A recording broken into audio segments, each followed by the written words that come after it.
Hunter's POV. I kept kissing Sophia's hand. I needed to touch her and kiss her. I couldn't believe that I was going to have to let them lock her up again. How long would it be until I got to hold her again? How long would it be until I got to kiss her again? I couldn't even go a minute without pressing my lips against her hand. How the fuck would I survive not being able to kiss her for longer than a minute? I tried to keep my eyes on the road, but it was so hard. I kept glancing at her and wondering what would happen if I just continued driving. Maybe we could run away from all of this? Maybe she wouldn't have to go back into that fucking room? Maybe we could run, I said quietly. Maybe I could just continue driving. Sophia ran her fingers through my hair. I glanced at her and she gave me a small smile. I can't run from this, Hunter, she said softly. It is inside me. I knew that, but I wanted to run from that fucking room. I love you, she continued.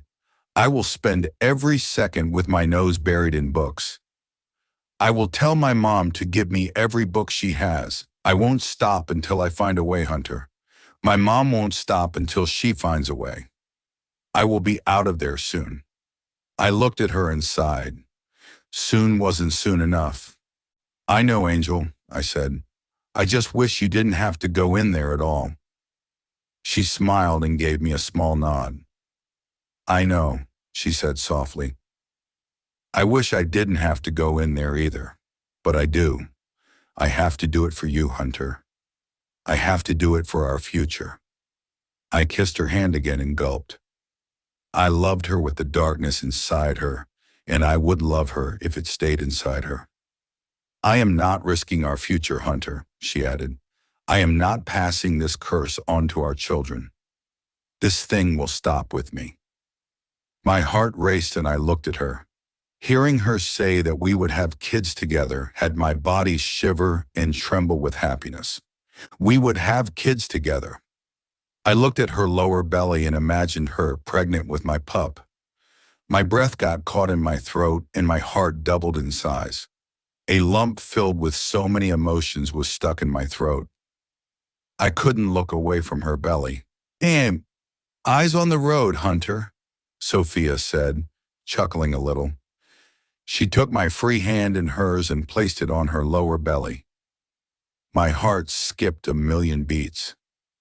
There will be a pup in here in the future, she said. I am not letting him or her get hurt because of the curse. I tried to swallow the lump in my throat, but it was so hard. I imagined a little girl running toward me with her little arms reaching out for me. I imagined her calling me Dad. I imagined holding her in my arms. I imagined it all, and I was sure that my heart would burst. I caressed Sophia's belly and took a deep breath. I knew that she was right. I knew that we had to think about our future and the way darkness would impact it. But it was so hard to go against my instincts. I needed her beside me. I wanted her next to me all the time.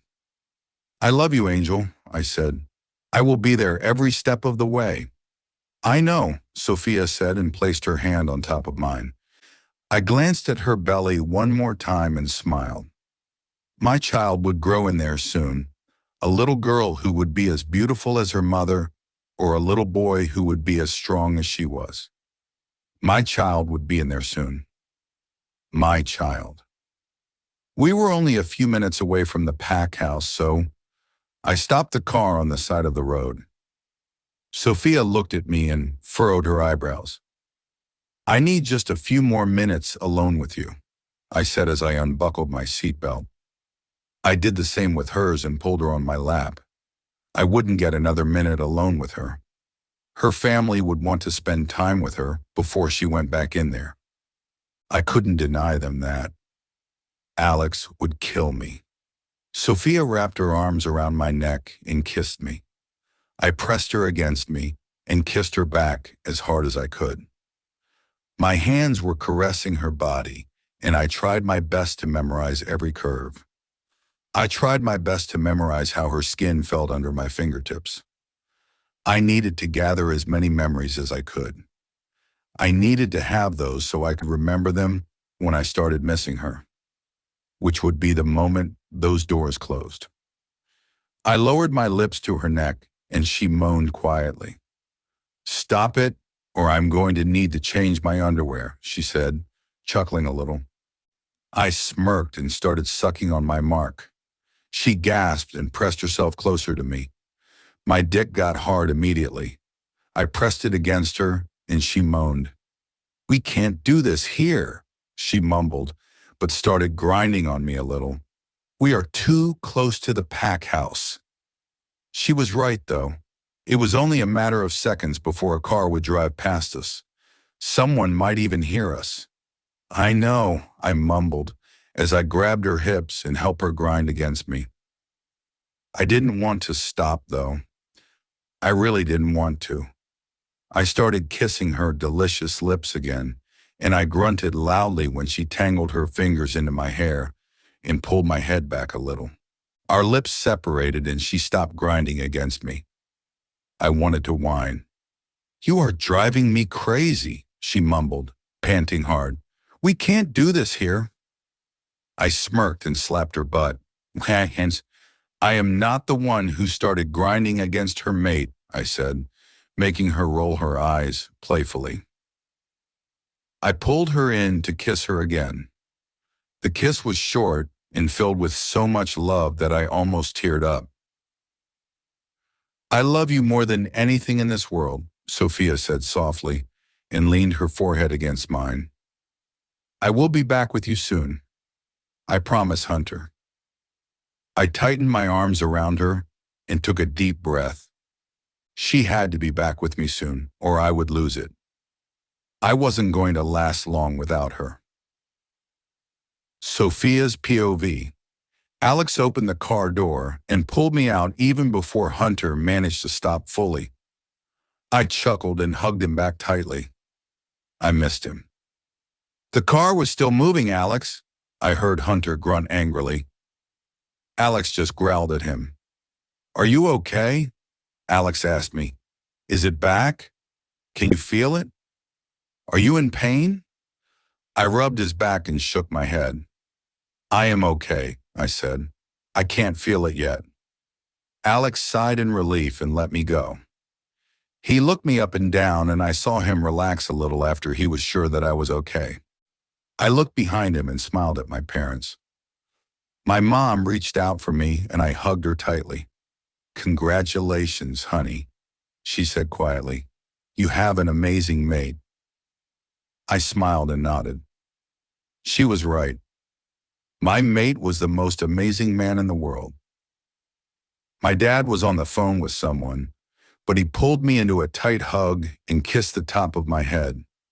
"Yes, Mom, she is back," I heard my dad say, and a huge smile spread across my face. "Is that Grandma?" I asked, and he nodded. He gave me the phone immediately, and I grabbed it. "Grandma!" I exclaimed excitedly. I missed her so much. I was so worried about her. My dad didn't tell me much. I knew that her condition worsened and that she was resting at Uncle Drake's pack. She was there with my aunt and cousins. I was glad, though. I wanted them as far away from this mess as possible. "Hi, Muffin," my grandma said softly. "I miss you." Tears gathered in my eyes. I missed hearing her call me that.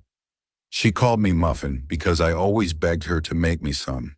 I loved them so much, and I would eat them until I was sick. "I miss you too, Grandma," I said as I felt a tear fall on my cheek. "How are you?" "A bit better, sweetie," she said.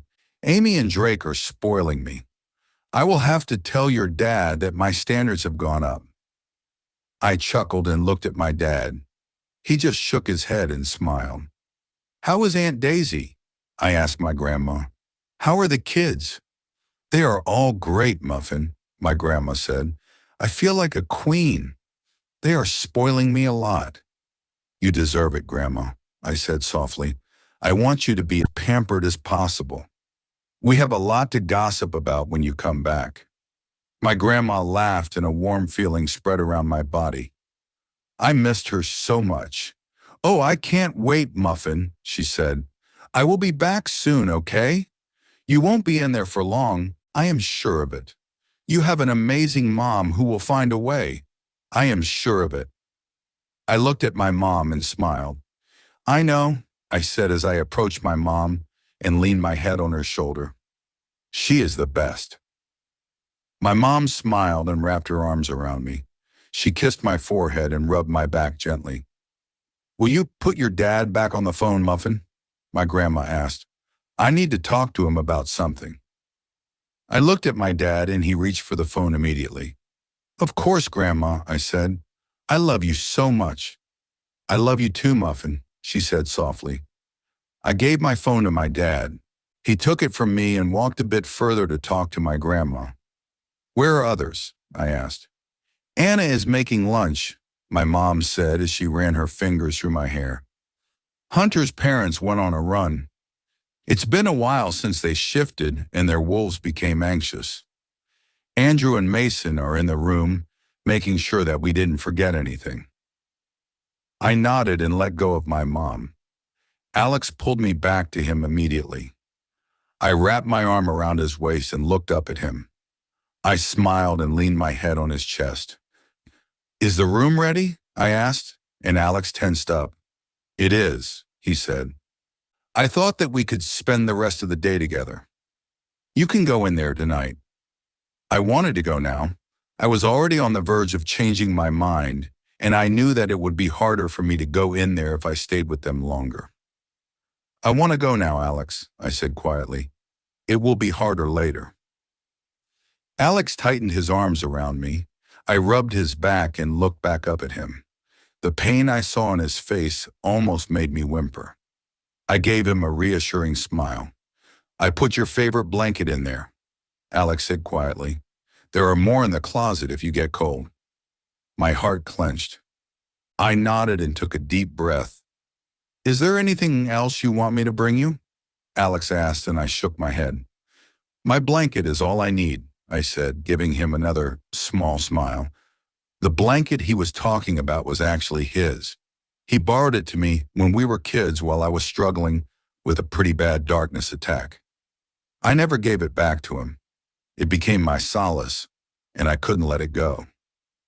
Alex leaned in and kissed my forehead. I let him go and looked at my mom. Can you give me some of your books, Mom? I asked her. I would like to make use of my time in there. Maybe I find something. My mom gave me a small smile and nodded. They are already in there, honey, she said. I smiled and looked at my dad, who approached us. Is Grandma okay? I asked, and he gave me a small smile. She is fine, Princess, my dad said as he reached out for me. She just wanted me to explain our next steps. I nodded as I walked into his arms and hugged him tightly. I took a deep breath and let my dad's familiar scent soothe me. Are you ready, honey? My mom asked, and I nodded. It was time for me to get back in there. I had full confidence that my mom would find a way soon. I had full confidence that I would be back in my family's arms in just a few short days. I had to believe it. I couldn't let myself believe anything else. I would be back with my family in no time. I was sure of it. Hunter's POV. I took Sophia's hand in mine as we were walking back into the cabin. I couldn't believe that I was really going to let them do that. What the fuck was wrong with me? I should have just grabbed her and run. I should have just taken her as far away as possible. I will be back with you soon, my love. Sophia mind-linked me. I was a bit taken aback at first. It was the first time she mind-linked me, and hearing her voice inside my head did all sorts of funny things to my body. She never called me her love before, and that also did a number on me. I love you. I mind-linked her back. I want to grab you and run. She gave me a small smile and nodded. I know, she said. That's why I wanted to reassure you. I will be back with you soon. I have a good feeling about it. I tightened my hold on her hand and took a deep breath. Soph, I heard Mason's voice.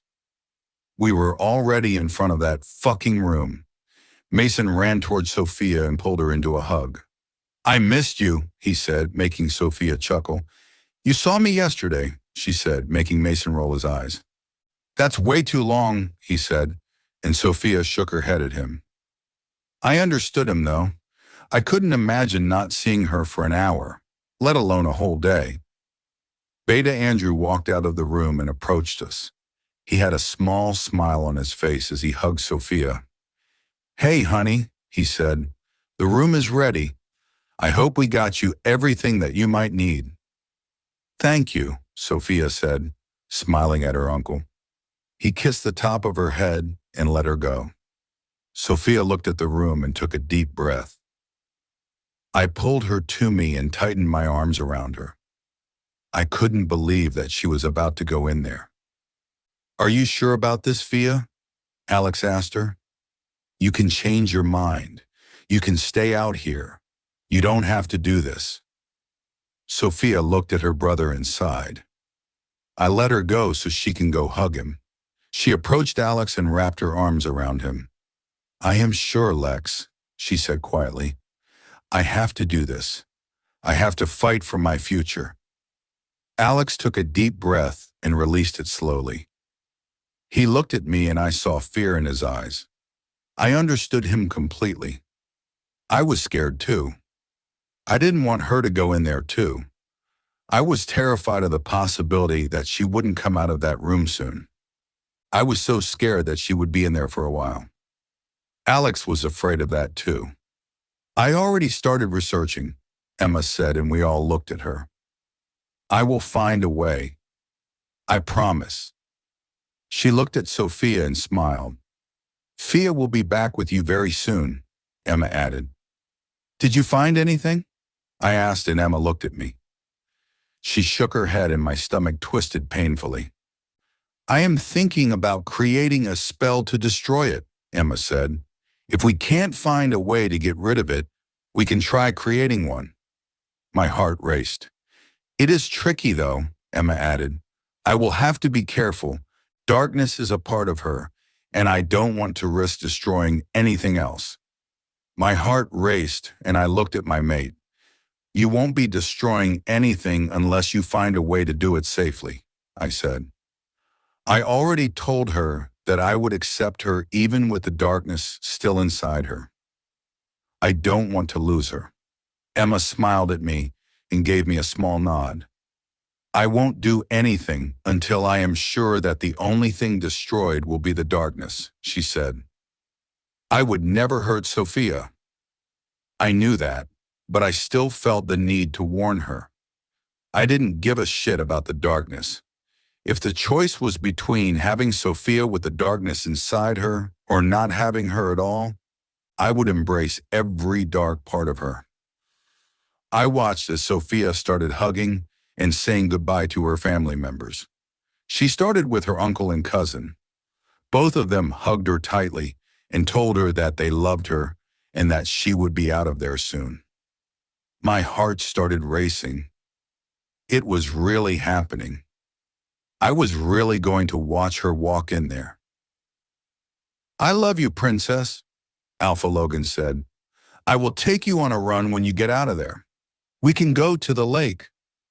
Sophia looked up at him, and a huge smile spread across her face.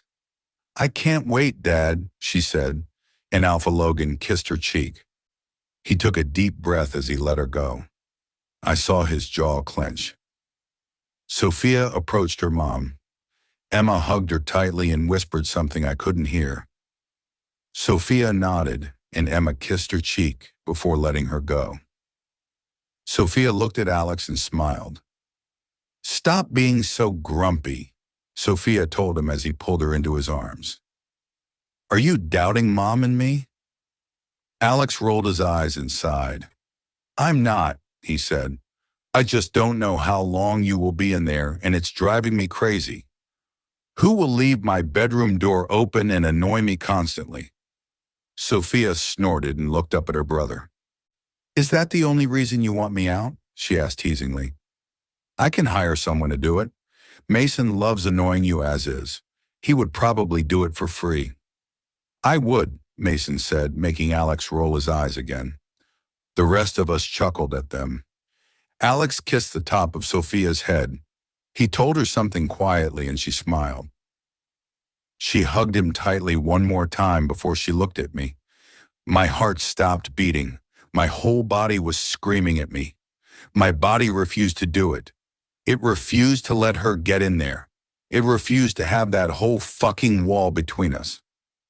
She approached me, and I wrapped my arms around her. I love you. She mind-linked me. I love you so much. I felt a lump forming in my throat, threatening to choke me. Letting her go in there would be the hardest thing I ever had to do. Emma's POV. I wrapped my arms around Logan as tightly as I could. I had no idea when I would get to hug him again.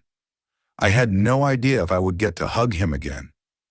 Maybe the darkness would kill me. Maybe I would never get out of that room. But I didn't care. I would do anything for my daughter. I would give my life for her. I would do anything for my children. What's wrong, baby? Logan mumbled as he pulled me closer. I swallowed the lump inside my throat and tried to remain calm. I knew that I wouldn't be able to hug him properly. I knew that I wouldn't be able to kiss every part of him. I knew that I wouldn't be able to say goodbye the way I wanted to. Logan would know that something was going on and I couldn't let that happen. So I forced a small smile on my face and let him go. Nothing, I said, trying to sound calm. I just needed a hug after today. Logan smiled and caressed my cheek. I will always be here for those, baby, he said softly. I needed it too. I can't believe we had to lock her in there again. I took a deep breath and released it slowly. She would be out of there soon. He would get to hold his daughter soon. I will find a way to get her out, I said as I leaned in and placed a soft kiss on his lips. He kissed me back and pulled me closer to him. I tangled my fingers into his hair, and he lowered his lips to my neck. I missed you, he mumbled as he started sucking on his mark on my neck. My whole body tingled, and the fire only he could ignite started burning inside me. His hands traveled down my body until he reached my butt. Shit. I had to stop it. I wanted it so much, but I didn't have time for it. I had to get Sophia out of there as soon as possible. I gently stopped Logan from touching me. I pulled back a little and he furrowed his eyebrows. What's wrong? He asked worriedly. Did I hurt you? Did I? No, my love, no. I stopped him immediately and caressed his cheek. I really want to have sex with you, but I want to go check on Sophia before we go to bed. Logan sighed and pressed another soft kiss on my lips.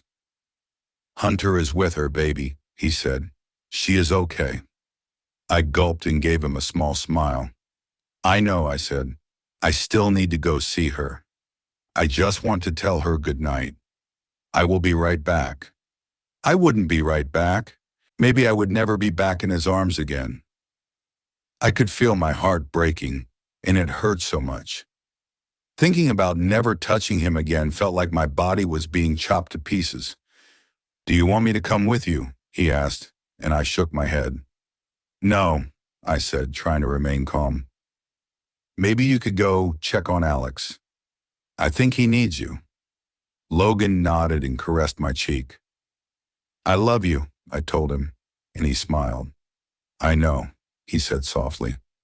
I love you too, so incredibly much. I felt the lump in my throat growing. I felt the tears gathering in my eyes. I smiled, trying to push everything else away. I was so close to my goal and I couldn't let anything get in the way of that. Logan let me go and we left the room together. I was holding onto his hand as tightly as I could. I really didn't want to let go. But I had to. I had to let go. Hurry back, baby, okay? Logan said as we reached the stairs. He pulled me to him and kissed my forehead. I wanted to sob and grab him tightly, but I couldn't. I forced a smile on my face and I looked up at him. "Okay," I said quietly, and he smiled back at me. He let my hand go and started walking toward Alex's room. I felt a part of my heart break off and leave with him. I forced my legs to move. I forced myself to descend the stairs and leave my home. I couldn't say goodbye to anyone else. I really wanted to see and hug my son. I wanted to tell him that I loved him with my entire heart and soul. I wanted to tell him that I would always be there for him, even if I never came out of that room alive. I wanted to hug Andrew and treasure the feeling of being in my big brother's arms one more time.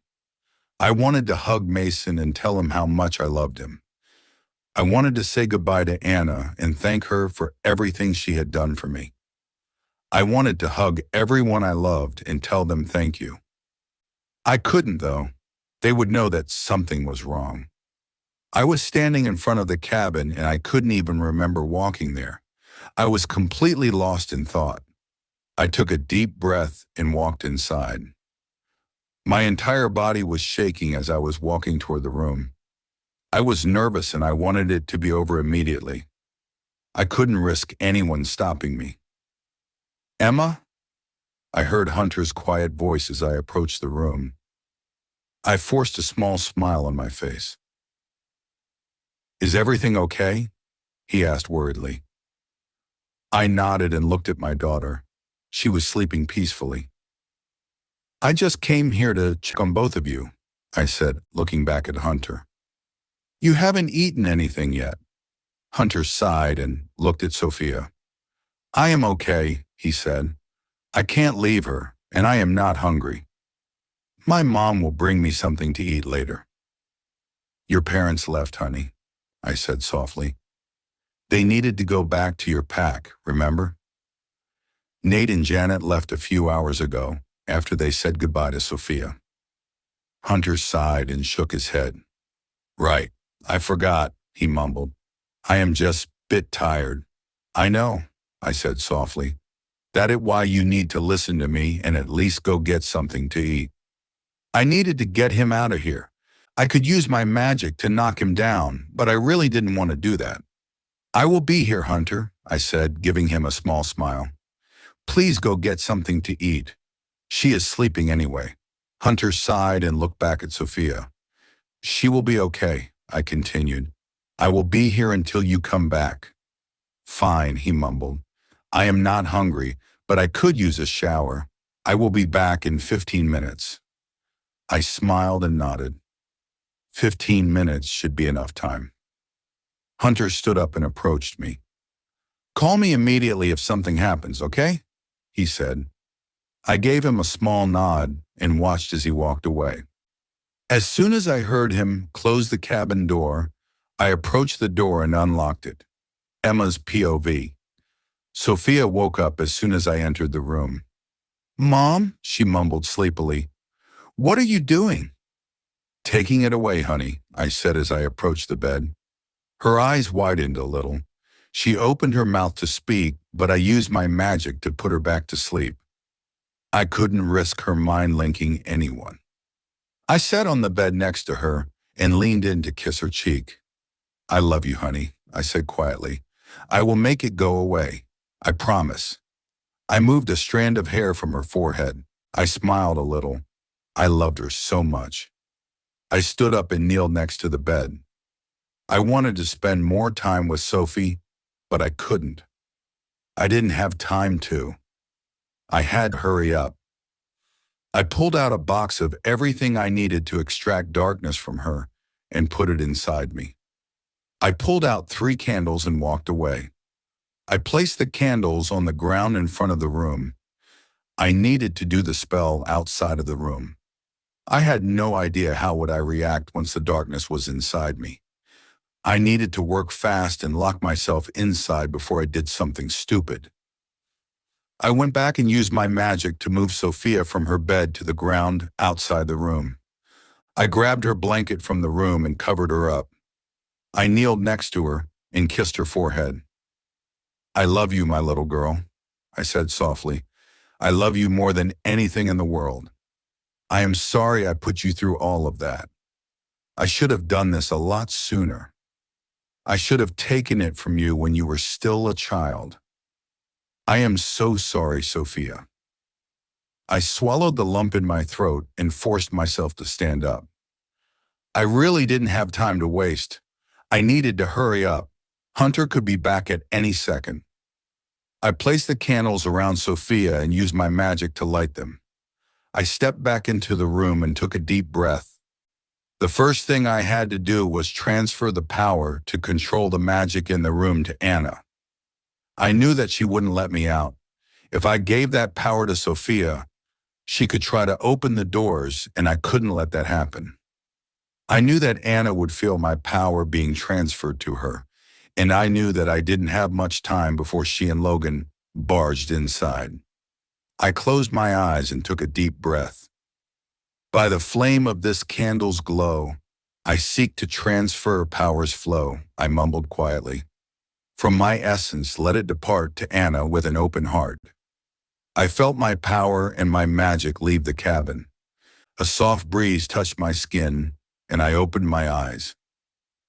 I looked at the candles, making sure that the breeze didn't blow them out. I took another deep breath and closed my eyes. Anna now knew what I was doing, and I was sure that she was on her way to find Logan. I raised my hands forward, with my palms turned outward. I focused on Sophia and the darkness inside her. Shadows encased, darkness untold. I invoke the light, bright and bold, I said loudly. From within this brilliance shall rise, illuminating hearts and clearing skies. A second later, I could feel the coldness seeping inside my body. I could feel the darkness leaving Sophia's body and entering mine. It entered through my fingertips and it traveled through the rest of my body. I could feel it in my blood. I could feel it in my arms. My whole body started shaking. An unimaginable pain spread from my hands to the rest of my body. I wanted to scream, but I stopped myself. I wanted to release my claws and stick them inside my chest. I wanted to cry and sob and beg for help. But I stopped myself from doing all that. I was doing it for my daughter. I was saving my daughter. The darkness traveled around my body, leaving a cold trail in my veins. My chest and my heart were the last places it traveled toward. I knew it was time for me to go back into the room while I still had some control over it. I forced my legs to move, and I took a few steps back. I slammed the door shut and used some of my light magic to seal it. The darkness touched my heart, and I couldn't hold back a scream. "Emma!" Logan screamed through the mind link. "What did you do? What did you do?" I ignored him. I couldn't answer him, even if I wanted to. The pain I felt was too strong for me to focus on anything else. I fell to my knees and tangled my fingers into my hair. I screamed again as I started rocking my body back and forth. "Emma!" Logan screamed again. I ignored him. I wanted to answer, but I couldn't. I just couldn't stop thinking about the pain. The darkness took all the air out of my lungs. It made my heart spasm multiple times. I couldn't breathe, and I couldn't feel the rest of my body. All I could feel was my heart spasming, trying to fight against the relentless darkness that was trying to capture it. I could feel the darkness moving inside me. It felt like a cold, slimy snake was wrapping itself around my heart. I tried gasping for breath, but couldn't even do that. I fell to the ground and started trashing. The snake gripped my heart tightly, stopping its movements completely. My eyes rolled to the back of my head. I was losing consciousness. I was dying. "No!" I heard Logan's broken scream, and I tried to fight against the darkness again. I wanted to go to my mate. I wanted to tell him that everything would be okay. I couldn't fight it, though. It was too strong. So I used the last bit of my strength and consciousness to mind link him. I am sorry, I said through the mind link. I love you. I will always love you. Logan's POV. She will be out of that room soon, bud, I said as I wrapped an arm around my son's shoulders. Your mom is doing her best. She will find a way. I am sure of it. Alex looked at me and took a deep breath. He gave me a small nod, but the broken look in his eyes told me that he didn't believe me. I sighed and pulled him closer to me.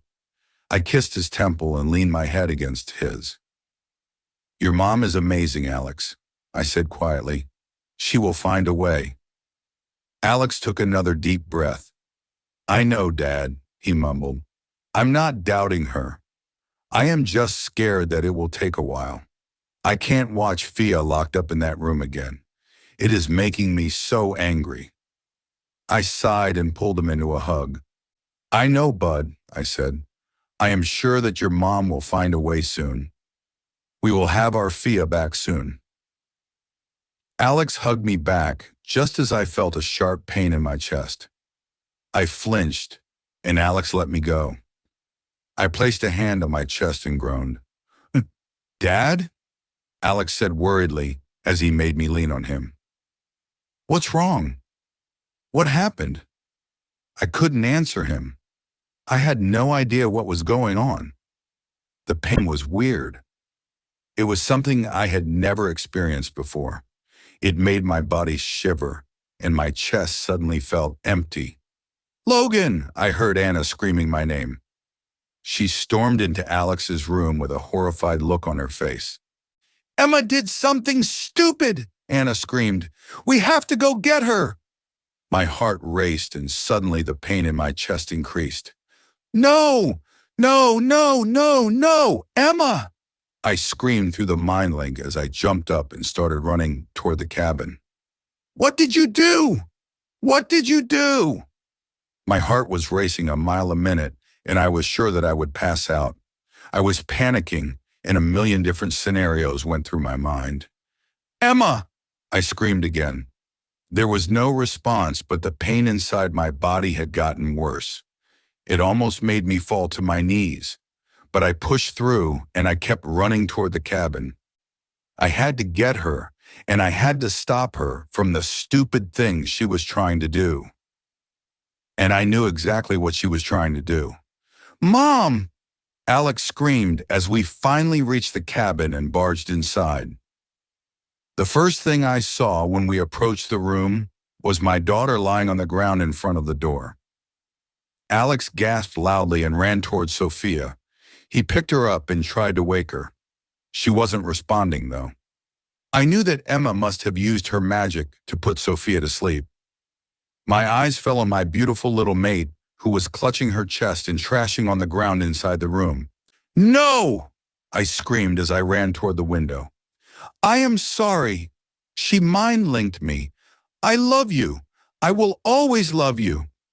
She completely stilled and the pain inside my chest exploded. I fell to my knees and screamed. Alex ran to me and tried to get me to stand up. I couldn't, not even with his help.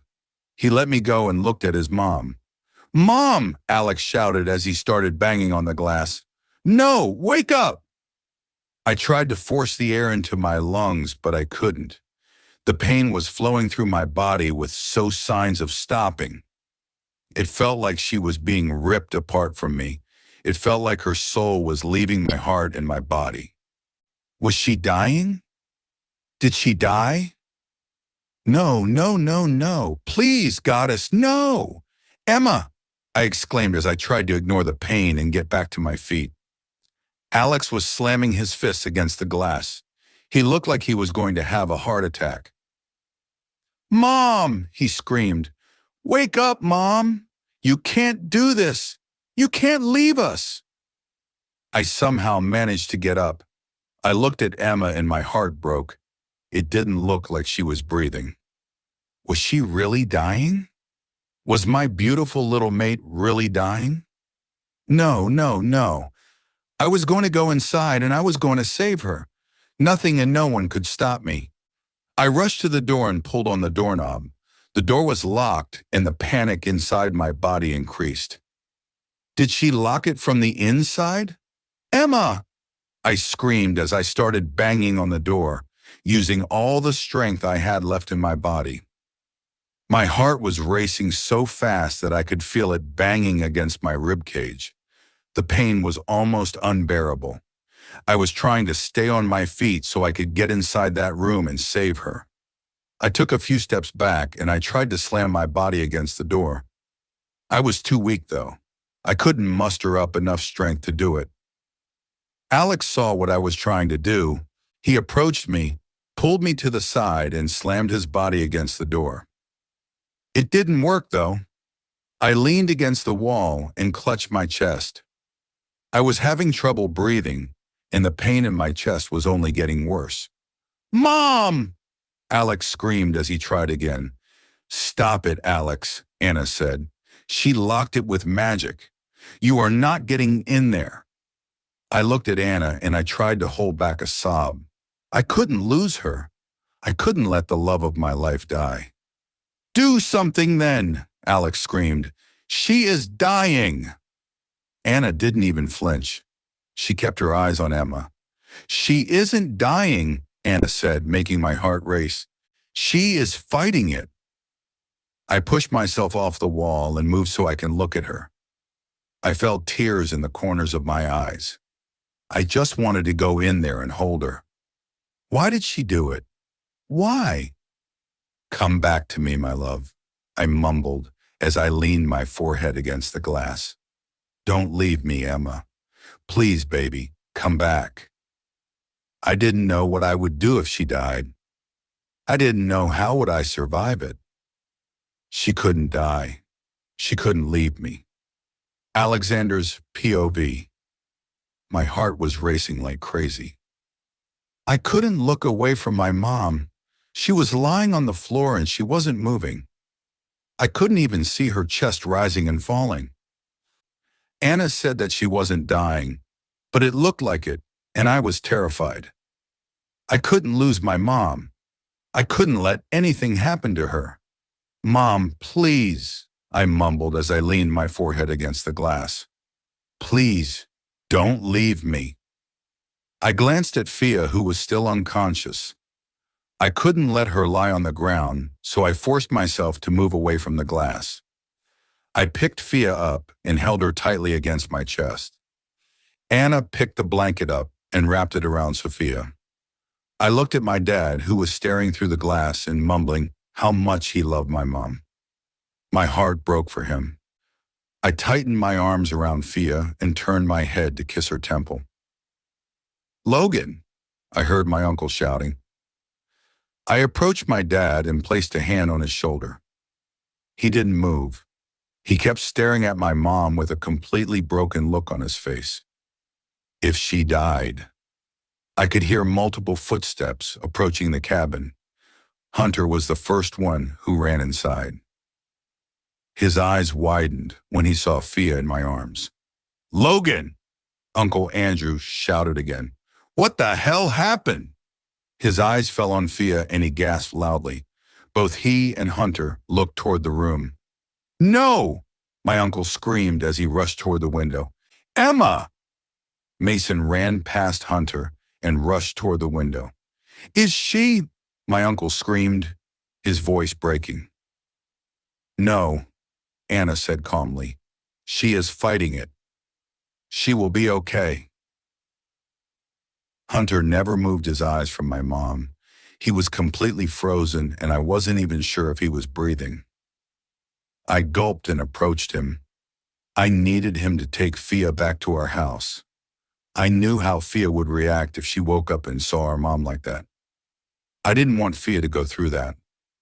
I wanted to protect her from this. I needed to protect her from this. "Hunter," I called him, but he didn't respond. His eyes were on my mom, and he looked completely shocked. "Hunter, I need you to take Fia away from here," I said, but he didn't react again. He was breathing heavily, and he kept clenching his fists. "Hunter!" I exclaimed loudly, And that finally got his attention. He looked at Sophia and gasped as he had just now realized that she was out of that room. I need you to take her back home, I told him. I don't want her to wake up and see Mom like that. Hunter was frozen for another second.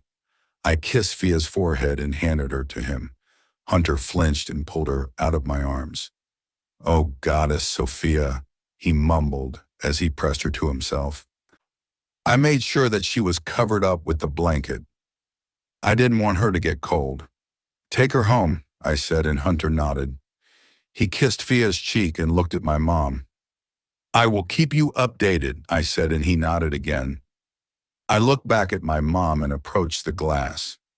"No, Emma, no," my uncle cried out. "Wake up, please." Mason was trembling and growling. I placed a hand on his shoulder and he looked at me. I saw the pain in his eyes and I almost sobbed. It was like I wasn't even fully aware of what was going on. I wasn't fully aware of my mom, who was lying on the ground inside that room, completely out of reach. I couldn't do shit except watch. I couldn't do anything except wait for her to wake up. I wanted to break the wall and go to her. I wanted to save her. I wanted my mom to be safe. "What the hell did you do, Emma?" my uncle mumbled. "What the hell did you do?" I looked at my mom and gulped. She saved Fia. She saved my sister. She saved her daughter. But at what cost? What would we do if she never woke up? What would Fia do once she woke up and realized that her mom was gone? How would we survive her death? She couldn't die. She simply couldn't die. "Come on, Mom," I mumbled quietly. "Wake up." She had to wake up. She fucking had to wake up. My dad slammed his fists against the glass and we all flinched. "Emma," he screamed. "Wake up. Now. I am not losing you. You are not dying. You are not leaving me." My dad was screaming and banging against the glass with such intensity that I was sure he was going to break it. My uncle grabbed him and tightened his arms around him. My dad started thrashing and trying to escape Uncle Andrew's arms. If he was at full strength, he wouldn't have any issues with getting out of Uncle Andrew's hold. But my dad was weakened, and Uncle Andrew had no problem holding him. "Come on, Emma," I heard Anna mumble. "Come on." My dad started sobbing loudly. He was trying to catch his breath, but he couldn't, no matter how hard he tried. I pulled him out of Uncle Andrew's arms and hugged him tightly. He hugged me back and continued sobbing. "I can't lose her," he cried out. "Not her, please, goddess, not her." I tightened my jaw and swallowed the lump in my throat. "We won't lose her, Dad," I said, trying to sound brave. "She will wake up. She didn't die, Dad. You would know if she did." My dad tightened his arms around me. He placed a hand on my head and held me close to him. "She isn't gone," I said as my voice started trembling. "She is so strong, and she wouldn't let this take her from us." I meant every word that I said. My mom was the strongest person I knew. She had been through so much, and she still managed to become such an amazing person. She was fighting the darkness, and she was going to come back to us. I was sure of it. I believed in it. I couldn't let myself believe anything else. Hunter's POV. I was in shock. I still couldn't wrap my mind around what happened. Emma took Sophia's darkness? She was dying? She sacrificed herself for Sophia? She was dying? I was lying on Sophia's bed, holding her tightly in my arms. She was still asleep, and I assumed that Emma did it. She knew that Sophia would fight her on this. She knew that Sophia would try to stop her. She had to put her to sleep so she could do what she needed. I looked down at my mate and my heart clenched. I was so fucking happy that she was back in my arms. I was so happy that she didn't have darkness anymore. I was so happy that she wasn't in danger anymore. But I knew how she would react once she woke up and realized what happened. I knew how devastated she would be. I knew how scared she would be. I kissed her forehead and tightened my arms around her.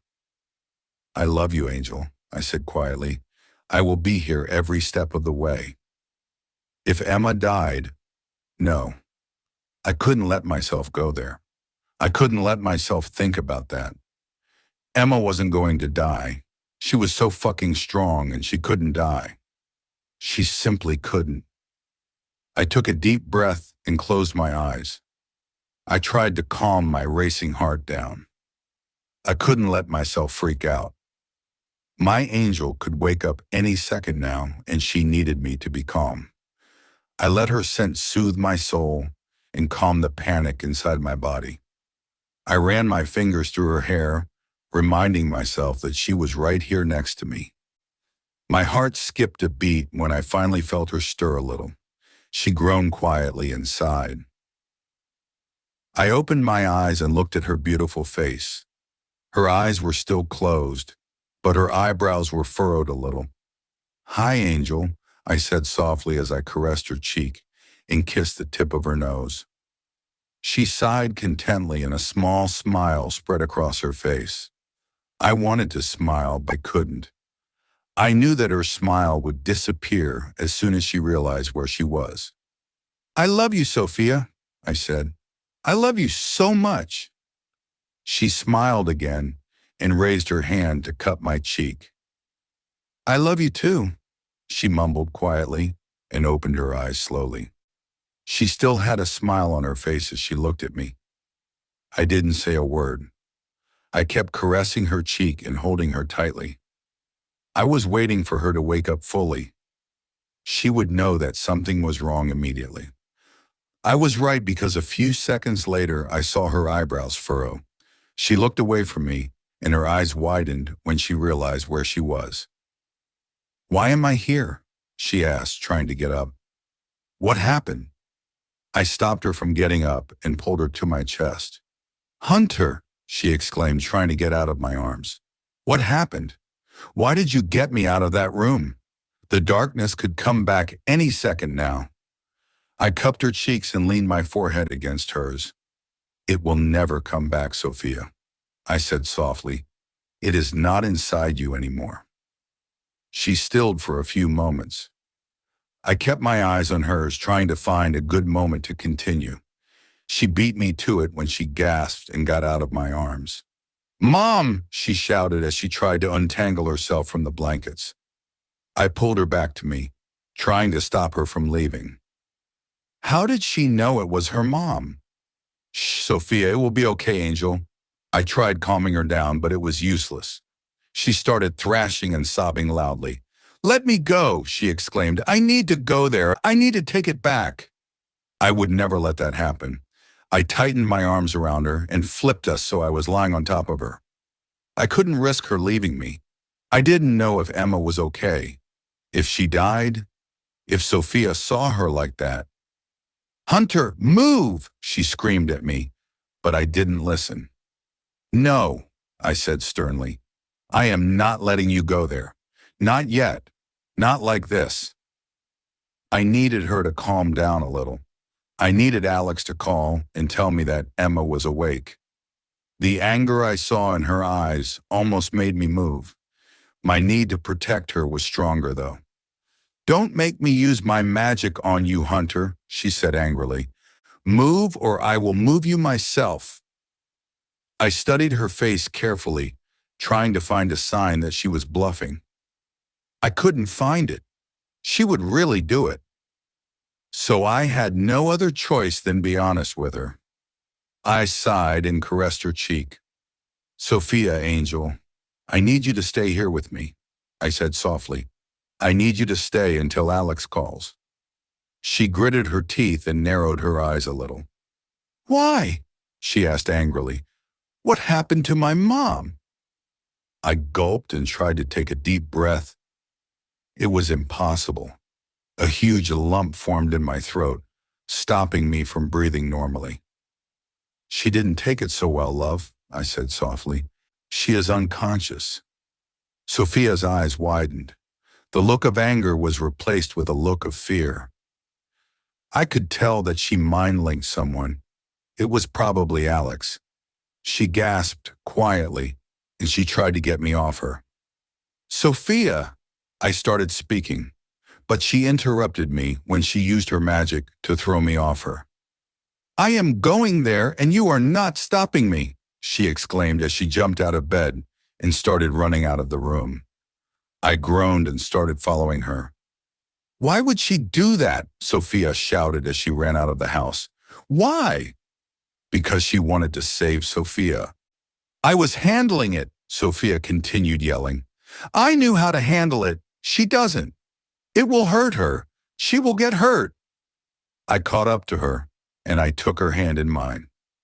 I wasn't going to stop her, but I wasn't going to let her go in there without me. I had no idea what Alex told her. I had no idea what would we see. I had to be there for her.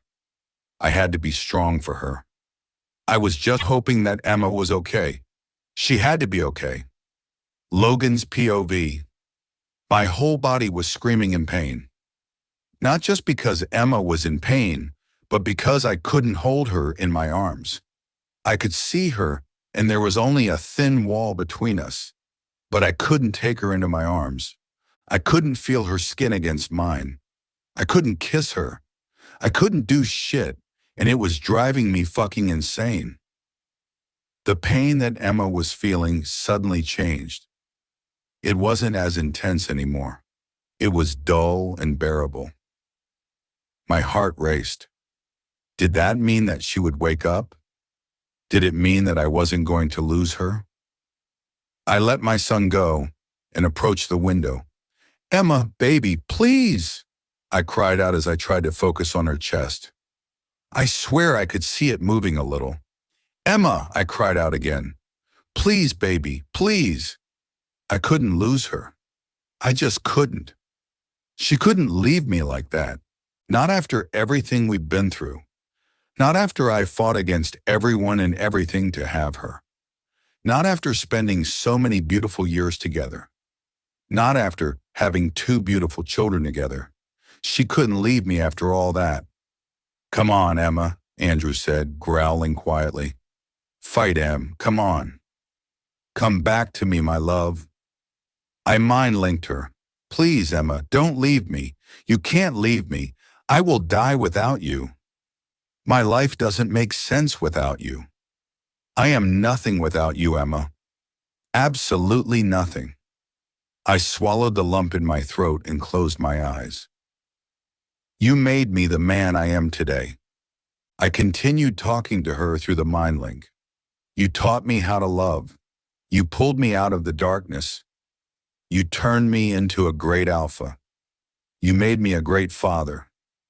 I owe you my entire life, and I don't want to live it without you. I am nothing without you, my love. Nothing. My heart was breaking, and I just wanted her. I wanted my mate. I needed my mate. That's not true. I heard a voice in my head, and my heart stopped beating. You are everything, Logan. You are my everything. She turned her head to the right and groaned. Mom! Emma! I heard screams around me, but I was frozen. I couldn't breathe. I couldn't speak. All I could do was stare at her and watch as she raised her head. Her beautiful eyes met mine, and I was sure that I would pass out. What the hell did you do, Emma? Andrew screamed at her. Open the door and let us in. Emma kept her eyes on mine. I knew that she wouldn't listen to Andrew. I shook my head a little, and I felt a tear fall on my cheek. She wasn't going to get out of that room. Emma, Andrew shouted, slamming his fist against the glass. Open the door, Mom, Alex said, his voice laced with panic. Why, baby? I mind-linked her. I couldn't let our child suffer, Logan, she said. I couldn't watch her go through that pain again. I will deal with it myself. Mom, Alex screamed at her again. I love you, she said. I will be with you soon, I promise. She looked away from me, and I closed my eyes. I can't open the door, Emma said. I don't have control over the magic in the room anymore. I opened my eyes and watched as she slowly stood up. She looked tired. She looked like she was in pain. "Who does?" Andrew shouted. I already knew the answer to that question. She would never give the power over to Sophia. Emma knew that Sophia would open those doors immediately. I looked behind my shoulder at Anna, who was leaning against the wall and looking at Emma. She had the power. Andrew figured it out a second later. He turned toward Anna abruptly. "Open the door!" he yelled. But Anna didn't even flinch. She ignored him completely, keeping her eyes on Emma. "Open the door, Anna!" Andrew yelled again. "She won't be doing that, Andrew," Emma said, making Andrew turn back around. "I am now as dangerous as Sophia was. She can't open those doors. She can't let me out." Andrew clenched his fists and tightened his jaw. "Are you kidding me?" he exclaimed. "You almost died. I can see that you are still in pain. You need help." Andrew turned back to look at Anna. "Open the door, Anna!" he screamed as he pointed at the door. "Now!" I looked back at my mate, trying to ignore Andrew's screams. She was so close, but so far away. "I am okay, Logan." She mind-linked me. My body just needed a few moments to adjust to the darkness. "I am okay. I felt your soul being ripped from mine." I told her, "I felt you leaving me, Emma. I will never forget that pain. I can't lose you. Don't leave me." A tear fell on her cheek. She approached the window and placed her palm on it. I lifted my hand and placed my palm on the glass as well. I wished that I could just break it and touch her. "I am sorry," she whispered quietly. "I am so sorry, my love. I won't leave you. I will find a way to fight it. I promise." Alex came to stand next to me. Emma looked at him and smiled. "Mom," Alex mumbled quietly, his voice laced with pain. "Hi, my baby," Emma said softly. "I am okay, I promise. I will be back soon. I need you to take care of Fia, okay? She will need you." Emma looked at Mason, who was standing close to Alex. She smiled at him and Mason shook his head. He looked down and took a deep breath.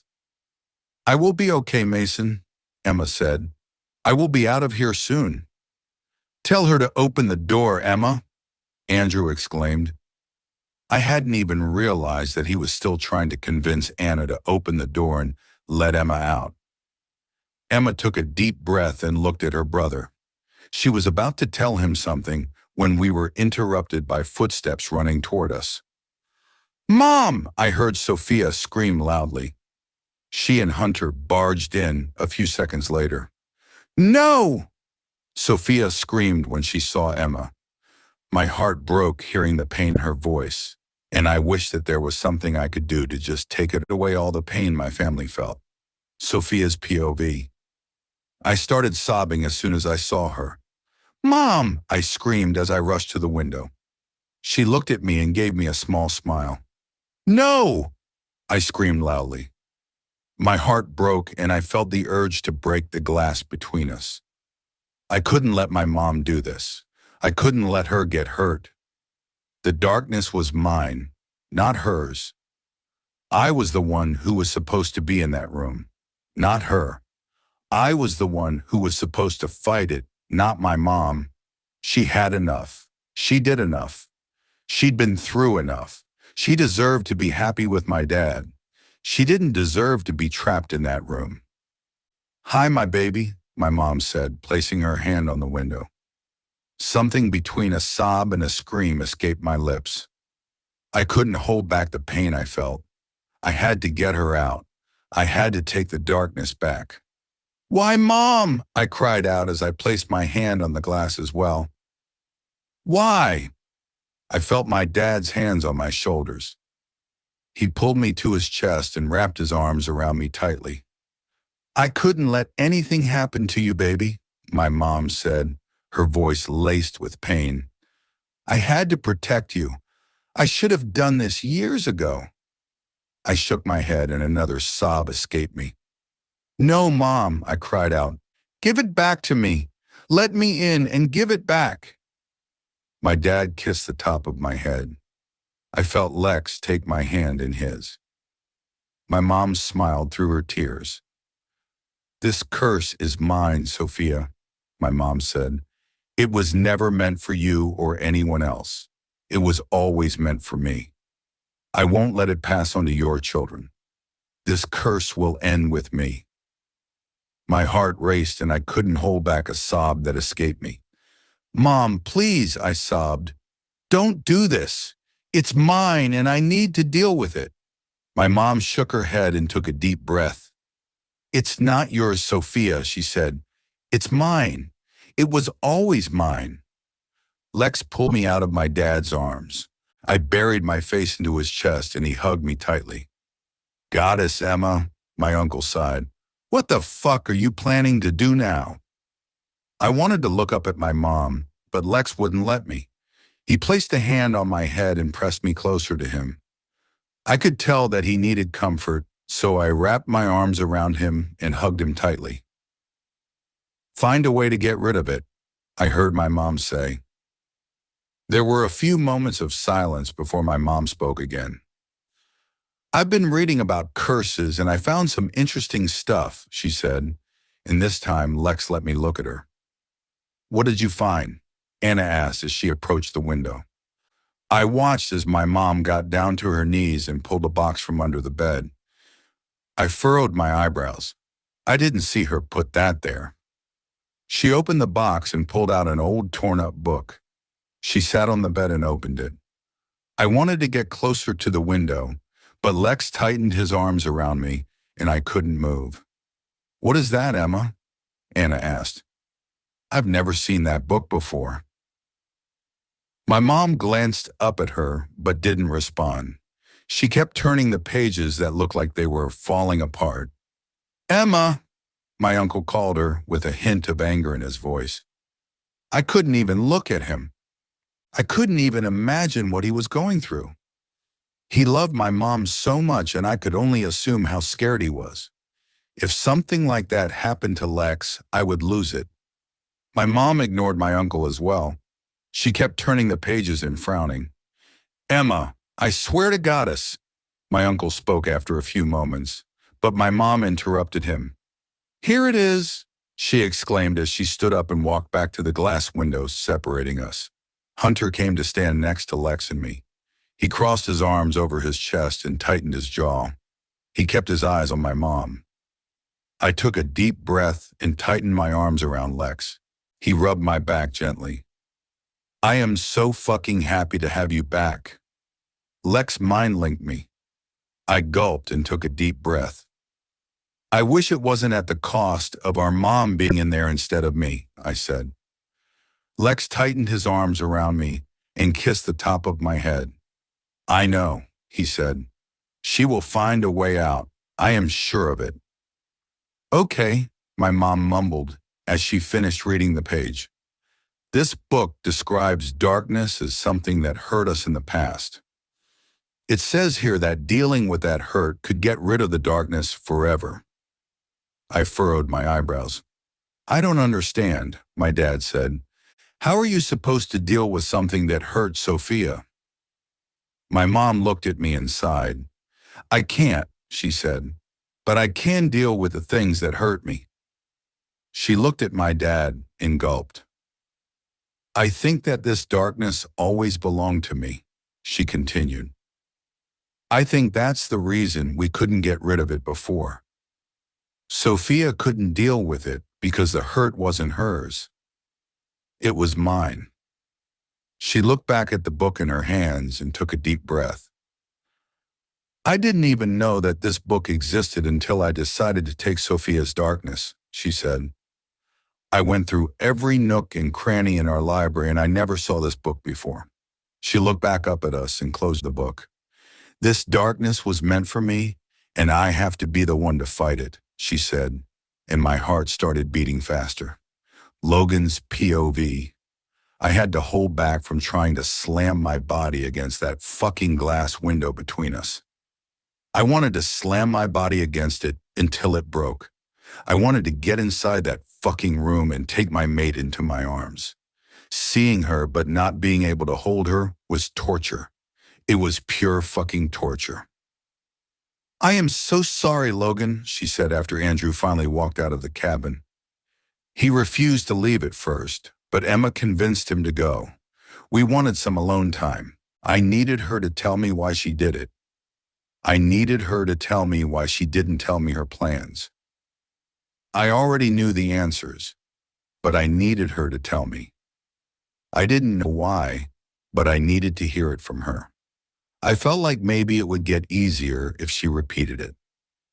I thought it would be easier for me to accept it if she convinced me that she made the right choice. Why, baby? Why?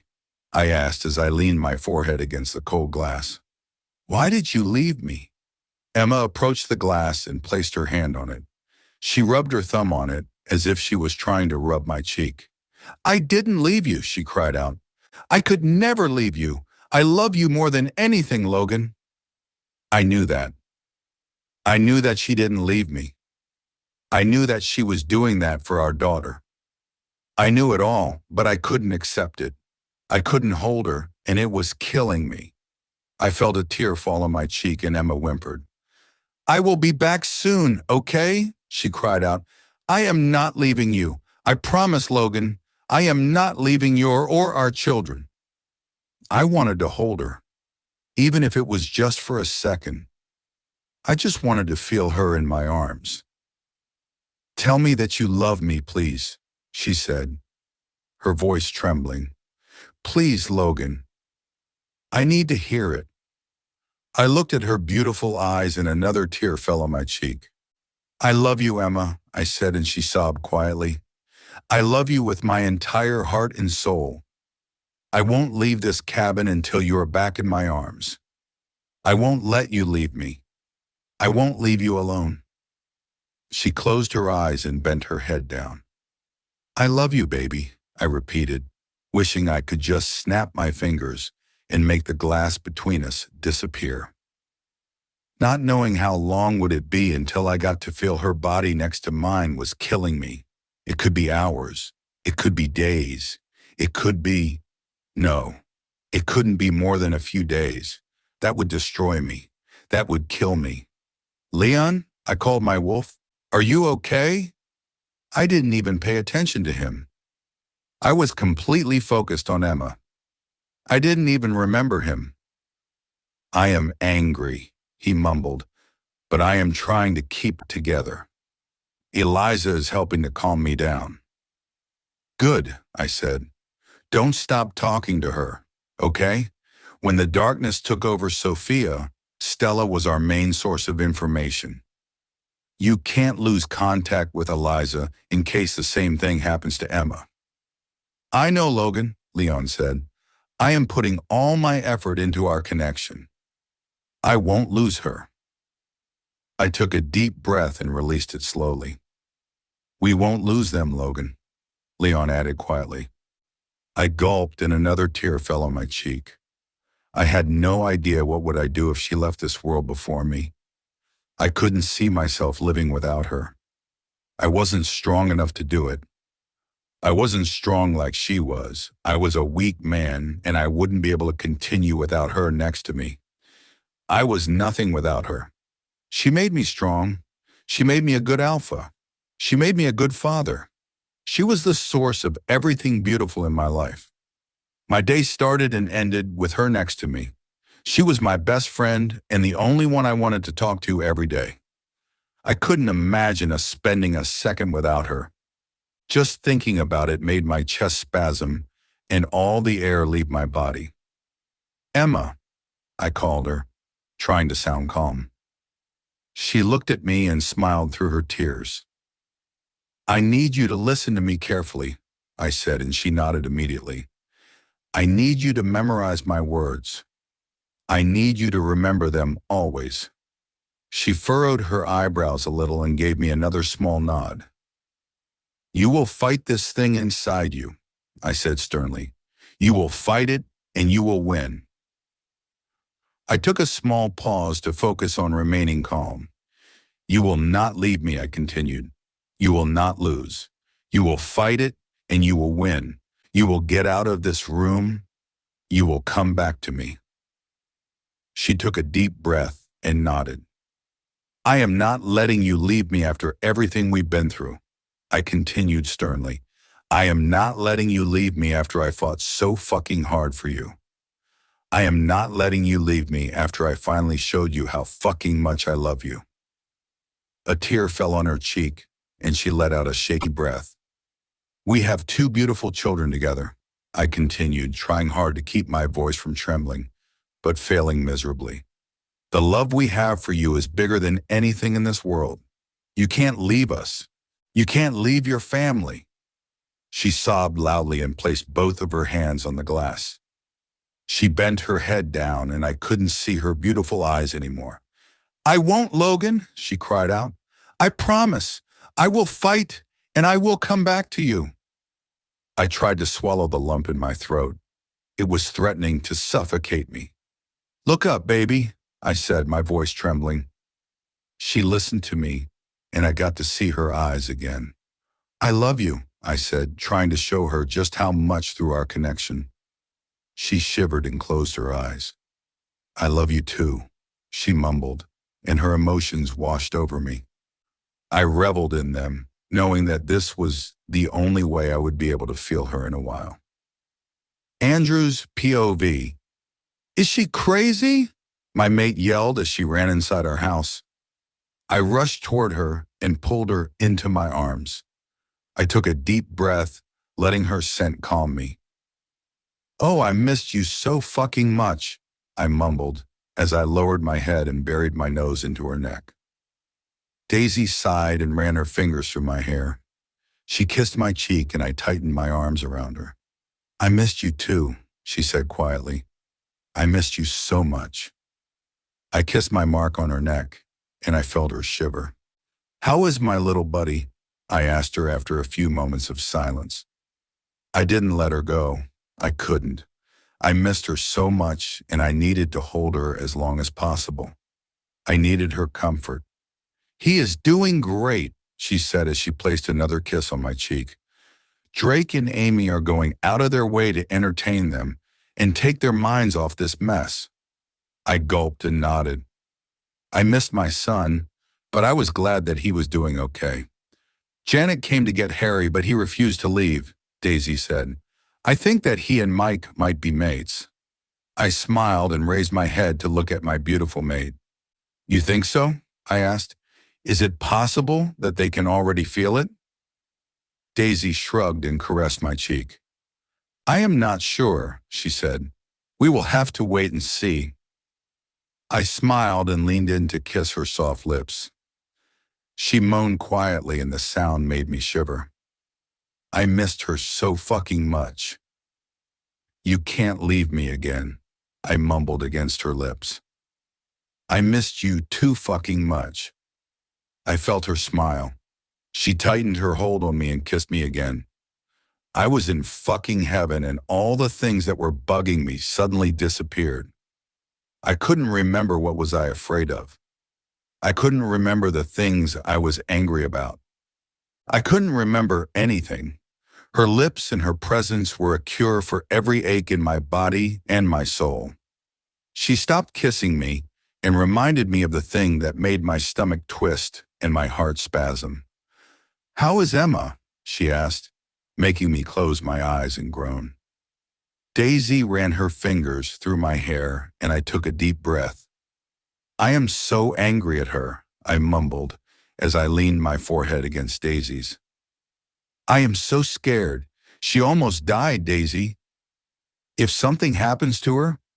Stop it, Andrew, Daisy interrupted me. Nothing will happen to her. She will be okay. She will find a way to deal with it. I am sure of it. I gulped and took another deep breath. Daisy's scent entered my lungs and it helped me calm down a little. How is Sophia? Daisy asked. How did she take it? I lifted my head and sighed. Not well, I said. She tried to convince Emma to give the darkness back to her. Daisy nodded and furrowed her eyebrows a little. I am so angry at her, but I know that I would have done the same, Daisy said. I tightened my jaw and closed my eyes. I knew why Emma did it. I understood it from a parent's perspective. I wanted to take Sophia's darkness myself. I wanted to make sure that Sophia was safe. I loved that little girl so much. She reminded me of Emma in so many ways, and I loved her even more because of it. But speaking from a brother's perspective, I was terrified. Watching Emma lying on the ground and not moving reminded me of all those times I almost lost her. It reminded me of the fear and the pain I felt thinking that I would never see her again. Not to mention how the fact that I always saw myself as Emma's parent. I always said that she was like a child to me, and that was the truth. I still saw her as that little girl I raised. I still saw her as that little girl I watched grow up. She would always be my child in my eyes. It didn't matter how old she was. I still needed and wanted to protect her. There had to be another way, I mumbled. There had to be another way to contain the darkness without tying it to Emma. Daisy caressed my cheek and I opened my eyes. She gave me a small smile and leaned in to kiss me again. I want to go see her, Daisy said as he pulled away. Logan? I mind-linked him. Yes, he responded immediately. Is Emma awake? I asked. Daisy is here. She wants to see her. She is, Logan said. Jake is here and he is currently yelling at her. We will be right there, I said, cutting our mind link. Logan says she is awake, I said as I tucked a strand of Daisy's hair behind her ear. Jake is yelling at her. Daisy snorted and shook her head. Of course he is, she said. I'm betting his rant is even worse than yours or Logan's. I chuckled and placed a small kiss on her lips. Logan wasn't as angry as he was scared, I said. I yelled at Anna more than at Emma. Why? Daisy asked, furrowing her eyebrows. Emma gave Anna the power of the room, I explained. I wanted her to open the door and she wouldn't do it. Daisy sighed and gave me a small nod. Let's go see her, Daisy said as she tried to step away from me. I stopped her and pulled her back to my chest. I lowered my head and started sucking on my mark on her neck. In a few minutes, I said as I started walking until we reached the wall. Daisy moaned as I picked her up and squeezed her butt. She wrapped her legs around my waist and reached between us to unbutton my jeans. I reached under her skirt and moved her underwear to the side. She was already wet and ready for me. I slid inside her and leaned my forehead against her shoulder. I focused on her and on the amazing feeling of being inside her. I needed to forget everything, and my mate's incredible body was a perfect place to do so. Emma's POV. There had to be another way, Emma, Jake shouted for what felt like 100th time. You didn't have to do this. He was pacing in front of the window, waving his hands and shouting at me. He looked angry and he didn't even let me speak. Every time I tried to say something, he would cut me off. Logan was leaning against the wall with his arms crossed over his chest, letting Jake rant on and on. I had to do it, Jake, I said. I couldn't let my child suffer. Jake looked at me and narrowed his eyes. We would find a way to free her from it, Jake said. You would find a way. And I did, I said. She is free from it. Not like this, Emma, Jake said, rolling his eyes. Not by putting yourself in danger. I sighed and shook my head. Jake was the hardest one to convince. He opened his mouth to yell again, but he was interrupted when Daisy came running in. Emma, she shouted as she ran toward me. She placed her hands on the glass and gulped. Oh, Em, she cried out. Are you okay?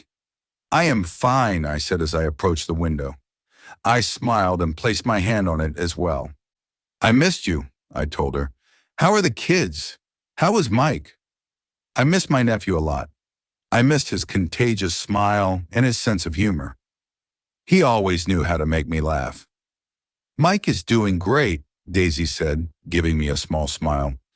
He is spending so much time with Harry. Janet came to pick Harry up, but he refused to leave Mike. A small smile spread across my face. Do you think they are mates? I asked, and she nodded. I am not sure if they can already feel it, but I think that they are, Daisy said. I am happy for him. I smiled brightly. I was happy for him too. How are the rest of the kids? I asked, looking at Jake. How are Hazel and Danny? They are fine, Jake said. Amy and Drake are entertaining them and trying to keep them from asking a lot of questions. Jake is right, Daisy added. They are taking them hiking, camping, swimming, you name it, and they are doing it. I smiled and a warm feeling spread through my body. I was happy that they were doing okay. Hazel and Haley are constantly asking about Sophia, Daisy said. They can't wait to see her. I smiled again. They would finally be able to see her now that she was out of this room. I took a deep breath and looked at my brother. He was standing next to Logan. His fists were clenched and he was staring at the ground. My heart clenched painfully. I knew how worried he was, and I never meant for it to happen. All I wanted to do was protect my daughter. Andrew, I called him, and he looked up at me. He tightened his jaw and gulped. I am sorry, I said. I needed to protect Sophie. He took a deep breath and approached the window. Daisy took his hand in hers. Andrew studied my face for a few moments. I know, he spoke after a while. I know that you did it to protect your daughter. I just wish there is something I could do to protect mine. I couldn't stop the tears that fell on my cheeks. Andrew was both a brother and a father to me. He was my rock and I loved him so much. I love you, I told him. I will be out of here soon. I will find a way. Andrew gulped and nodded. You better be, he said quietly. I can't lose you, Emma. You are not going to lose me, Andrew, I said. I won't let this thing kill me. Andrew flinched a little and Daisy squeezed his hand tighter. You better not, Emma, Jake said angrily. I swear to Goddess, if you... I stopped listening to him because a weird feeling made my knees buckle. It felt like someone wrapped a cold hand around my lungs. It made it hard for me to breathe. Emma, Andrew called me worriedly. I saw Logan push off the wall and walk toward the window. What's wrong? Logan asked, his voice laced with panic. I didn't know what to tell him. I didn't know what was wrong. I spoke, shaking my head, but the cold hand around my lungs tightened. I placed a hand on my chest and gasped. Emma! Andrew shouted, slamming his hand against the window. I took a few steps back and tried to take a deep breath. It was very hard to do so. Fuck! Logan screamed and rushed toward the door. He knew he wouldn't be able to open it, but he still started pulling on the doorknob. Get Anna! Logan screamed. She needs to open the fucking door! I shook my head violently. It was the darkness. It was the first touch of darkness, and I was dangerous. Anna couldn't open those doors. I could feel it spreading from my chest to the rest of my body. Anya, I am fine, I forced myself to speak. I will be fine. She can't open the door. Logan rushed back to the window and slammed both his hands on it. Breathe, Emma, he yelled at me.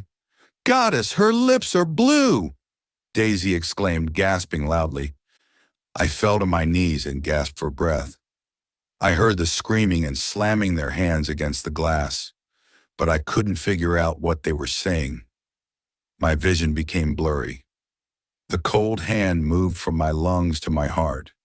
It squeezed it, making me groan in pain. Emma! I heard my mate's panic sob. My heart hurt for him. My soul screamed for him. My body wanted his touch and his comfort. I love you, I managed to mumble. with the small amount of air I had left in my lungs. My vision blackened, and I felt something cold against my cheek.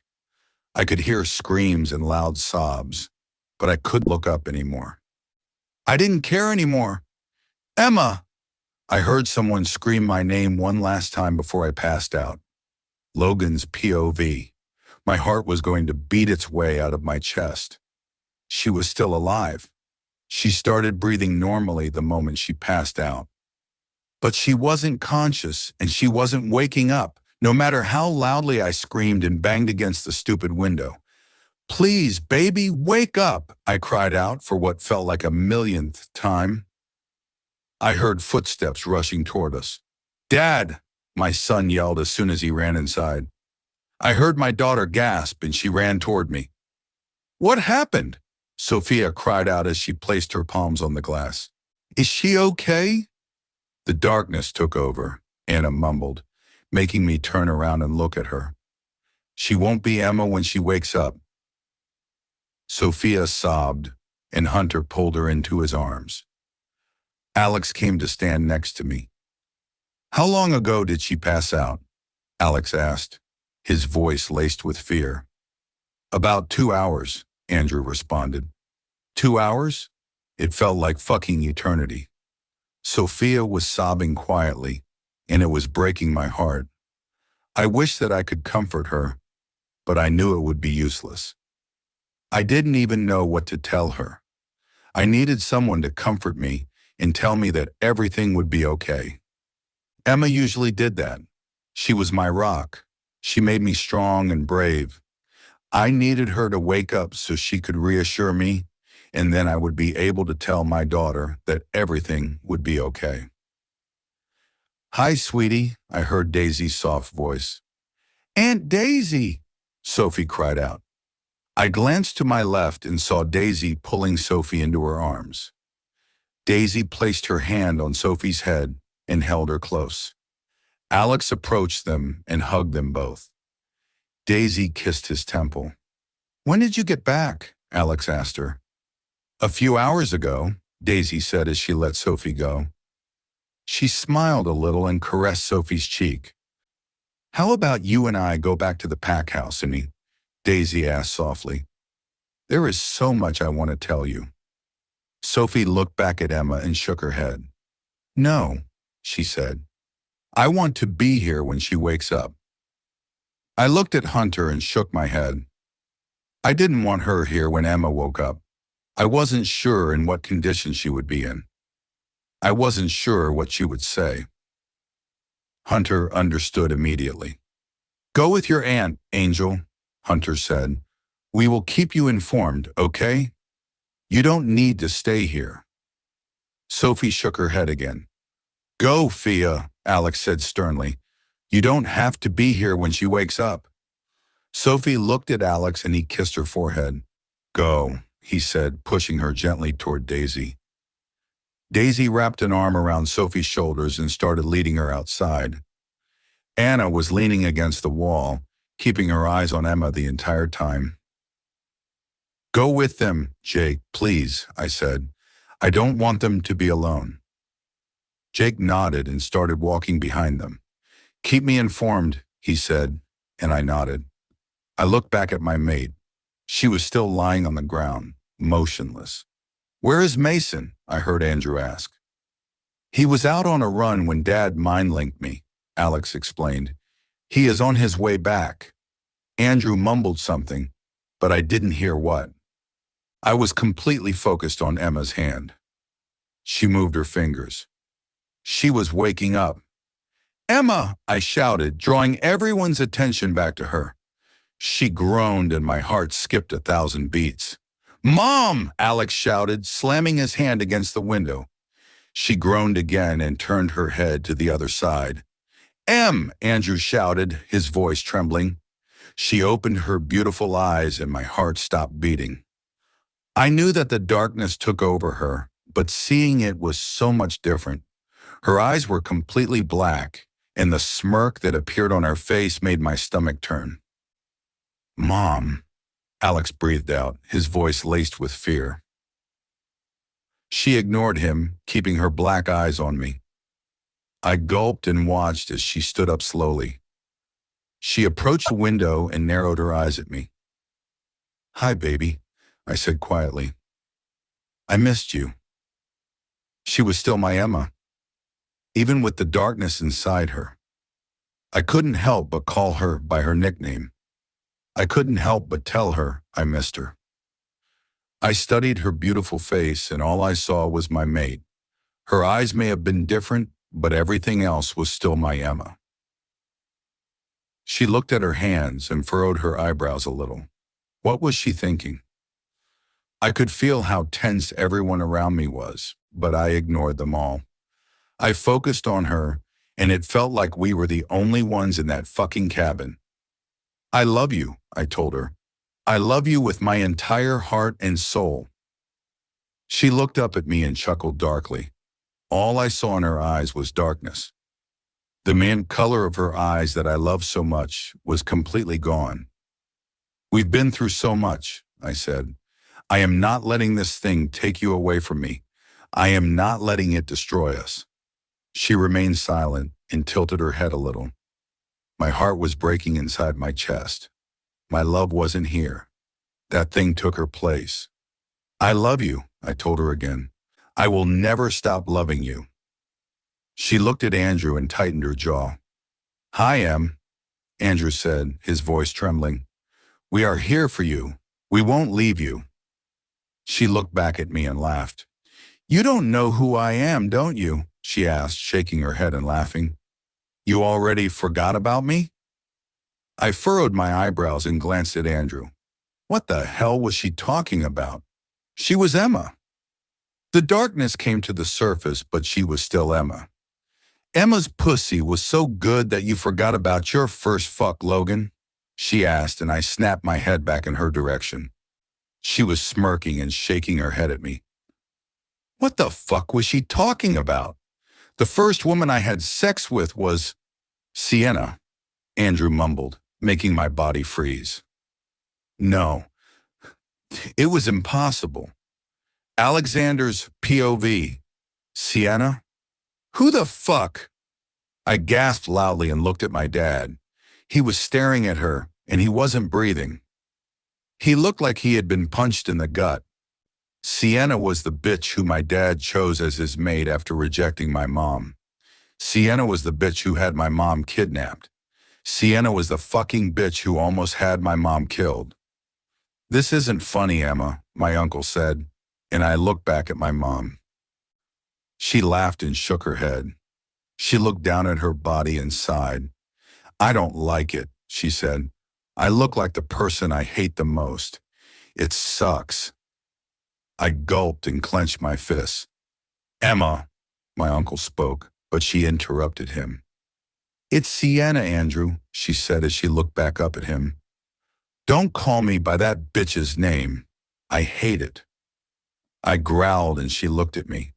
She smiled and approached the window. "You should have been my son," she said as she looked me up and down. "It is too bad that your father chose that pathetic little girl over me." My eyes widened. I could feel the tension in the air growing. No one said a thing. We were all too shocked to speak. She grinned widely and looked at my dad. "It is nice to see you, Logan," she said. "You are even more handsome than you were all those years ago." My dad was still completely shocked. He was barely breathing, and I wasn't sure if he blinked since she told us who she was. "You have nothing to say to me?" she asked. "Not even hi? It's nice to see you again, Sienna?" She looked at her body and sighed. "Well, you can't exactly see me," she said. "I am trapped in that little whore's body. I saw fucking red." She was calling my mom names, Uncle Andrew and I growled. My dad was still completely frozen. "Stop it," my uncle screamed, slamming his fist against the window. "Stop it right the fuck now." She rolled her eyes and sighed. "Oh, Andrew," she said, shaking her head. "Your temper has only gotten worse, I see. Why are you screaming?" The anger was pulsating inside me. I wanted to get in there and strangle her, but she was in my mom's body. I would be hurting my mom if I hurt her. My uncle growled loudly and bared his canines at her. "What the fuck do you want, Sienna?" he asked. "Get the fuck out of my sister's body." She laughed and shook her head at my uncle. "Oh, Andrew," she said, rolling her eyes. "I am finally where I wanted to be all along. I finally have control over Emma. I finally get to do what I always wanted to do." I clenched my fists and tried to take a deep breath. I couldn't do it, though. There wasn't room for anything other than anger and fear inside me. I was sure that I would explode. "What is that exactly?" my uncle asked, narrowing his eyes at her. "You want what Emma has? You want her mate? You want her life?" She laughed and shook her head again. "That would maybe be possible if the bitch didn't lock me up in this room," she said, looking around and frowning. "I would maybe be able to take over without any one of you noticing. I would maybe be able to pretend to be her for a while and then just enjoy the rest of my life with her mate and family." I imagined her taking over my mom. I imagined my mom being trapped in her own body, watching that bitch live her life. Just the thought of it angered me so fucking much that my claws elongated. I wanted to rip her into pieces. She looked back at us and smirked. "I can't do that, can I?" she continued. "I am just a curse, nothing more. I am dead, aren't I?" I wanted to wipe that stupid smirk off her face. But that was my mom's face. My eyes saw my mom, and nothing in the world would make me hurt my mom. Even if that stupid window wasn't separating us, I wouldn't be able to hurt her. I saw my mom even though I knew it wasn't her inside anymore. "What the fuck do you want then, Sienna?" my uncle asked. "Why are you here?" She opened her mouth to answer him, but she saw something behind us and she smirked again. "Sienna?" I heard Mason's voice. I turned around and saw a pissed-off Mason approaching us. His jaw kept twitching, and he never moved his eyes from her. "Oh, hello, Mason," she said. "It is nice to meet you." Mason growled quietly and clenched his fists. I turned back around and tried to take a deep breath. It was still impossible for me to do it. "What the fuck do you want?" Mason asked, gritting his teeth.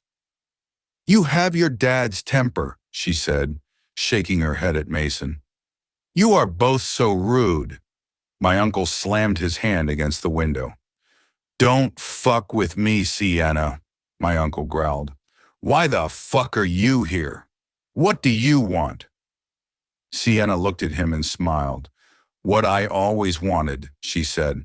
"I want Emma gone. I want her dead. I want you to feel the pain I felt when I realized that I was neither yours nor Logan's mate. I want you to feel the pain I felt when that little bitch turned 18 and got the man I wanted. I want you to feel the pain I felt when I realized that you loved her more than you would ever love me." She narrowed her eyes and clenched her fists. "I was there for the both of you since we were kids," she continued. "I was there for you through everything, and both of you just tossed me aside for some little bitch." She slammed her fists against the glass and growled. "But I have her now," she said. "The little bitch is at my mercy. Her body and her soul are at my mercy. I will kill her and I will make you watch." A scream got caught in my throat as I watched her elongate her claws. She was about to slice her stomach open when she flinched hard. It looked like she was struck by lightning. She stumbled back and collapsed on the floor. There was a moment of complete silence before all hell broke loose. Logan's POV. I was too shocked to speak. I was too shocked to move. I couldn't do anything except stare at her. It was my Emma, but at the same time it wasn't. She looked like my beautiful Emma, but it wasn't my Emma. I had such a hard time accepting the fact that my baby would be taken over by darkness. But I couldn't accept the fact that she was taken over by... No, it wasn't true. It couldn't have been true. The bitch wasn't back. The bitch was dead and buried somewhere in the forest. Her body was long gone. She was fucking gone. She wasn't inside my mate's beautiful body. It wasn't fucking possible. My body was completely frozen the entire time. I wasn't even sure if I was breathing. All I saw was my baby, but all I could hear was Sienna. It was a living nightmare, and I just wanted to wake up from it. I wanted to wake up next to my Emma. I wanted to pull her to my chest and kiss her soft lips, just like I did every morning for the past 20 years. I didn't want to listen to this. I didn't want to see this. I flinched hard when I saw her elongate her claws. My heart completely stopped beating when I saw her place them against her stomach. I wasn't able to scream. I wasn't able to do anything except stare at her in utter terror. But then she flinched back and collapsed on the floor. It was like everything came rushing back like a tidal wave. Every emotion that was being held back by shock was now overwhelming my body. "Emma!" I screamed as I slammed my body against the window separating us. "Mom! Emma!" I heard screams all around me, but there was another sound that caught my attention. Cracking. I looked at the window and gasped. I was just about to slam my body against it again when Anna's magic blasted me and I flew back. I growled loudly, my canines and claws bursting out of my body with such intensity that I could feel the metallic taste in my mouth. My canines sliced through my gums, but I didn't give a fuck. I felt Emma's power raging inside me, and I knew that I could bring that window down. I was going to get to my mate no matter what it took. I jumped up and growled at Anna. I tried to run back toward the window, but she stopped me again, knocking me back down to the ground. My vision blackened completely. The rage I never felt before washed over me. No one was going to stop me from getting inside that fucking room. No one! I looked at Anna and bared my teeth at her. I could see her mouth moving, but my growls were so loud that I couldn't hear anything else. Did she really think that I would stop? Did she really think that I wouldn't fucking break through that window? "Logan," I heard her voice in between my growls. "I did it! I knocked her down! She is okay!" I couldn't understand what she was telling me. I didn't give a shit. I was getting inside that fucking room. I looked at the window and saw the crack closing slowly. "No!" I screamed as I jumped back up and tried to run toward the window again. This time, Alex stopped me. I looked at him, wide-eyed. What the hell was he doing? I needed to go to her. "Dad!" he screamed at me. "Stop it! You need to listen to Anna!" I tightened my jaw and tried to get out of Alex's arms. I didn't need to do shit. All I fucking needed to do was go to my mate. Anna approached us and cupped my cheeks. Her magic entered me and I couldn't move. I couldn't do anything. I couldn't speak. I couldn't breathe. I couldn't look away from Anna. If Alex wasn't holding me, I would have crumpled to the floor. I couldn't feel my legs. "Listen to me, Alex," Anna said sternly. "Emma is okay.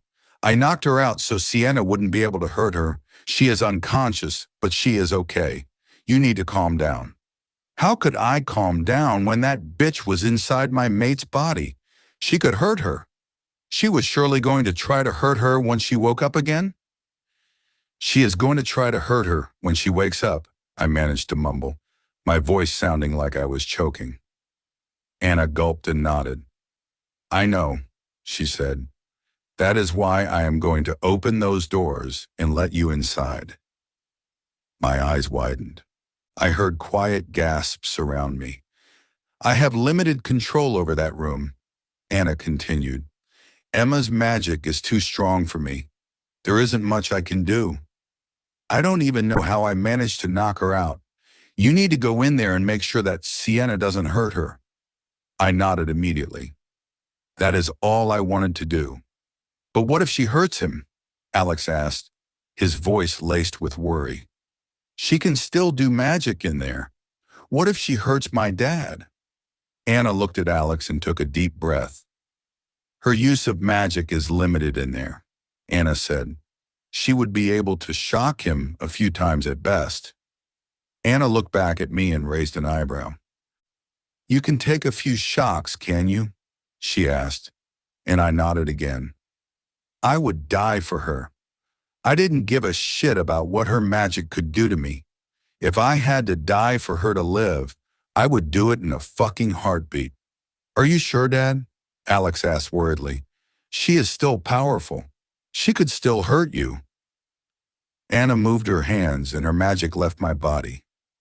I looked at my son and pulled him into a tight hug. I am sure, Bud, I said as I kissed his temple. Your mom needs me, and I will do whatever I have to do to keep her safe. I will endure whatever I have to, but I will make sure that she gets out of that room alive. Alex tightened his arms around me, and I kissed his temple again. I looked at Anna, who was standing in front of the door, mumbling something I couldn't understand. The door glistened for a second, and Anna turned the doorknob. My heart raced impossibly fast as I let my son go and rushed to get to my mate as soon as fucking possible. Logan's POV. The relief that washed over me when I finally pulled Emma into my arms was so intense that I almost fainted. Our coat, 1 second, I was ripping the door open, and the next second was on my knees next to her cold, still body.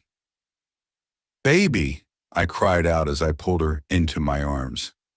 I kneeled on the floor and pulled her into my lap. She was so cold and I was terrified. I pressed her close to me and took a deep breath. The knots in my body that were formed when I saw her in this room were starting to loosen a little. I finally had her in my arms. I kissed her forehead and looked at her beautiful face. She was pale and she was shivering a little. I hadn't noticed that before. Logan, Andrew called me worriedly. Is she okay? I looked up at him and saw him and Mason staring through the window. Both of them looked completely distraught. Alex and Hunter were standing behind them. They were talking about something quietly. Anna was nowhere to be seen. I didn't even realize that she had already closed the door behind me. Logan? Andrew called me as he slammed his hand against the window. I flinched and looked back at him. Is she okay? He cried out, his voice laced with pain and fear. I looked back down at my mate and gulped. I pressed my lips against her forehead and took a deep breath. She is cold, I mumbled as I stood up with her in my arms. I walked to the bed and laid her down gently. I lay next to her and I covered us both with blankets. I pulled her to my chest and held her close to me. I buried my nose into her hair and took a deep breath, letting her scent soothe me. Is she hurt, Logan? Andrew asked, his voice trembling. Did she manage to cut herself? My heart raced. Why didn't I check that as soon as I walked inside? But I would be able to see the blood if she was hurt, wouldn't I? She was okay. She had to be okay. My hands were shaking as I lifted the blanket and looked down at her lower belly. There was no blood. Her shirt wasn't torn. I reached under her shirt and caressed her soft skin, crying out in relief when my fingers didn't find any kind of wound on her stomach. She is okay, I said. She didn't hurt herself. Andrew cursed loudly, and I looked up to see him lean his forehead against the window. Mason placed a hand on Andrew's shoulder and squeezed it. I looked at Alex, whose face was a mixture of fear and relief. Hunter and I will go talk to Fia, Alex said, and I gave him a small nod. Mind link me if anything happens, okay? I won't be gone long. It's okay, Bud, I said softly. Go be with your sister. I will mind link you if I need you. Alex gulped and looked at Emma. She is okay, Bud, I told him. I will make sure that nothing bad happens. I tightened my hold on her and pressed her even closer to me. She was still shivering. Go with them, Mace, Andrew mumbled, but Mason shook his head. No, Dad, he argued. You need me here. Andrew looked at him and gave him a small smile. I will be okay, Andrew said. At least she isn't alone anymore. Go be with your mom and Sophie. Mason tightened his jaw and looked at Emma. I knew how much he loved her. She was like a second mom to him. They always had a very special bond. Go, Mace, I told him softly. We will mind link you if anything happens. I really wanted them both out of here. I could barely remember the last time any of us slept or ate. Everything was happening so fucking fast, and I knew that they needed a small break. Daisy? I mind-linked her. Is everything okay? She responded immediately. Is Emma okay? She is, I said as I ran my fingers through Emma's hair. The boys are on their way back. Make sure that they eat something, okay? Don't let them come back here until they ate and slept. Okay, Daisy said. Is Andrew coming back? He will come back soon, I said. How is my princess? She is still a bit upset. Daisy sighed. She will be better now that the boys are coming back. Thank you, Daisy, I said, and cut our mind link. I looked back down at my baby and gulped. I bent down and kissed her cheek. Do you think that Sienna will still be there when she wakes up? Andrew asked quietly. I looked up at him and took a deep breath. We were now the only ones in the cabin. I don't know, I said. I will deal with her, though. I won't let her hurt Emma. Andrew lifted his head and ran his fingers through his hair. How is this possible, Logan? Andrew mumbled. How can that bitch still be here? Why is she still here? What the fuck is going on? I looked back at Emma and sighed. I caressed her cheek, dragging my fingers along her jaw and enjoying how her skin felt under my fingertips. The tingles I felt never lost their power. They were exactly the same as the first time I touched her after finding out that she belonged to me. I don't know, Andrew, I said, but I am not leaving her alone. I will stay here until we can both come out. I leaned in and kissed Emma's cheek softly. My heart raced when she furrowed her eyebrows and stirred a little. Emma, I exclaimed as I cupped her cheeks and lifted her head a little. Andrew gasped, and I could practically hear his heartbeat increasing. Emma opened her eyes a little and looked at me.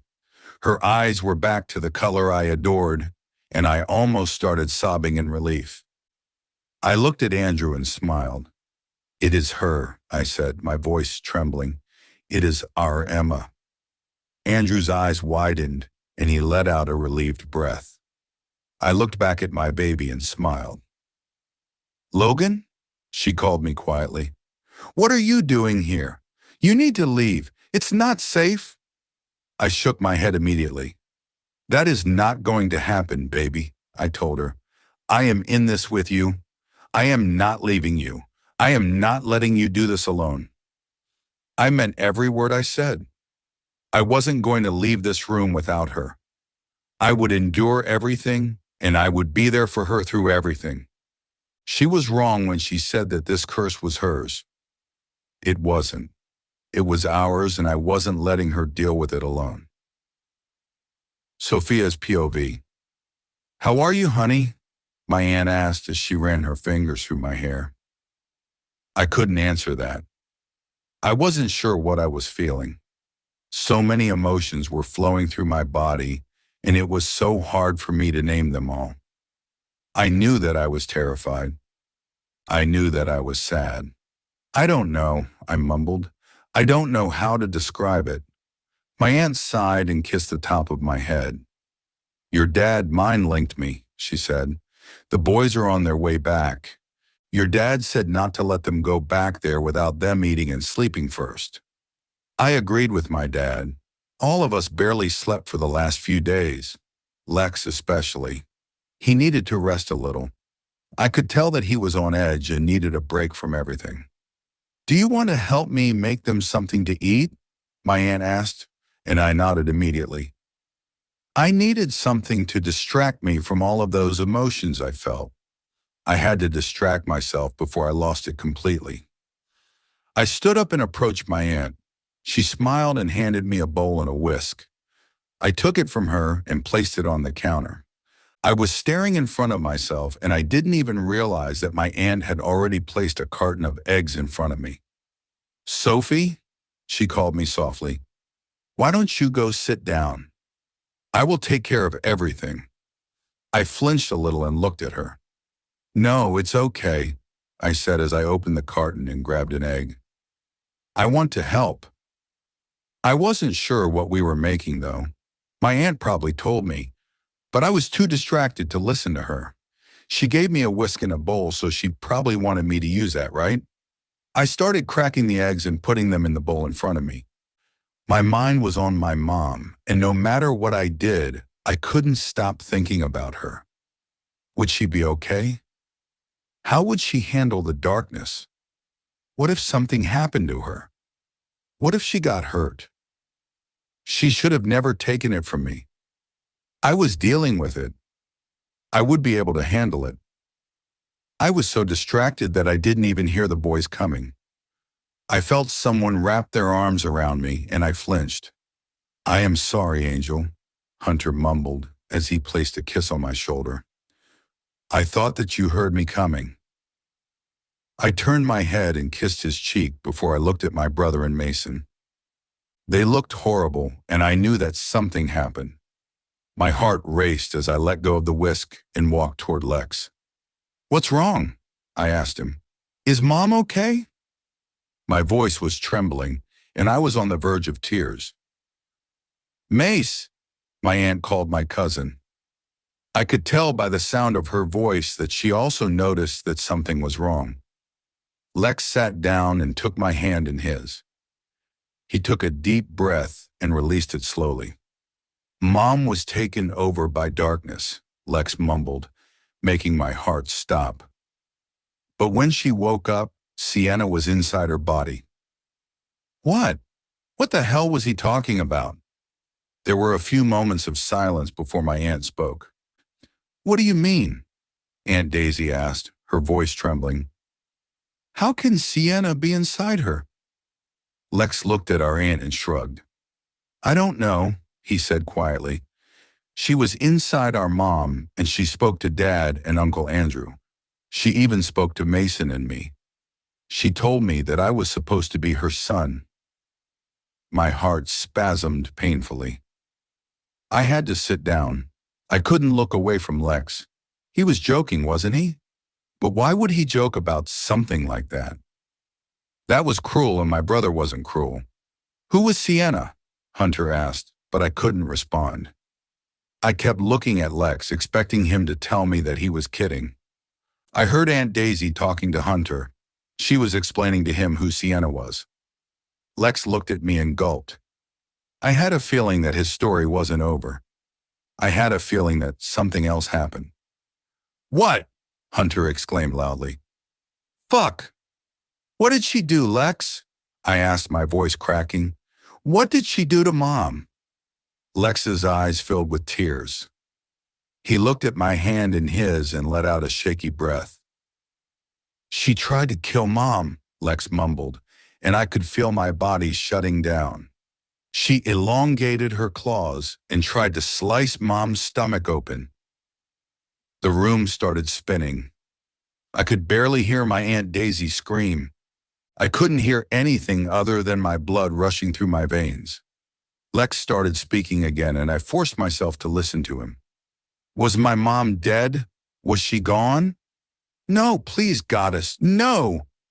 Anna used her magic to knock her unconscious, Lex said, looking back up at me. Mom is okay. She isn't hurt. I felt a tear fall on my cheek. Oh, fuck, my Aunt Daisy cried out. Thank you, goddess. Lex reached out and wiped the tears from my cheeks. I need to go back, I mumbled as I tried to get up. Two strong hands stopped me and made me sit back down. No, Angel, Hunter said as he bent down and kissed the top of my head. Your mom is okay now. You can't go back. How could she be okay when she had that awful thing inside her? Sienna tried to kill her. I had to go back. I had to take the darkness back. Dad is with her, Fia, Lex said, making me freeze. Anna let him go inside. He is with her and she is safe. I furrowed my eyebrows. What? Aunt Daisy mumbled. What do you mean? Lex looked at Aunt Daisy and sighed. We knew that we couldn't leave her alone in there, so Dad went in. Lex said, he will keep her safe. I couldn't hold back a sob that escaped me. Lex looked back at me and pulled me to him immediately. He wrapped me in a tight hug, and I couldn't do anything else except sob on his shoulder. Both of our parents were locked inside that room. Both of our parents were in danger. I had no idea what were we going to do now. Alexander's POV. I was lying on my bed staring at the ceiling. I couldn't sleep. I was exhausted, but I couldn't sleep. I couldn't stop the thoughts that were eating at my soul. Would I ever get to hug my parents again? Would something terrible happen to them? How strong was my mom now? Could she hurt my dad? What would happen to my mom when she realized that she hurt her mate? What if I lost both of them? How the fuck would I survive losing my entire family? I closed my eyes and tried to take a deep breath. It was impossible, though. My chest was being squished by so many emotions and I couldn't breathe normally. The air was barely entering my lungs and my whole body hurt due to the lack of air. I swallowed the lump in my throat and turned to my side. I grabbed one of the pillows that were on my bed and held it close to me. I buried my nose in it, hoping that the softness and the scent of the pillow would somehow soothe me. My pillow always smelled the same. My mom always used the same fabric softener, and the scent reminded me of her. It reminded me of simpler times. It reminded me of my childhood and how my biggest concern was if my mom would create 4 or 5 clouds over my bed. I liked 5 better. There was more lightning if she created 5 clouds. I forced the scent into my lungs and breathed out slowly. It soothed me a little, but I still wasn't able to relax enough to go to sleep. I tried to get more comfortable, just as Fia mind-linked me. Lex? She called me, her voice laced with sadness. Are you awake? I am, I responded immediately. Is everything okay? Can I come to your room? She asked instead of answering me. Always, Fia, I said softly. My heart raced a bit, wondering if something happened to her. She calmed down a bit before we went to bed, but she sounded so fucking sad when she mind-linked me. I heard her soft footsteps approaching my room. She opened the door and walked inside. She was wearing her pajamas and carrying her favorite blanket. I knew immediately why she had come here. We always did this when we needed comfort. I wanted to ask her to come to my room earlier. I needed her. I needed to hold her hand and sleep next to her, just like when we were little. Being with her was sometimes the only thing that could get me to fall asleep when I was upset. I knew it would be the same now. I knew that I would be able to fall asleep now that she was here. I moved the pillow away and made room for her in my bed. She climbed in and lay next to me, covering us both with her blanket. I took her hand in mine and squeezed it tightly. I miss them, she said quietly, making my heart clench. I rubbed the top of her hand gently and sighed.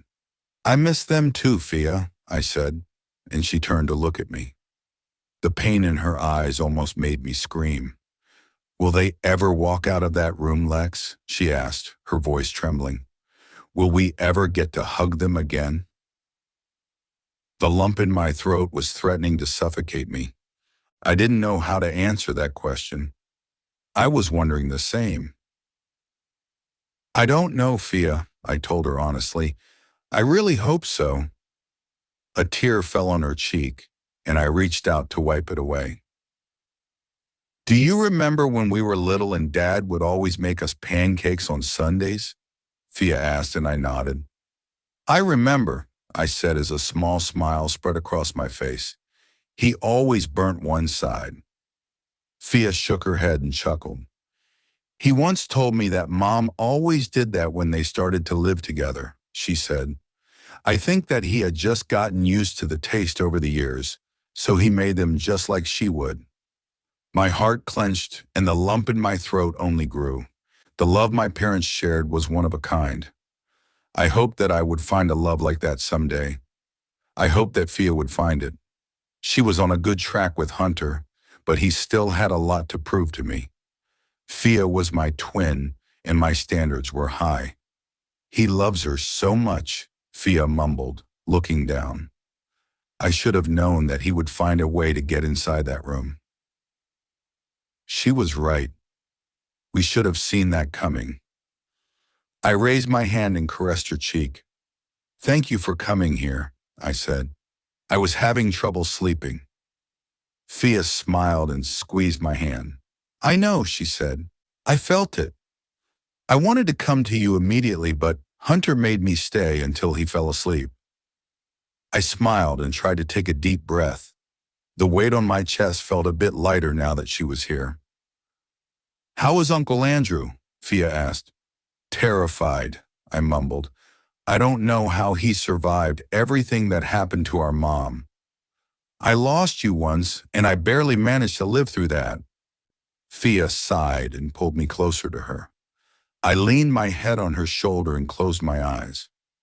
You will never lose me again, Lex, Fia said softly. I promise. I will always be here. I looked up at her and gave her a small smile. Even when you leave with Hunter? I asked her, feeling my heart spasm. I knew that she had to go, but I really didn't want her to. Especially then, she said, smiling back at me. We will talk on the phone every day. We can even meet at the border every damn day. I already know that I wouldn't have a problem with that. I chuckled and gave her a small nod. It's a deal, I said. We will meet at the border every day. Fia smiled again and leaned her head on mine. I closed my eyes and took a deep breath. I tightened my hold on her hand and let myself drift off into sleep. Logan's POV. Emma was falling in and out of consciousness until she finally fell asleep again after a few hours. I kept trying to talk to her and reassure her, but it was hard for her to focus. It looked like she was fighting hard, and her eyes kept changing color from blue to black. All I could do was hold her and tell her that I was there for her and that she was safe. In those moments when I was sure that my Emma was back, she would hold me tight and try to tell me that she loved me. Being in here but not being able to help her was torture. But at least I got to be here. At least I could hold her and kiss her. Is Eliza okay? I asked Leon. I am forcing her to talk to me all the time, he said, his voice laced with pain.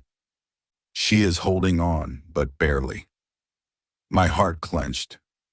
I buried my nose into Emma's hair and closed my eyes. Don't let go of her, Leon, I said. Keep her talking. Don't lose her. I missed Eliza so much. I couldn't wait to see her again. I couldn't wait to run my fingers through her soft fur. I won't, Logan, Leon said. Just focus on Emma, okay? Let me handle Eliza. I kissed the top of Emma's head and ran my fingers through her hair. Okay, Leon, I said. Keep me informed. I will, Leon said and retreated. Eliza is okay, I said. Leon is making her talk to him. I looked up and saw Andrew nodding. I know, he mumbled. Asher is trying to do the same. I took a deep breath and released it slowly. Maybe you should go back home, Andrew, I said. You need to eat and sleep. Andrew shook his head. I am fine. I am not leaving her. I sighed and leaned my head on Emma's. She won't be alone, Andrew, I said. I am here. I will mind link you immediately if something happens. He shook his head again. I am okay, he said. Daisy will bring me something to eat soon. Andrew took a deep breath and closed his eyes. I am not leaving her, he said quietly. I can't leave her.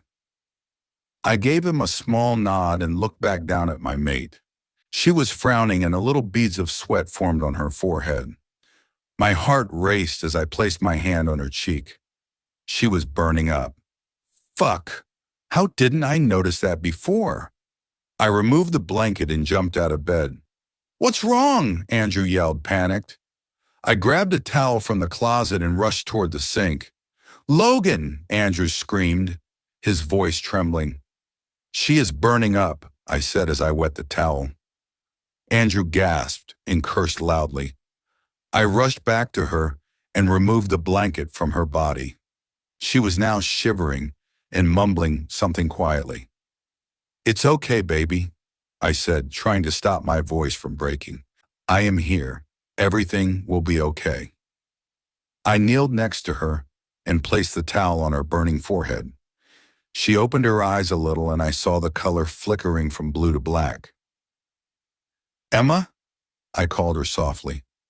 She turned her head toward me and smiled a little. Hi, baby, I said as I leaned in and kissed her cheek. I am here, my love. I am here. She chuckled a little, but it sounded so wrong. I pulled back and looked into her eyes. They were now completely black. Fuck. I'm back, she mumbled, her voice quiet and raspy. Did you miss me? I gulped and looked at Andrew. He was staring at her and his jaw was twitching constantly. I wasn't sure if he was breathing. She groaned and I looked back at her. Her eyes were now closed and she was turning her head from side to side. She grabbed the sheets beneath her and pulled. I gently cupped her cheek and made her turn back toward me. She opened her eyes and they were back to the color I adored. Fight, my love, I told her. You can do it. Fight her. I love you, Emma mumbled quietly. I know, baby, I said, caressing her cheek and trying to swallow the lump in my throat. I love you too. She groaned and closed her eyes again. I breathed out slowly, trying so fucking hard to stay calm. Come on, Em, I heard Andrew mumble. I looked up at him and saw that he leaned his forehead against the window. His eyes were closed and he was breathing deeply. Emma groaned and arched her back, making me look back at her. She looked like she was in pain, and I felt my heart break. I just wished that I could take it all away. I wished that I could go through it instead. I took her hand in mine and kissed it. Come on, baby, I mumbled. You can do it. You are so much stronger than she is, Emma. I believe in you. Emma cried out and opened her eyes again. They were pitch black again. She glanced at me and smirked. Emma will win, I said, tightening my jaw. You will never get what you want. She chuckled and shook her head. Are you sure about that? She asked, and I felt the anger inside me pulsate. Logan, Andrew screamed, making me look up. She elongated one of her claws, and she was about to stick it inside her tight. I grabbed her hand and growled, pinning it to her side. I grabbed her other hand as well, making sure that she couldn't hurt my mate's body. That's pointless, Logan, she said, panting hard. You should just say goodbye to your mate. I looked at her and growled loudly. Emma came to the surface for just a second, and my heart raced. Fight her, Emma, I said, knowing that she was fighting so hard to push Sienna back. I believe in you, my love. Fight her and come back to me. She laughed and arched her back again. She groaned loudly and started thrashing. I tightened my hold on her. Her eyes closed and she fell on the bed. She stilled completely, and my heart skipped a beat. Logan, Andrew called me after a few moments of complete silence. I looked up at him and gulped. What the fuck happened? Who would we see once she opened her eyes again? Emma or Sienna? Emma's POV, I opened my eyes slowly, trying to figure out where I was. I wondered if I would see Logan again. Was he really in the room with me, or did I just imagine that? I hoped he wasn't there. It wasn't safe. I was dangerous. If something happened to him because of me, I groaned and tried to lift my head. I could tell that I was sitting on a chair. That confused me. I was lying in bed with Logan the last time I woke up. Did he move me? Did that mean that he was really there with me? Wake up, Emma. I heard a voice that was oddly familiar to me. I couldn't remember who the voice belonged to, though. It was a female voice, but I couldn't remember anyone who sounded like that. Was someone else in the room with me? Did they let Sophia in? Oh, goddess, please no. She would try to take the darkness back. I forced myself to open my eyes. I had to stop my daughter from taking it back. I couldn't let her do that. It was my darkness. Sienna was my problem, not my daughter's. Well, hello, Emma, the woman said, making me turn to my left. I was pretty sure that the voice was coming from there. I blinked a few times, trying to adjust my eyes and see who it was. The first thing I noticed was darkness. It surrounded me completely and I couldn't see anything. I wasn't even sure if I opened my eyes or not. Was something covering my eyes? I heard a quiet whine behind me. I turned around a little, trying to see what it was. My heart stopped beating when I saw Eliza and Leon. Eliza was lying down and Leon was crouching over her protectively. Both of them were looking at me with so much love that I couldn't help but cry. But how could I see them in the dark? It was actually like the light was coming off them. I could see them because they were the light. They were my light in the darkness. I wanted to stand up and go to them. I wanted to bury my face into Leon's fur. I knew that I would be safest there. I knew that I would be safest with him. I wish those two weren't even here, the female voice said, making me turn back around. They are annoying. That mutt keeps growling at me. My breath got caught in my throat. No, it was impossible. Surprised to see me? She asked as she sat on the chair opposite me. I didn't see that chair before. When did it get there? You are dead, I mumbled quietly. My heart was racing. Everything she did and said came back like a tidal wave. I felt like that helpless 18-year-old girl again. She sighed and looked around. Unfortunately, Sienna said, I got to feel alive through you again, though. I furrowed my eyebrows. What the hell was she talking about? I got to talk to Andrew and Logan, she said, smirking a little. I even got to talk to Alexander. He is a handsome young man. I saw red. She talked to my child? When? How? He should have been my son, she said, sighing quietly. I growled and tried to stand up. Something stopped me. I looked down and saw that I was tied to the chair I was sitting on. How did I not notice that before? Sienna laughed. You are helpless here, Emma. Don't even try to stand up. I looked back up at her and narrowed my eyes. She was smirking at me, and it made me want to punch her. Leave my family alone, I said, clenching my fists. How did you even manage to talk to them? You are dead. Your body is rotting away in the middle of the forest. Sienna smiled and crossed her arms over her chest.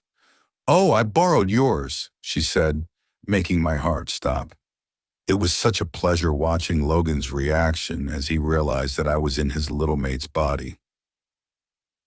My heart broke and I had to hold back a sob. A growl made me glance behind me. Leon was staring at Sienna with a murderous look on his face. I even tried to kill you, she said, and I looked back at her.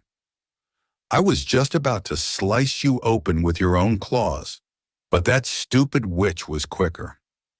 Sienna rolled her eyes and sighed. I will have to wait for another chance, she said. I am sure that I will get one. My heart hurt so much. Who saw her do that? Was Logan there? Was Andrew there? Oh, goddess, were my children there? I couldn't think about that now. I had to focus on something else. I had to focus on finding my way back to Logan and my family.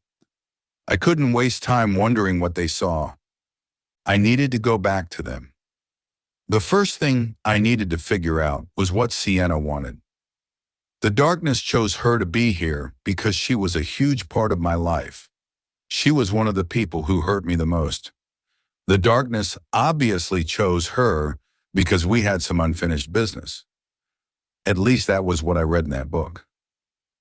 "What the hell do you want, Sienna?" I asked, trying to focus only on her. "Why are you here?" "That is an easy answer, Emma," Sienna said, laughing quietly. "I want you dead." I wasn't surprised by that answer. The darkness was feeding off death and misery. It had been trying to kill my daughter for years. I didn't have any doubt that it would try to kill me too. I took a deep breath and released it slowly. I needed to stay calm. "Because I took Logan from you?" I asked her, and her jaw twitched. "Because my brother loved me more?" Sienna laughed darkly. She stood up and approached me slowly. "He never loved you, Emma," Sienna said. "Logan never wanted you. You were always a task and a burden to them both." My heart clenched painfully, but I didn't let her see how much her words hurt me. I remained calm and shook my head. "You are wrong, Sienna," I said. "They loved me. They always did." Sienna's eyebrows furrowed. She looked confused, and it made me want to smile. She thought that it would be easy to make me believe her lies, but she forgot that I wasn't that naive 18-year-old girl anymore. Logan's POV.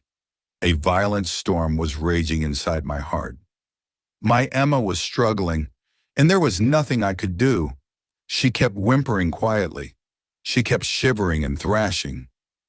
Her fever kept rising, and no matter how many cold towels I put on her body, it just wouldn't go down.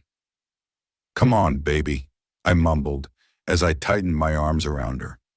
"Come back to me." I was lying next to her, pressing her whole body against mine.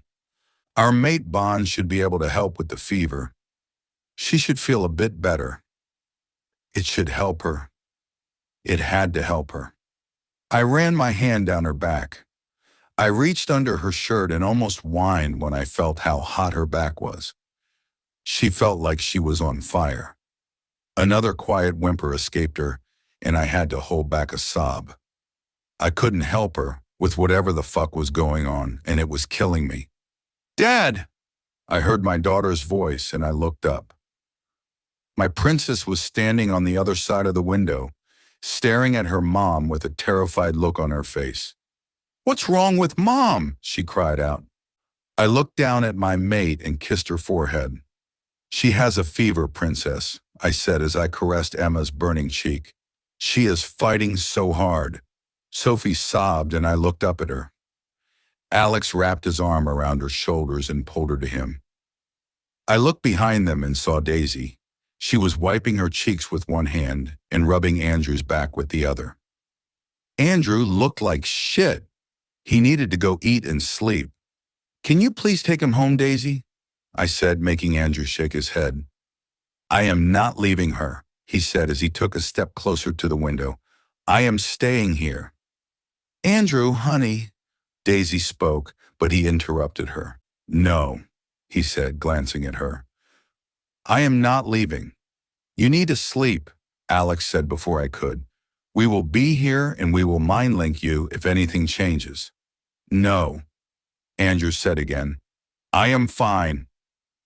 I sighed and narrowed my eyes a little. He was so stubborn. "You are not fine, Andrew," I said sternly. "You will go back home. You will get something to eat. You will sleep. You will come back after you ate and slept." He opened his mouth to argue with me, but I interrupted him before he could even start. "I don't want to hear it, Andrew," I said. Emma will kill us both if she sees you like this. Go home. Andrew tightened his jaw and looked at Emma. She wouldn't want to see you like this, honey, Daisy said softly. Let's go home. We will come back later. Andrew took a deep breath and released it slowly. Fine, he mumbled. I am coming back as soon as possible. After you ate and slept, I said sternly. Andrew nodded and turned around. I saw him clenching his fists as he rushed out of the cabin. Daisy kissed Sophia's cheek before she followed Andrew. She glanced at Emma one more time. Mind link me if something happens, please, she said through our mind link. Of course, I responded. Take care of Andrew. I will, she said before she cut our mind link. I focused back on my kids. I gave them a small smile, but they didn't smile back. Where is Hunter? I asked. At the pack house, Sophie said. He is talking to his dad. I nodded and kissed Emma's forehead. How long has she been like this, Dad? Alex asked quietly.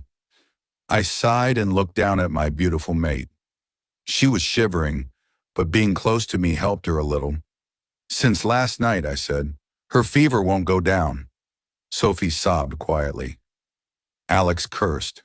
That's just what happened with Fia, Alex said. She had a fever too. I nodded and looked up at my kids. Both of them looked so afraid, and I just wanted to hug them and tell them that everything would be okay. Your mom will be okay, I told them as I tightened my arms around her. She is the strongest person I know.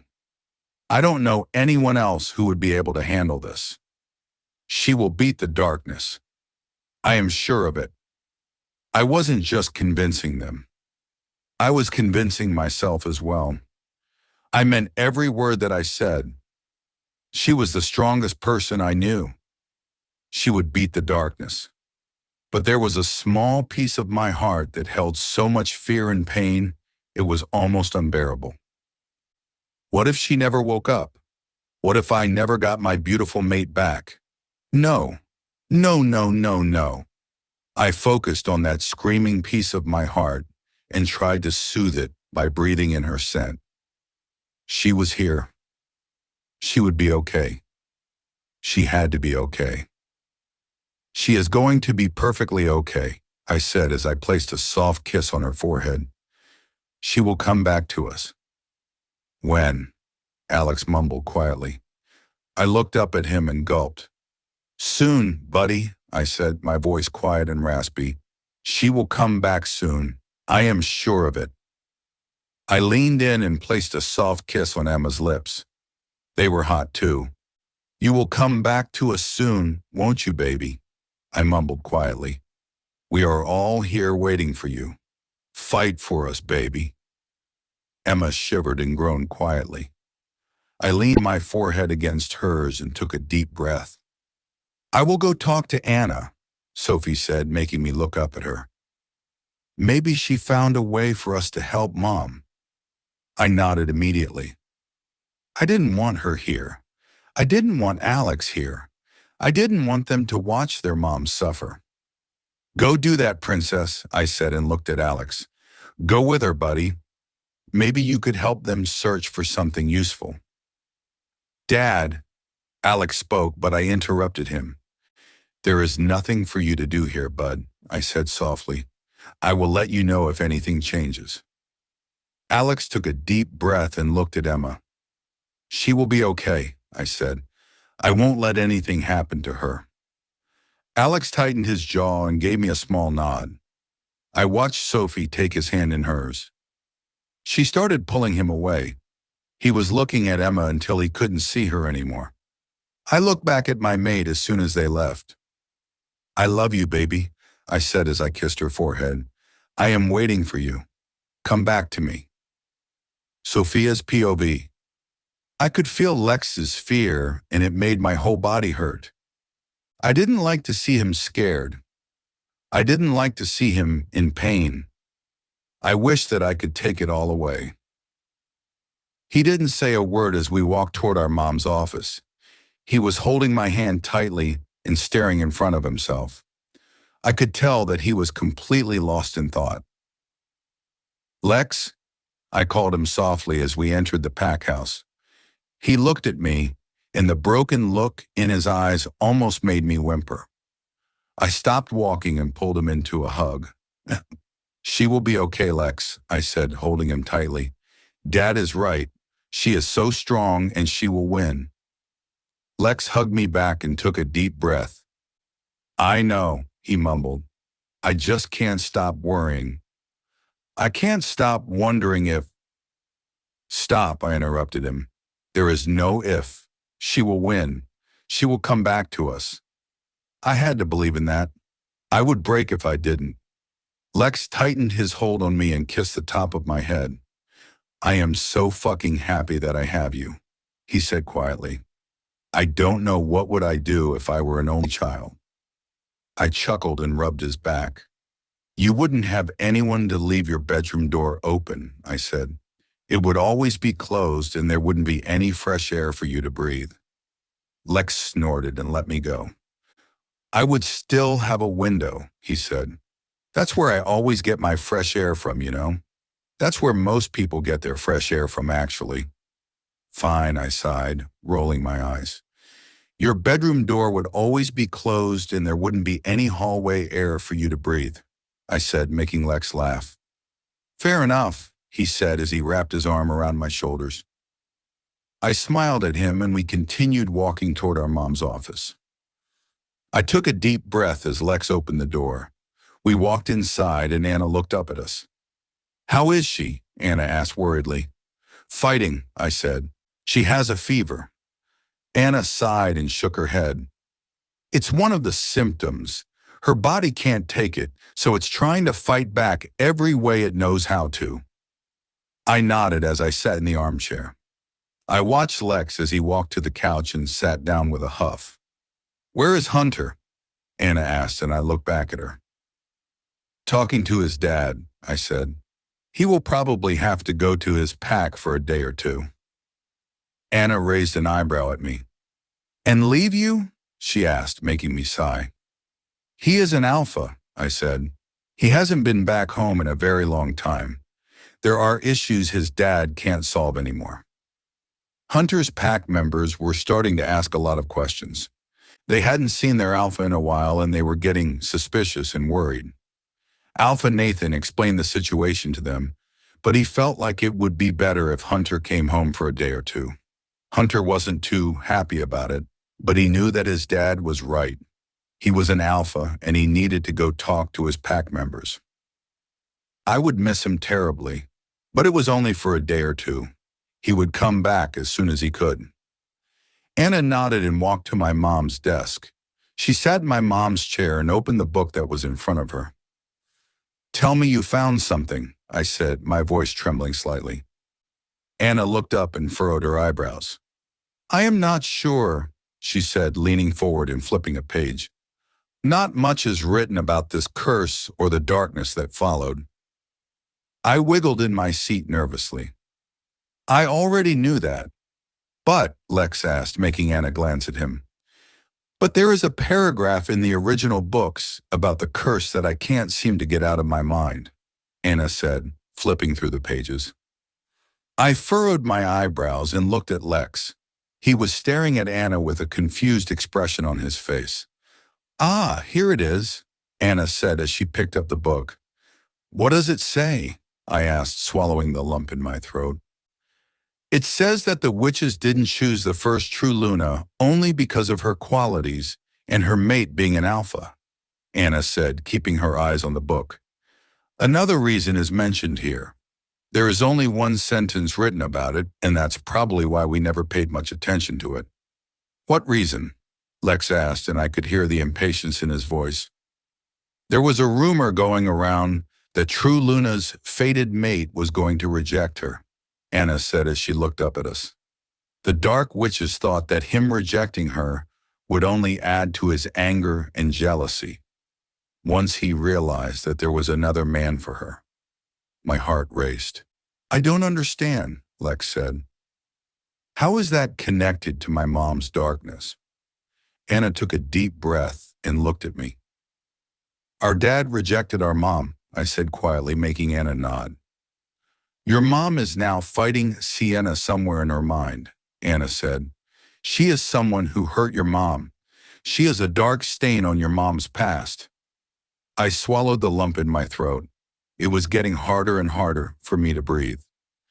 Unfortunately, a lot of fuckers hurt my mom, Lex said as he stood up and approached Anna and me. Are you telling me that she will have to fight them all? Anna looked up at him and shrugged. I am not sure, she said. Maybe she will. Anna glanced at me before looking back up at Lex.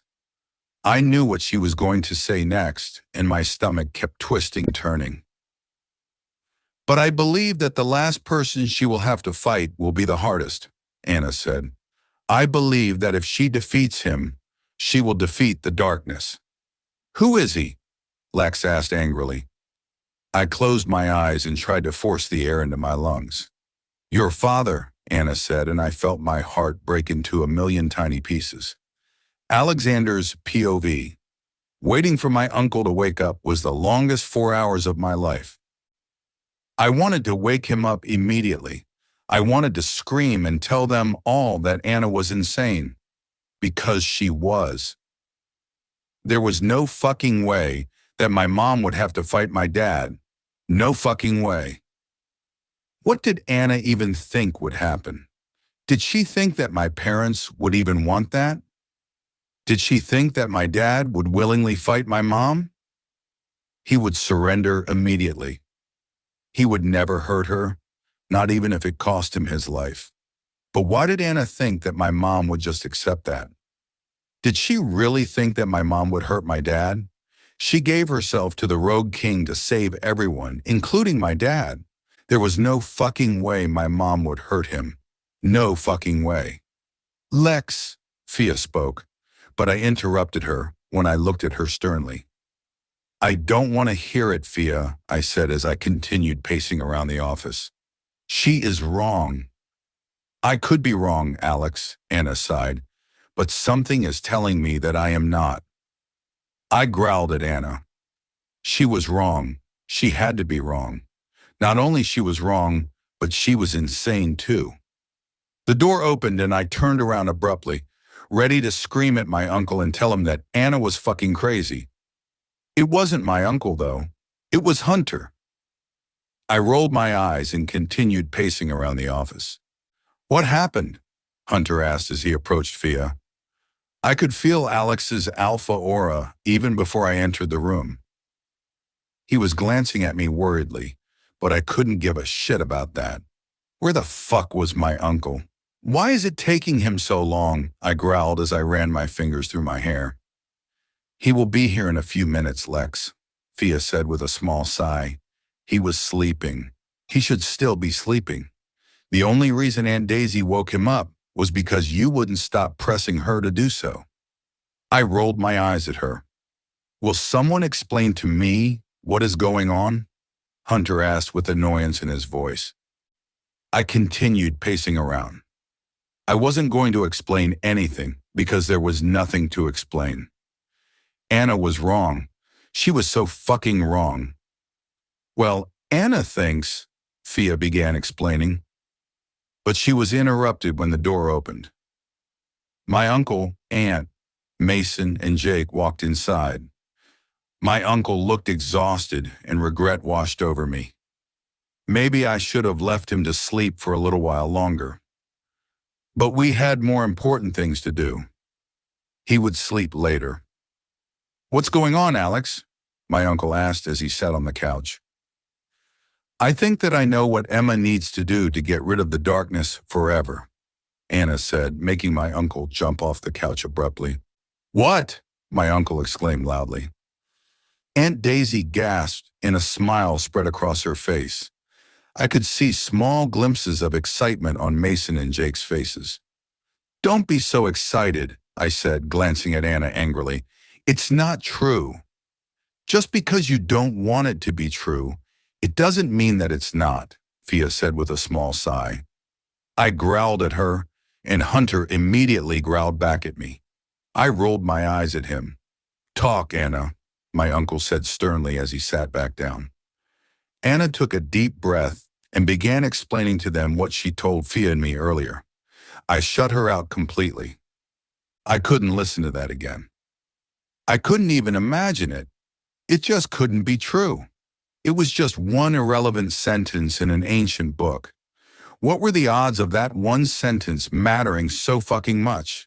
The odds were minimal. They were non-existent. They had to be. "Hold on," my uncle said, interrupting Anna and pulling my attention back to them. "You think that Emma will have to fight Logan?" I growled and continued pacing around the office. I could feel the tension in the air increasing. "Yes," Anna nodded. "I am not sure how, but I think that she will have to fight him." The room was silent. I looked at my uncle and saw a mixture of shock and anger on his face. "She won't be able to do that," Aunt Daisy mumbled. "She will never be able to hurt him." I swallowed the lump in my throat and tried to take a deep breath. "Will she have to fight me too?" my uncle mumbled, making us all look at him. He rubbed his palms against his jeans and shook his head. "I was on Logan's side when he rejected her," my uncle said. "I hurt her too. Will she have to fight me too?" My eyes widened, and I looked at Fia immediately. She was staring at our uncle with shock and fear written on her face. Would my mom have to fight her brother too? She could never hurt him as well. My mom loved her brother so much. I didn't see how she would win. I didn't even see her try. She was going to give up if Anna's theory was true. I would lose my mom. What if it's not them who mom needs to, but only versions of them who hurt her? Fia mumbled, breaking the silence.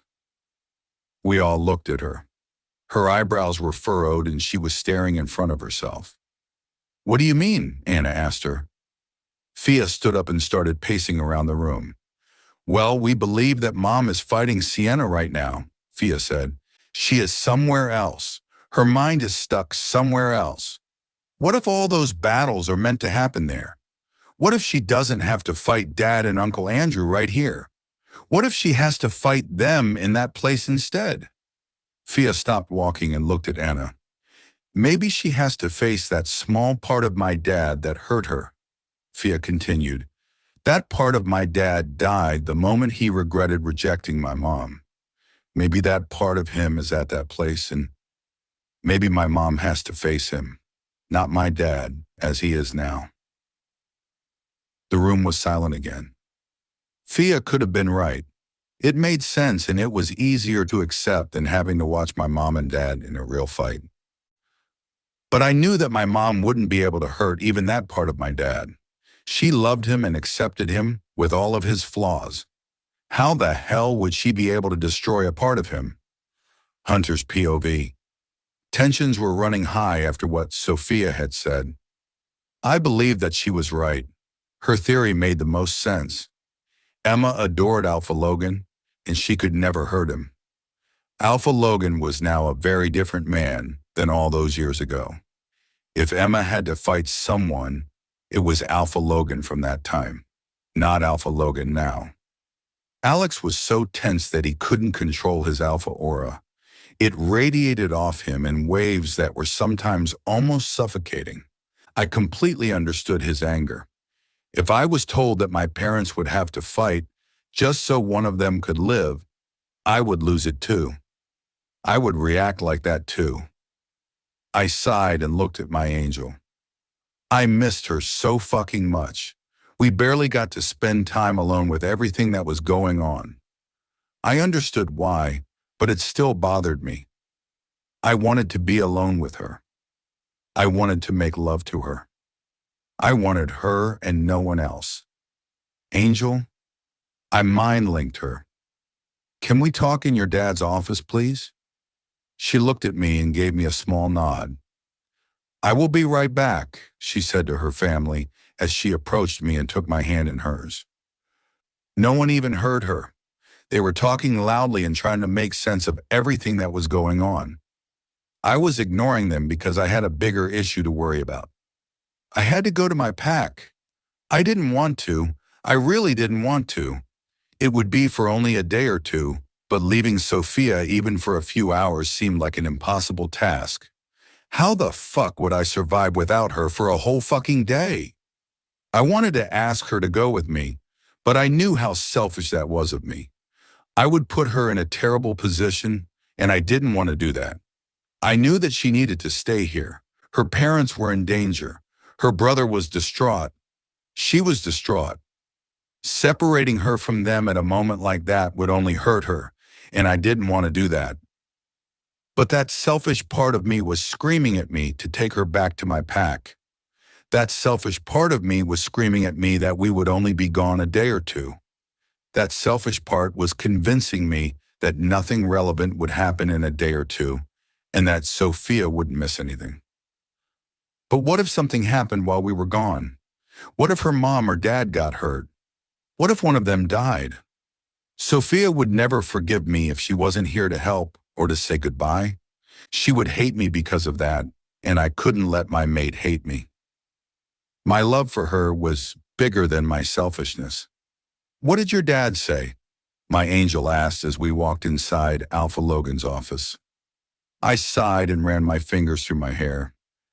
"He needs me to come back for a day or two," I said, trying to hide the sadness in my voice. "Our pack members are getting nervous and worried. I've been gone for a while. The members of a non-allied pack spent a few days at our territory. They are worried and they have started doubting my dad. They think that something happened to me." Sophia sighed and nodded. "I understand," she said as she approached me. "When will you leave?" I wrapped my arms around her and pulled her to my chest. I buried my nose into her hair and took a deep breath. "Tomorrow morning," I said quietly. "I will try to come back tomorrow night." Sophia looked at me and smiled. I leaned in and kissed her forehead. "I am sorry, Angel," I mumbled. "I wish I didn't have to go." "You need me right now." "It's okay, Hunter," she said, giving me another small smile. "Your pack needs you too. I will be okay for a day or two. I won't be alone. My family is here." "It's our pack, Sophia," I said as I kissed her forehead again. She chuckled and nodded. "Right, I will have to get used to that." I nodded and leaned in to kiss her softly. "Goddess, I would miss her terribly." "I wish I could go with you," she mumbled against my lips. That selfish part of me broke through, and I almost asked her to do it. I almost told her how fucking much I wanted her to go with me. She interrupted me by sighing and caressing my cheek. "I can't, though," she mumbled quietly. "My family needs me right now. Lee needs me. He is not used to being helpless. He always finds a way to fix everything. This is throwing him off completely." I nodded and took a deep breath. "I know, Angel," I said softly. "I wish you could go with me too." I had to tell her that I wished she could go with me. I had to give that selfish part of me just a small relief. Sophia gave me a small smile and I kissed her again. Her lips were soft, wet, and warm. I wanted more. I parted her lips with my tongue and she moaned quietly. My dick got hard immediately. I picked her up and wrapped her legs around my waist. I took a few steps forward until she was pressed against the wall. "You are perfect," I told her as I pressed my dick against her pussy, trying to show her what she was doing to me. She moaned and rolled her hips against me. "Fuck," I said, growling quietly. I lowered my lips to her neck and started sucking on her mark. She cried out in pleasure and grabbed a fistful of my hair, pressing me closer to her. I wanted to fuck her, right then and there, but I knew that someone could walk in on us. I reluctantly slowed down until I was just pecking her lips and caressing her beautiful face. "I will fuck you tonight, Sophia," I said, making her moan quietly. "I can't leave before I bury myself inside you." She gave me a small nod and kissed me hard. Fuck. She was making it so fucking hard for me not to fuck her right there and then. I wanted her so badly, but I knew that I would have to wait until tonight to have her. Emma's POV. It's tight, isn't it? Sienna said mockingly. I stopped trying to free my hands and looked up at her. You will never get your hands free, Sienna said, chuckling darkly. You will die in that chair. Anger blinded me. Well, if that is the only way to get away from you, I won't object much, I said, clenching my fists repeatedly. Sienna laughed, throwing her head back. What would Logan and Andrew say to that, Emma? She asked, and I regretted my words immediately. Would they really want you to give up so easily after all they've been through to save you? I tightened my jaw and swallowed the lump in my throat. Oh, or maybe they wouldn't even care, she said as she stood up and approached me. My heart tugged painfully. Sienna placed her hands on each side of my head and leaned in. Her face was so close to me that I could see all the different color freckles in her eyes.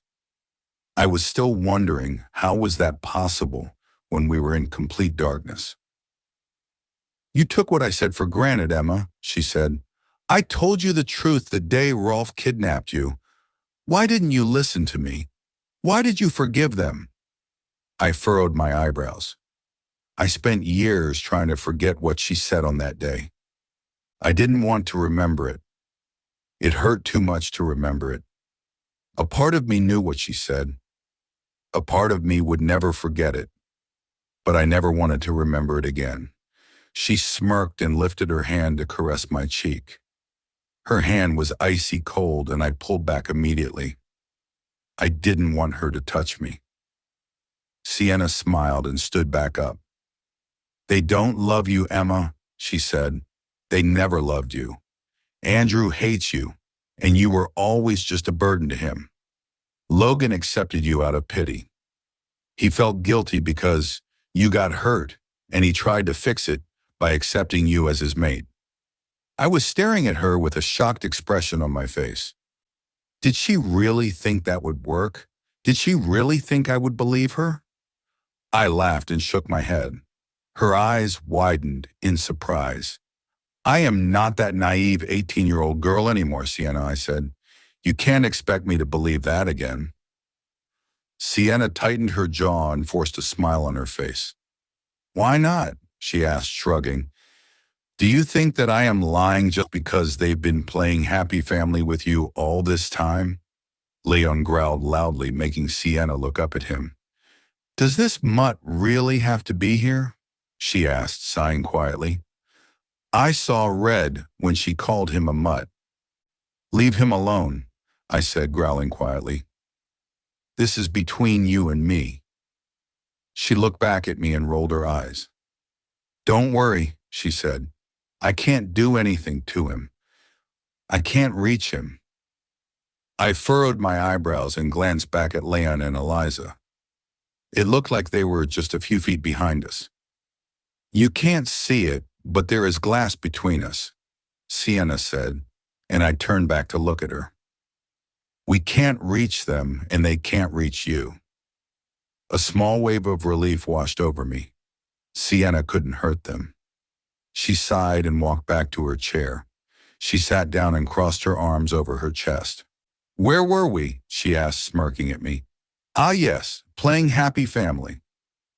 Leon growled again, but this time Sienna ignored him. I swallowed the lump in my throat and grabbed the armrest tightly. I knew that she was lying, but my heart still tugged painfully. Just imagining that her words could be true was hurting my entire body and soul. The rope around my wrist tightened. I looked down and furrowed my eyebrows. Why did it tighten? That had never happened before. The ropes were tight, but I never felt them tighten until now. Do you really think that they love you just because they took you back? Sienna asked mockingly. They just felt guilty, Emma. Don't confuse guilt with love. I looked back at her and scoffed. I am not, I said, clenching my fists. They didn't do it out of guilt. They did it out of love. The rope around my wrists loosened a bit. I looked down and my eyes widened. They love me, I said, tugging on the rope. They always loved me. I was never a burden. They made mistakes, but they loved me. The rope was getting looser with each word I spoke. I smiled and looked up at Sienna. She was staring at my hands with an angry look on her face. They never loved you, she exclaimed as she stood up. Logan always wanted me. Andrew spent more time with me than with you. Why do you think that was? You were nothing but a burden to him, Emma. I smiled at her. She really thought I was going to believe her. She really thought that I was still that naive 18-year-old girl. Their lives would have been so much better without you, Sienna added as she approached me slowly. I should have let Rolf kill you right then and there on your kitchen floor. I chuckled and shook my head. You are wrong, Sienna, I said. Both of them loved me so much. I made their lives better. They made my life better. We are a family and we love each other so much. I wouldn't be where I am today if it wasn't for them. Nothing you said is true, and I know it with my entire heart. I believed every word I said. Nothing and no one could tell me that I was wrong. I knew that I wasn't. I knew how much my family loved me and how important I was to them. Sienna was terribly wrong if she thought that I would fall for her lies again. I could feel the rope around my wrist disappearing. I looked down and smiled. I was free. I stood up and looked at Sienna. Her eyes widened. I am sorry about one thing, though, I said. My brother and Logan really loved you. They really thought of you as a friend. I looked up to you when I was a little girl. I am sorry you couldn't appreciate all the love we had for you.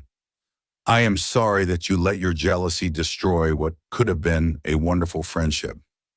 Sienna screamed and fell to her knees. I closed my eyes and took a deep breath, praying to the goddess that I would be back with Logan when I opened them again. Maybe this was the end. Maybe I finally defeated the darkness. Logan's POV. Seeing Emma in such distress weighed heavily on my soul. I cried silently after everyone left. I kept begging her to open her eyes and come back to me. I felt like my soul was burning. I just wanted her back.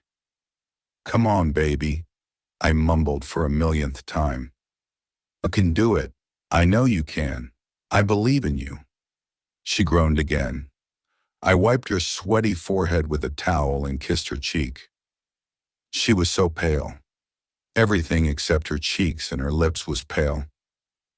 I swallowed the lump in my throat and wiped the tears from my face. I cupped her cheeks and pressed a small kiss on her burning lips. I am here, baby, I mumbled. I will always be here. I heard the door to the cabin open and a few sets of footsteps approach the window. I wrapped my arms around Emma and buried her head into my neck. I didn't want them to see her like that. They would freak out. She looked worse than she did before everyone left. Andrew was the first one to approach the window. He looked like he hadn't been sleeping. Andrew, I said sternly, did you sleep? He gave me a small nod and looked at Emma. How is she? He asked, his voice laced with pain. I ignored him completely. I looked behind him and saw my son and my daughter. Mason and Daisy were there too. All of them looked worried and afraid, and my heart clenched painfully. I wished that I couldn't reassure them and tell them that everything was going to be okay. I wished that there was someone who would reassure me and tell me that everything was going to be okay. Why didn't you sleep, Andrew? I asked, looking back at him. You look like shit. I slept, Andrew said quietly. I am fine. Emma groaned painfully, making me look down at her. It's okay, baby, I said as I kissed her cheek. I am here. You can do it.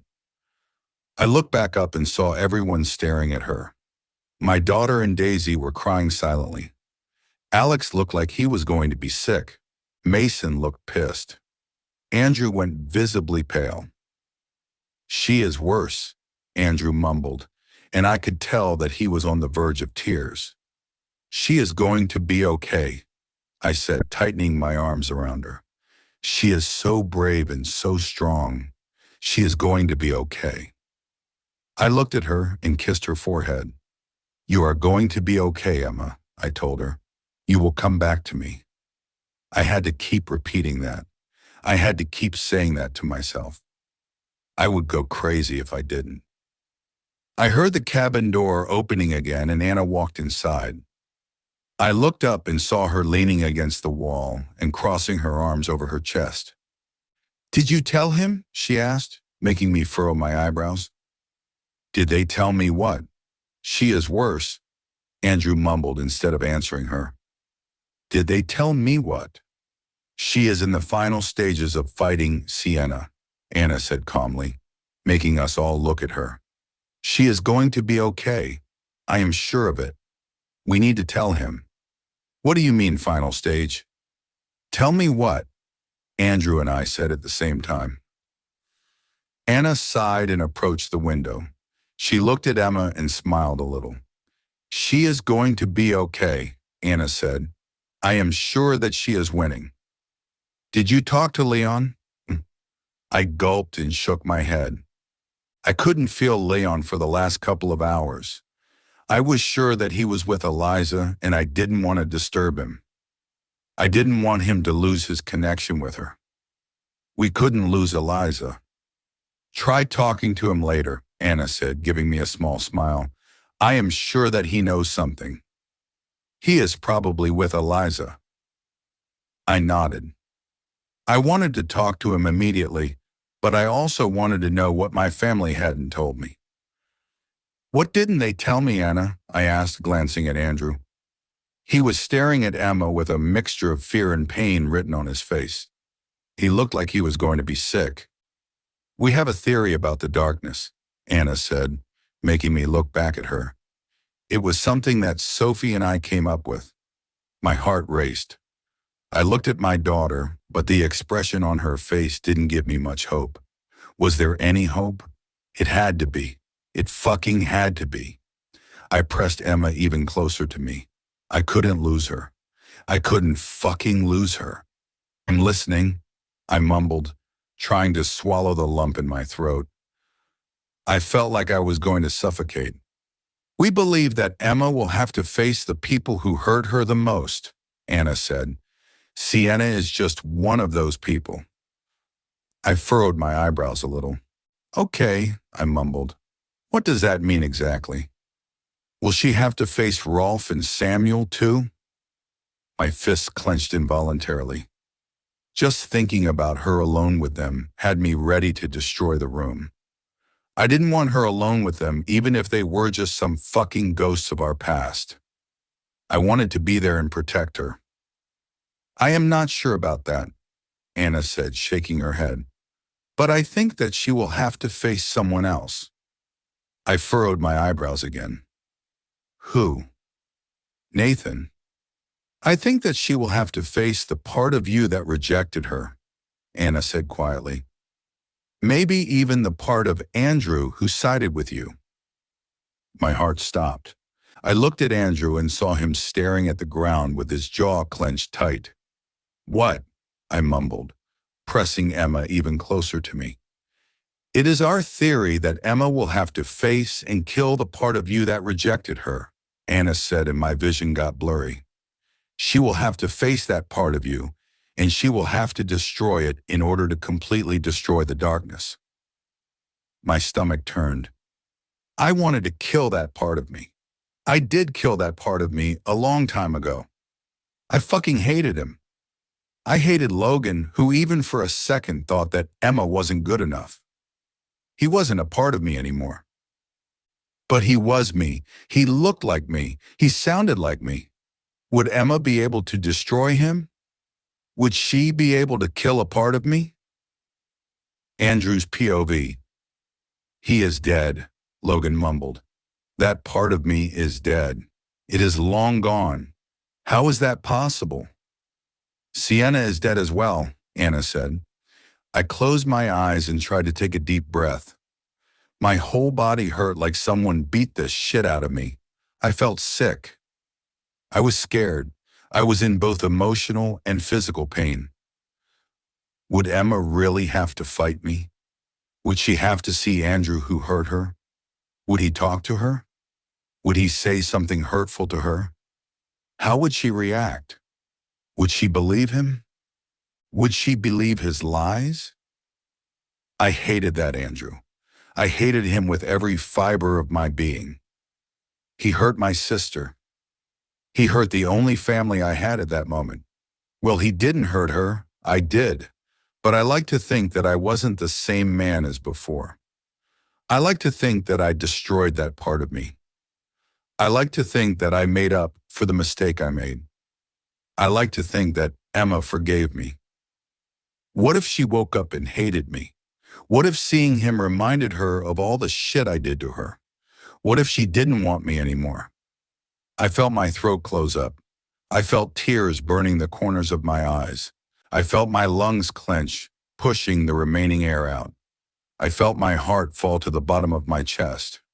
I felt my stomach turn. What the fuck would I do if she woke up and hated me? Daisy wrapped her arm around my waist and placed a small kiss on my upper arm. Stop, Andrew. She mind-linked me. I can feel your emotions and I can guess what you were thinking. Stop it. She loves you, Andrew. She loves you so much, and nothing will change that. I looked at Daisy and she gave me a small smile. All the pain in my body lessened a bit. I love you. I mind-linked her. I don't know what I would do without you. Her smile widened. You will never know the answer to that question because I never plan on leaving you alone, she said, and my heart skipped a beat. I wrapped an arm around her shoulders and kissed the top of her head. I breathed her scent deeply and let it calm me down a little. When I opened my eyes, I saw Logan cupping Emma's cheeks and telling her something quietly. It is just a theory, Dad, Alex said, his voice laced with fear and anger. It doesn't have to be true. Logan looked at Alex and took a deep breath. He gave him a small nod and looked at Anna. How did you even come up with that theory? He asked. I went back to the original books about the curse, Anna started explaining. I read that one of the reasons the witches chose that girl to be the first true Luna was also a rumor that was going on. What rumor? Logan asked. That her fated mate was going to reject her, Anna said, and Logan tightened his jaw. The witches thought that her fated mate would be even more jealous of her cursed mate if he rejected her, and later saw that she had another mate who would accept her. They thought it would create even more friction between the two alphas. Logan closed his eyes and took a deep breath. He kissed Emma's forehead and buried his nose into her hair. It's all my fault, he mumbled. If I didn't make that stupid mistake, she would be awake now. She would be with me. There wouldn't be darkness. There wouldn't be anything but us and our happiness. He opened his eyes and looked at Emma. I am sorry, Emma, he cried out. I am so sorry, my love. My heart tugged painfully. Sophie sobbed and I instinctively pulled her into my arms. She hugged me tightly and I kissed the top of her head. She calmed me down a lot. She was a part of my Emma and it felt like I was holding my sister in my arms. She would still be cursed, Logan, Anna said softly. She would still have darkness inside and she would still have to fight it. Logan shook his head and hugged Emma tightly. I closed my eyes and swallowed the lump in my throat. I wish that I could hug her. I wish that I could tell her how fucking sorry I was. But she wouldn't have to fight me, Logan said. She wouldn't have to go through that again. She wouldn't have to see that fucked up version of me. She wouldn't have to listen to him and his idiotic excuses. Logan stopped to let out a broken sob. He started kissing Emma's cheeks, forehead, and lips repeatedly. I am sorry, love, he cried out. I am so sorry. I'd never seen Logan so hurt, and it made my heart break. I had known him since we were kids. I'd been through so much with him, but I never saw him sob like that. Not even when Emma was taken. As terrified as he was then, he knew that we would find her. He knew that we would help her. He was able to take action. We were able to take action. We were able to find the fuckers and kill them. He wasn't helpless then, but he was helpless now. We all were. Emma was alone in that fucked up place. She had to face them alone, and we couldn't help her. None of us could do shit about it. I tightened my arms around Sophie and kissed the top of her head again. "Dad," Alex spoke, but Logan's loud gasp interrupted him. "Emma!" Logan screamed, and I looked up. My eyes widened when I saw Emma's half-open eyes. "Emma! Mom!" All of us screamed at the same time. She tried to look at us, but Logan turned her head toward him. "Emma!" he cried out. "I am here, baby. Please say something. Talk to me." Emma shut her eyes tightly and furrowed her eyebrows. My heart jumped to my throat. "No, she couldn't go back to sleep." "No, no, no, no," I exclaimed, slamming my hand against the glass. "Wake up, Emma." My heart was going to jump out of my chest. I couldn't breathe. All I could do was stare at her and beg the goddess to keep her awake. She couldn't go back there. She had to stay awake. She had to stay with us. Logan's POV. I leaned in and pressed a kiss on Emma's lips. "Wake up, baby. Come on," I cried out, trying to ignore Andrew's screaming. She opened her eyes again and looked at me. I was sure that my heart would stop. Her eyes were blue. It was her. It was my Emma. "Oh, goddess," I cried out. "It's you." I kissed her again and sobbed. She groaned quietly and tried to lift her hand. She was too weak, though. I took her hand in mine and lifted it a little. She placed it against my cheek and gave me a small smile. "I beat her," she mumbled quietly. "She is gone." I smiled through my tears. "I knew that you would, baby," I said as I placed another kiss on her lips.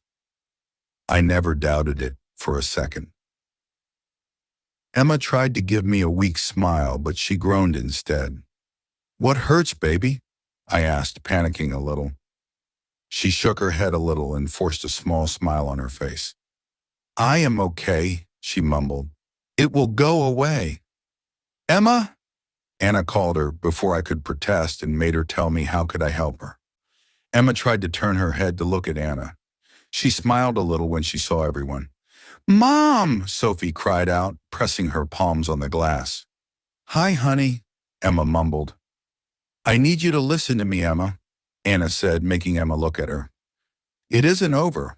You will be pulled back, and I think that there will be more people you will need to face." Emma furrowed her eyebrows a little. I closed my eyes and buried my nose in her hair. Just thinking about her having to face that motherfucker who rejected her was tearing my soul apart. I wished that I could be the one to face him, not her. I wished I could be there to tell him how much I hated him and how much I hated that he used to be a part of me. I wanted to punch him. I wanted to strangle him. I wanted to watch him die for good. "You will be pulled back there, Emma," Anna continued, and Sophie sobbed. "There will probably be someone else waiting for you back there. You need to be strong, Emma. We are all here for you." "Who?" Emma asked quietly. I opened my eyes and leaned my forehead on her cheek.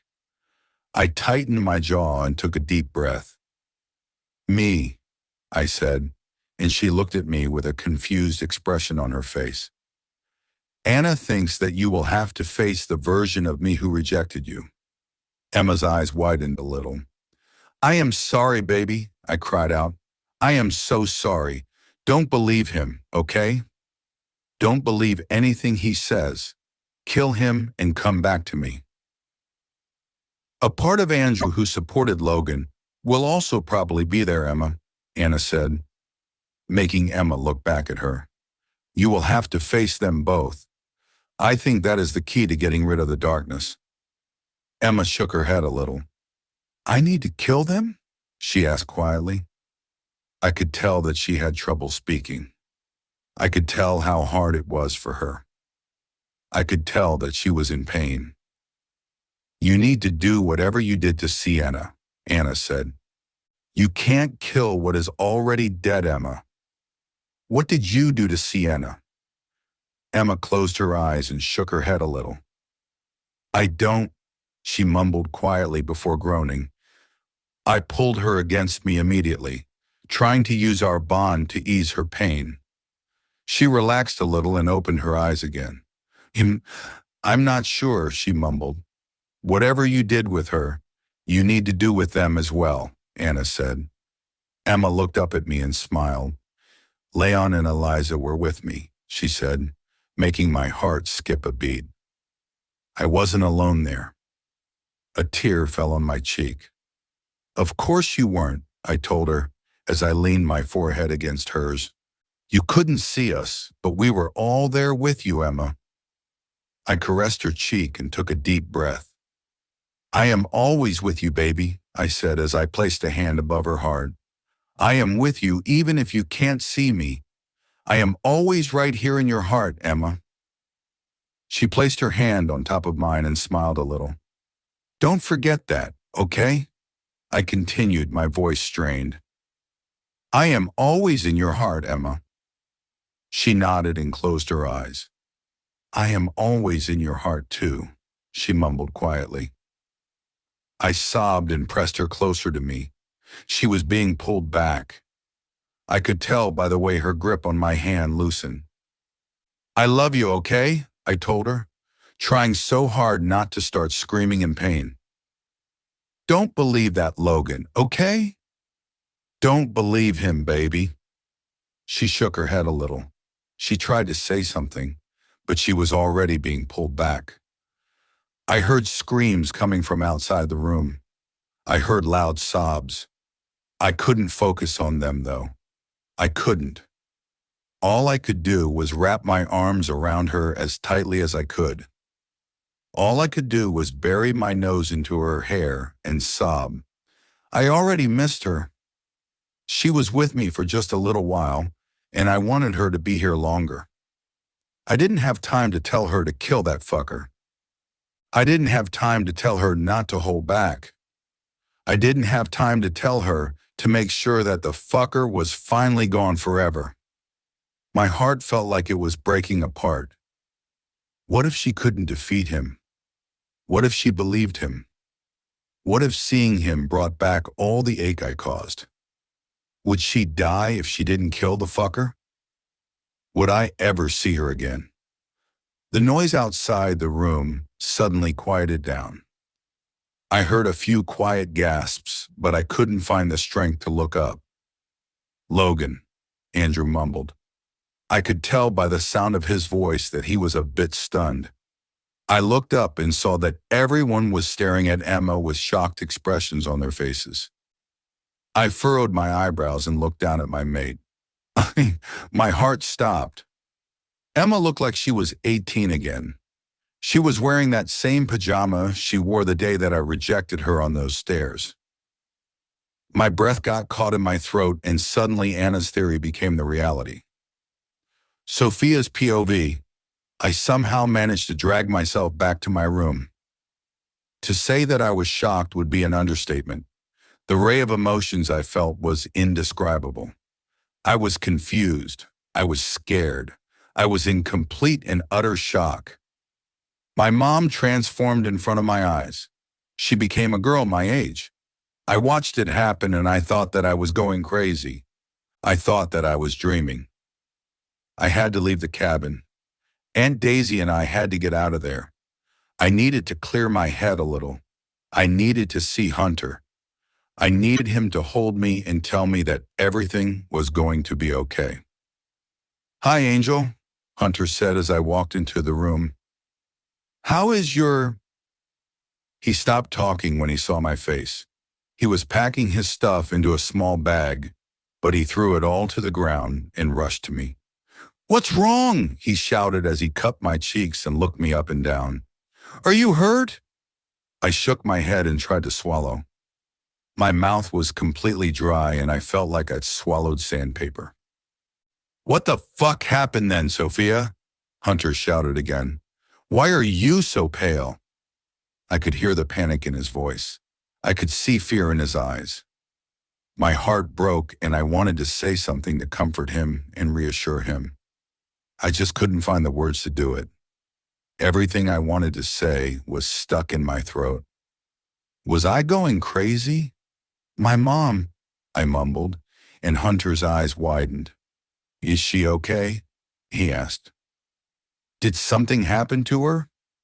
It did, but I had no idea how to explain that to him. What was I supposed to say? How could I explain that my mom just went back in time and was 18 again? He would surely think that I was crazy. Say something before I lose my shit, Hunter said, growling a little. I closed my eyes and tried to take a deep breath. Let me explain to them, Stella said softly. Thank you, I said. I really had no idea how to do it.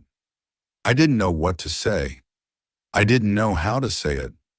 I opened my eyes and watched as Hunter got all the information he needed from Holden. A few moments passed before his eyes widened in shock. What the? He mumbled quietly. I nodded and let out a quiet sob. Hunter wrapped his arms around me immediately. Fuck, he said as he rubbed my back soothingly. How is that even possible? I shrugged a little. I don't know, I managed to say. It was surreal. I'm still wondering if I made it all up. How can something like that even happen? What is the meaning of that? Hunter sighed and kissed the top of my head. Well, it probably means that Anna was right, he said. Everything will end with her facing the part of your dad that rejected her. I shut my eyes and hugged Hunter as tightly as I could. I breathed in his scent deeply. Oh, Angel, he said softly as he kissed the top of my head. She will be okay. I am sure of it. She is so strong. I looked up at him and nodded. You are so much like her, Sophia, he said. You are kind, brave, and strong. She will always be a part of you, no matter what. I teared up a little. Everyone always said that I looked so much like my mom. I didn't see it until now. I really did look so much like her. Where's your brother? Hunter asked as he caressed my cheek. I took another deep breath and sighed. At the cabin, I said. I had to leave. I had to get some fresh air. I leaned my head on his chest and tightened my arms around him. I had to see you, I mumbled quietly. Hunter picked me up and walked to the bed. He sat down and I straddled him. I don't have to go, Angel, Hunter said softly. I can stay here with you. I shook my head and cupped his cheeks. It's okay, I said, trying to give him a small smile. Mom probably won't wake up for a while now. There is nothing to do except wait. Hunter caressed my cheek and kissed me softly. You will let me know if anything happens, he said. I will come back immediately. I nodded and wrapped my arms around his neck, kissing him and pressing him closer to me. I would miss him so much. Hunter tangled his fingers into my hair and grunted. Goddess, I wish I didn't have to go, he mumbled against my lips. I don't know how I will survive without you. I chuckled a little and caressed his cheek. I started caressing his jaw and I enjoyed feeling his beard under my fingertips. It grew a little and I liked it. It's just for a day or two, I said softly. You will be okay. He shook his head a little and buried his nose into my neck. I hate being away from you even for a minute, he mumbled. It reminds me of the time when I didn't know where you were. I kissed his temple and ran my fingers through his hair. I know, my love, I said quietly. I am so sorry it happened. I wish it never did. I wish you didn't have to go through that. Hunter kissed my collarbone and looked up at me. He gave me a small smile and pressed a soft kiss on my lips. At least I know that you will be safe, he said. Alex won't let anything happen to you. I smiled and nodded. You definitely don't need to worry about that, I said, chuckling a little. He barely let me walk back home without him. Fia? Lex mind-linked me just as I finished speaking. Yes, I responded immediately. Anna is opening the door, Lex said. We are getting Mom out of there. Alexander's POV. Because she isn't fucking dangerous, my uncle screamed. We don't know that, Anna responded calmly. I don't think it's a good idea. Are you fucking shitting me right now, Anna? My uncle screamed again as he pointed at my mom. She can barely lift her head. She isn't fucking dangerous. I couldn't stop staring at my mom.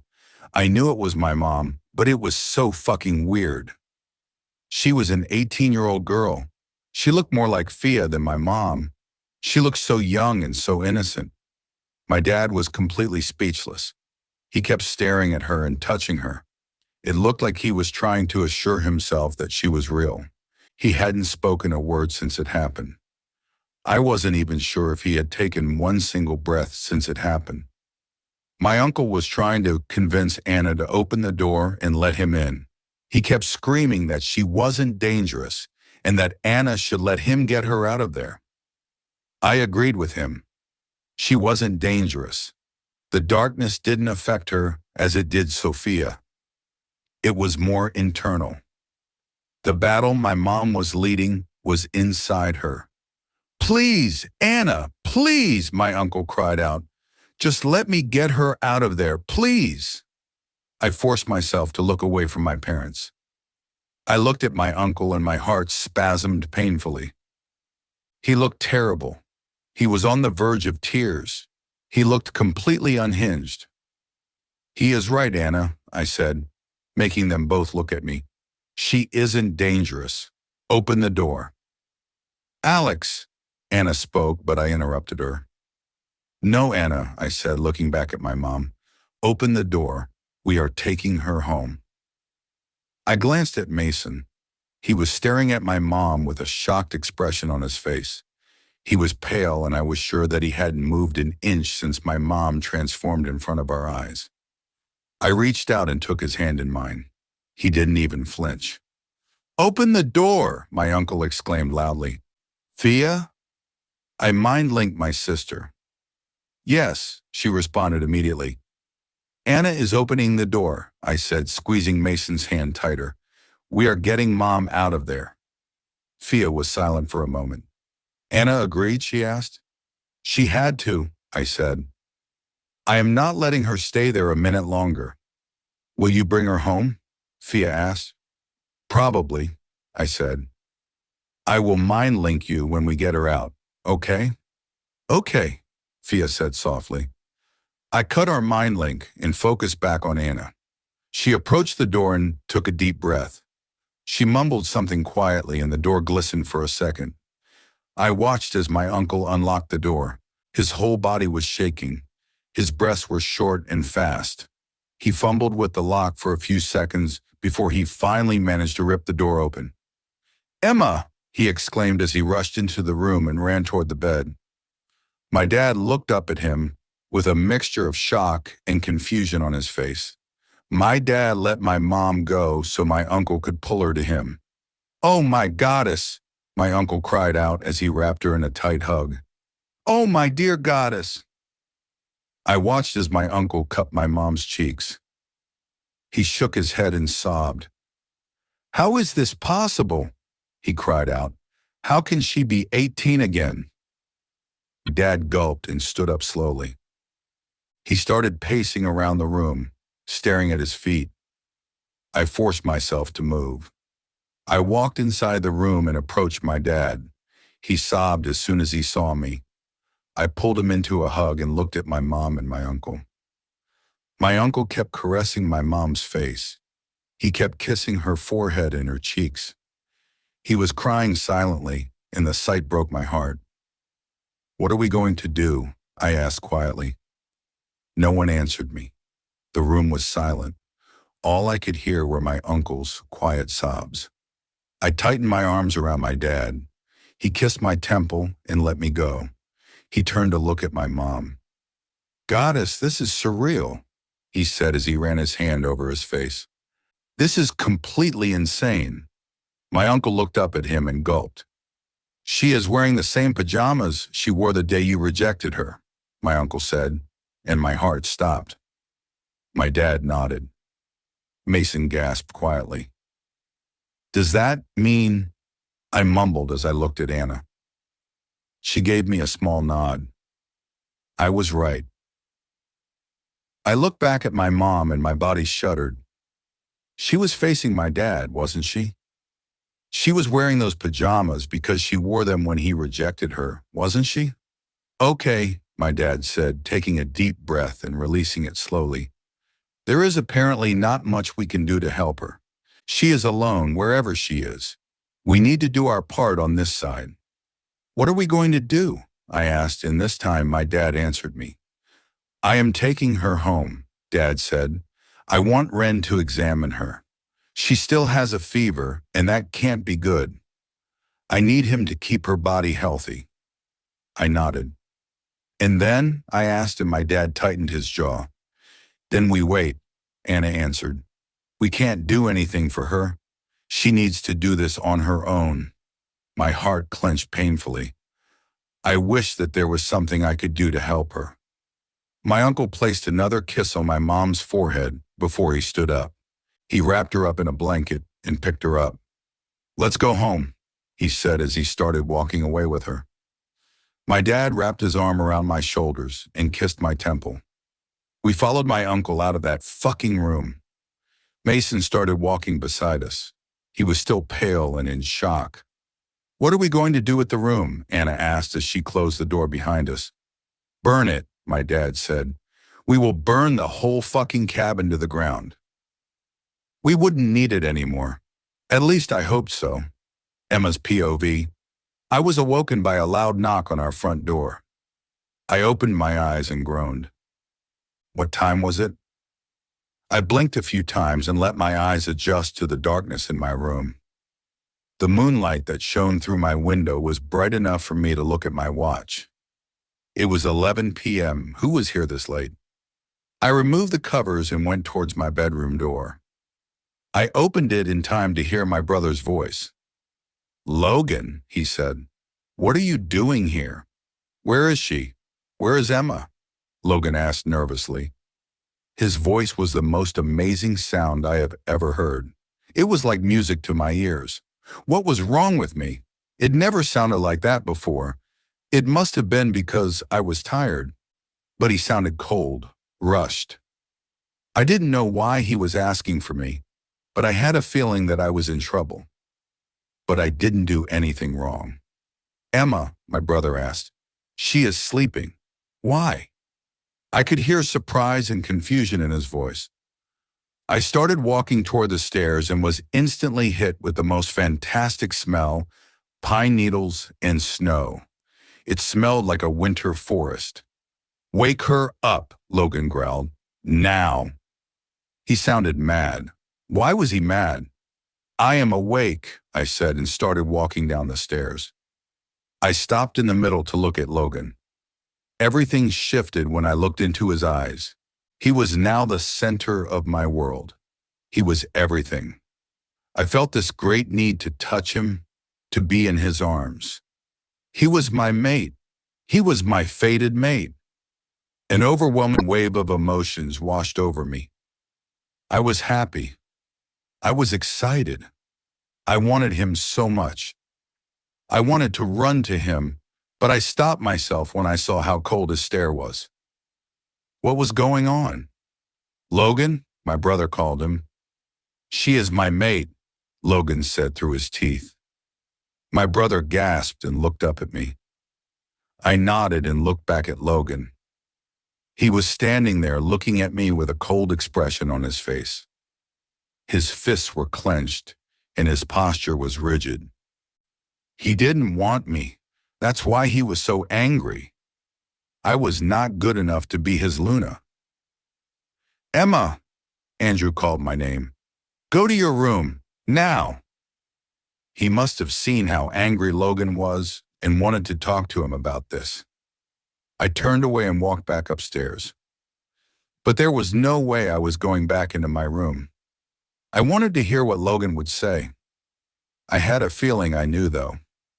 I heard them walking to the kitchen, and I sat at the top of the stairs.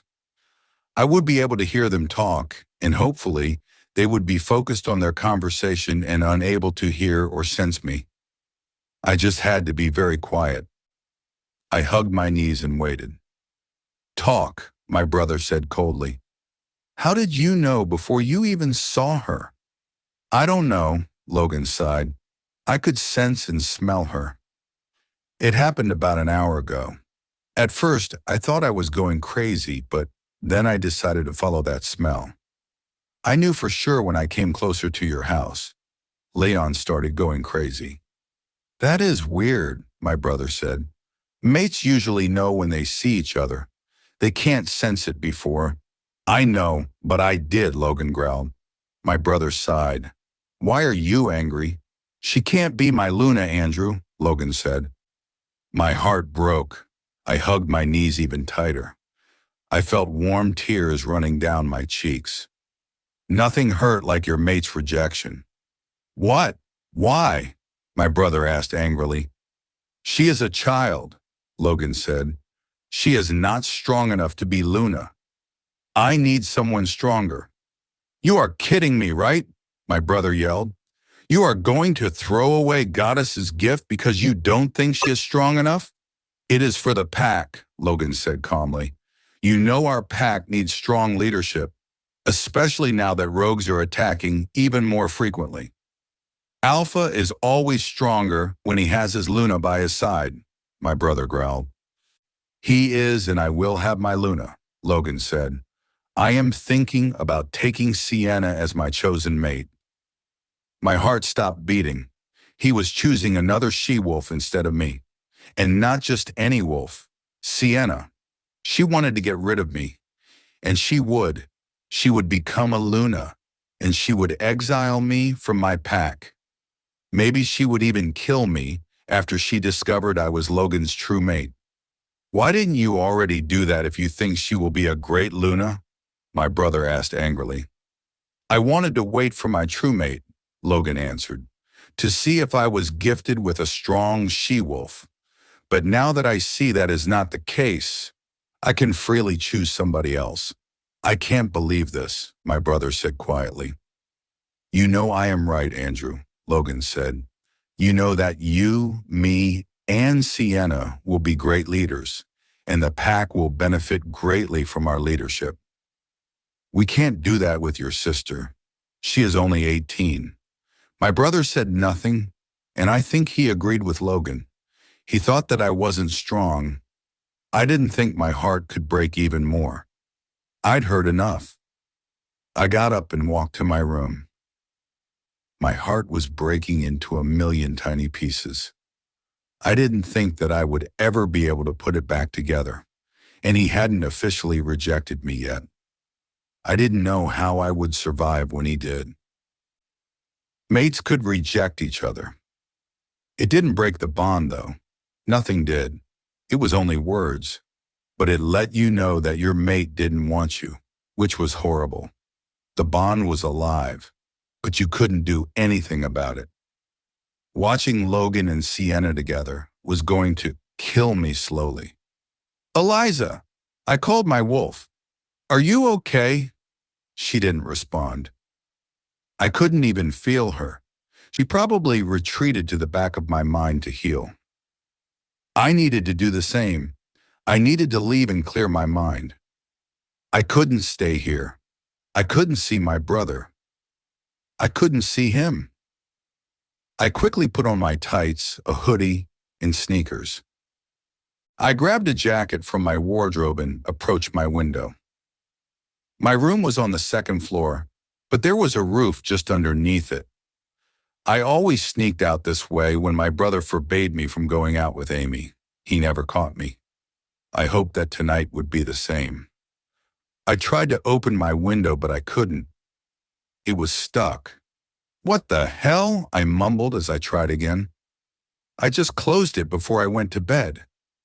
Why couldn't I open it now? What the hell was going on? Alexander's POV. Goddess, this is so weird, Fia mumbled. We were standing in our parents' room, staring at our mom. She was lying in bed and she was hooked up to all sorts of machines and IVs. She looked so peaceful. She looked like she was sleeping.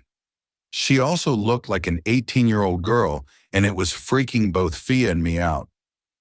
I couldn't stop staring at her. I couldn't stop comparing her to Fia.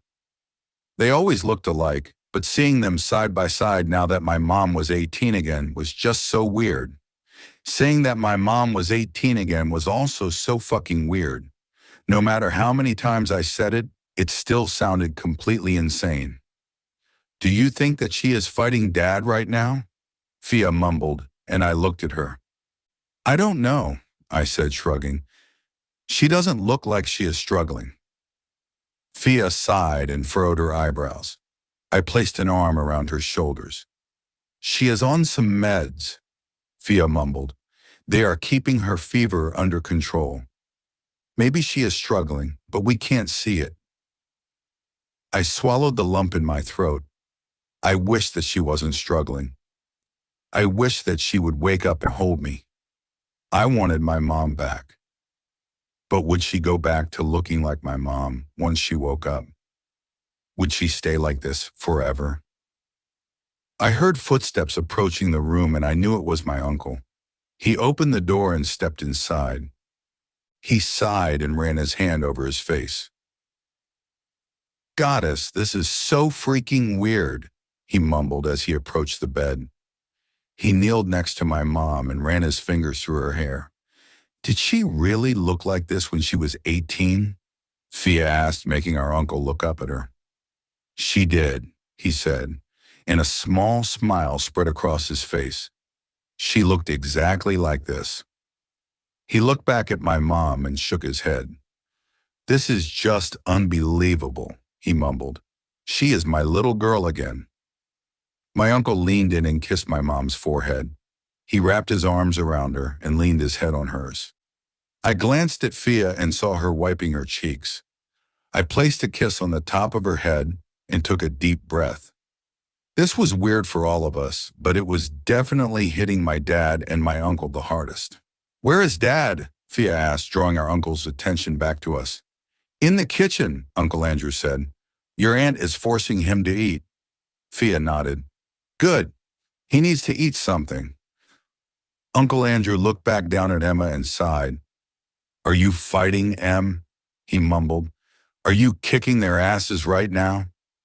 He caressed her cheek and gulped. Don't trust them, Emma. He continued, talking to her. They are lying to you. Please don't trust them. Win and come back to us. We are all waiting for you, Emma. I took a deep breath and released it slowly. I tried to remain calm, but it was so hard. I wanted to grab my mom's shoulders and shake her until she woke up. I wanted her back. I wanted my family back. I wanted everything to just go back to the way it was. Uncle Andrew sighed and looked up at us. He continued running his fingers through my mom's hair. Did your aunt tell you that everyone is coming back? Our uncle asked. I furrowed my eyebrows and looked at Fia. She looked confused. She didn't, Fia said, shaking her head. Who is coming back?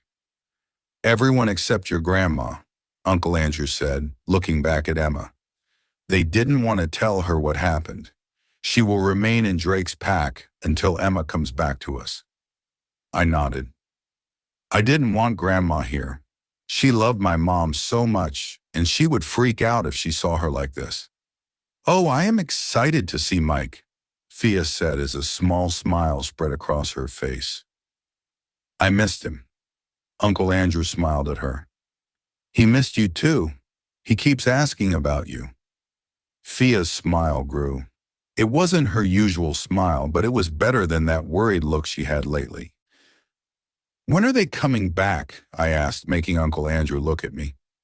Tonight, he said. They are on their way here. Drake and Amy are coming too.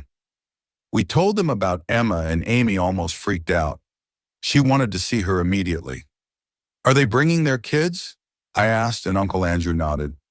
Yes, he said. Both Hayden and Hallie are coming. But what about Mom? Fia asked, furrowing her eyebrows again. They will want to see her. How will we explain this to them? We won't, Uncle Andrew said. We told the kids that Emma went on a small vacation with your grandma. We told them that your dad had to stay here and work. Fia sighed quietly. Okay, she mumbled. I hope that none of them will figure it out. They won't, Uncle Andrew said, looking back at my mom. He leaned in and kissed her forehead. When is Hunter coming back? He asked, keeping his eyes on my mom. He said that he wants to come back tonight, but I think it's more likely that he will come back tomorrow, Fia said, and I could hear pain in her voice. She missed him a lot. I sighed and placed a kiss on her temple. None. Harry and Janet are also coming here, Uncle Andrew said. Harry and Mike are just refusing to be without each other. Fia and I smiled a little. Do you think that they are mates? I asked my uncle. Maybe, he said, running his fingers through my mom's hair. I wouldn't be surprised. The goddess is apparently dead set on connecting us to that family in every way possible. Fia and I chuckled quietly. Tom, would you have a problem if Harry was Mike's mate? Fia asked him, and our uncle shook his head immediately. Of course not, he said, looking up at us. I am happy as long as my children are happy. Harry is a good kid, just like Hunter. If he is Mike's mate, I will be thrilled. I can already tell that he cares about my son. That is all that matters to me. Fia and I smiled brightly. I was glad to hear my uncle say that. I was glad that the rivalry between ours and Hunter's family was over. We didn't need that anyway. We needed to stick together. We needed to be united and help my mom go through this. We needed to show her that she wasn't alone. Emma's POV. What the hell are you doing, Emma? My brother asked, making me flinch and turn around. I was trying to open the window and get the hell out of here, but no matter how hard I tried, it just wouldn't budge. Were you trying to leave? Andrew asked, frowning at me. He approached me, grabbed my upper arm, and pulled me away from the window. Are you crazy? He exclaimed angrily. You can't go out there alone, Emma. Rogues are everywhere. It is cold. You could get hurt. Well, I got hurt in my own home, so that argument was completely invalid. Why is my window locked? I asked as she started pulling me out of my room. He looked down at me and sighed. I locked it, he said. I know that you've been using that window to leave the house and go out with Amy and Jacob. I furrowed my eyebrows and looked back toward my room. It was open before I went to bed. I was sure of it. I closed it before I lay down. When did he have time to lock it? Andrew and I started walking downstairs. I tried to pull my arm out of his grip. Emma, he spoke, but I interrupted him. No, I said sternly. I don't want to see him. I don't want to talk to him. Andrew sighed and stopped walking. He caressed my cheek and gave a small smile. I know it hurts right now, Em, he said softly, but you will move on. You will find another mate. I studied my brother's face for a second. Something was wrong. Something was off about him. My brother would never let anyone hurt me like that, not even his alpha. I was right before, wasn't I? He agreed with Logan, didn't he? What happened to my brother? You agree with him, don't you? I asked. You don't think that I am strong enough. My brother sighed and ran his fingers through his hair. He agrees with me, I heard my mate's voice. Hearing him say that felt like a burning knife was being pierced through my chest. I kept my eyes on my brother. I felt the tears burning the corners of my eyes. Why, Andrew? I asked, ignoring Logan completely. Why? Andrew gulped and glanced at Logan. You are young, Emma, he said, looking back at me. You are too young for this. You are inexperienced. You are going to get yourself hurt, and then both Logan and I will suffer.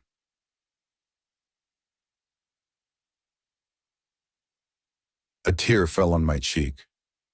Who was this man in front of me? It wasn't my brother. My brother would never say those words to me. My brother would fight for me. He would stand up for me. This wasn't my brother. This was someone else. Andrew sighed and wiped the tears from my cheeks. I am sorry, Emma, he said. I am just being honest.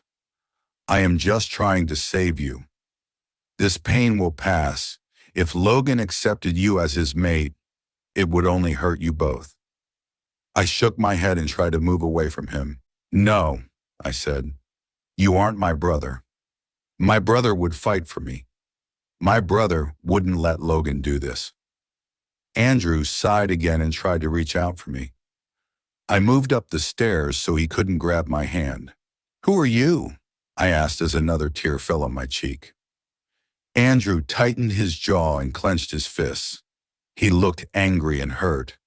I am your brother, Emma, and I am doing this because I love you, he said as he climbed up the stairs and picked me up. I am doing this to save you, not to hurt you. I tried to get out of his hold, but he was too strong. He walked past Logan and we entered the kitchen. He put me down on the ground and took my hand in his, keeping me close to him. I tried to rip my arm out of his hold again, but he only grabbed me tighter. You can't run away from this, Emma, Logan said as he approached me. We have to do this. I have to do this. I wanted to sob, but I held it back. I didn't want to show him how much he hurt me. I didn't want him to think that he was right.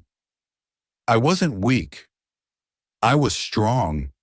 Logan sighed and ran his fingers through his hair. Andrew stood behind me, wrapped an arm around my shoulders, and pressed me to his chest. I couldn't move even if I wanted to. I am really sorry, Emma, Logan said, shaking his head. I wish there was another way. I wish we were never even mated. I wish I didn't have to hurt you. You don't have to hurt me, I said, trying to swallow the lump in my throat. Don't do this. Don't hurt me. Please, don't hurt me. Logan gulped and glanced at Andrew. I couldn't understand why I was fighting for him. Why was I fighting for a man who clearly didn't want me? I should have just let him say those words and be done with it. But I couldn't. Something was telling me that I couldn't. Something was telling me that I had to fight for him. I am sorry, Emma, Logan said. You are just not made to be my mate and my Luna. I pushed down a loud sob. His words made my heart clench painfully. It hurt so bad that I was sure my heart would stop. My whole body was burning in pain. I, Logan Carter, Alpha of the Crescent Moon Pack, he spoke, but I interrupted him. Stop, I screamed. Stop it. No, please. I was going to die if he said it. My heart was going to stop. I was sure of it.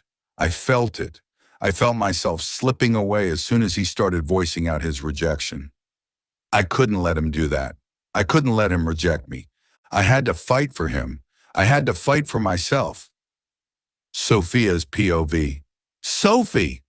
Mike screamed as he ran toward me. A huge smile spread across my face. I missed him so much. He picked me up and hugged me tightly. I missed you so much, he said excitedly. I smiled and hugged him back as tightly as I could. I missed you too, Mike, I said. How are you? Mike put me down but kept his hands on my shoulders. Better now that I am finally home, he said, grinning widely. I expected you to say hi to your brother first, Mason said, faking hurt. Mike rolled his eyes and went to hug his brother and Lex. I looked behind him and smiled brightly. Sophie! Both Hazel and Hallie ran to me and hugged me tightly. I was so happy to see them. I missed them both so much.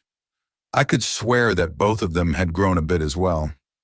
Oh, I missed you, I mumbled as I leaned my head on Hazel's.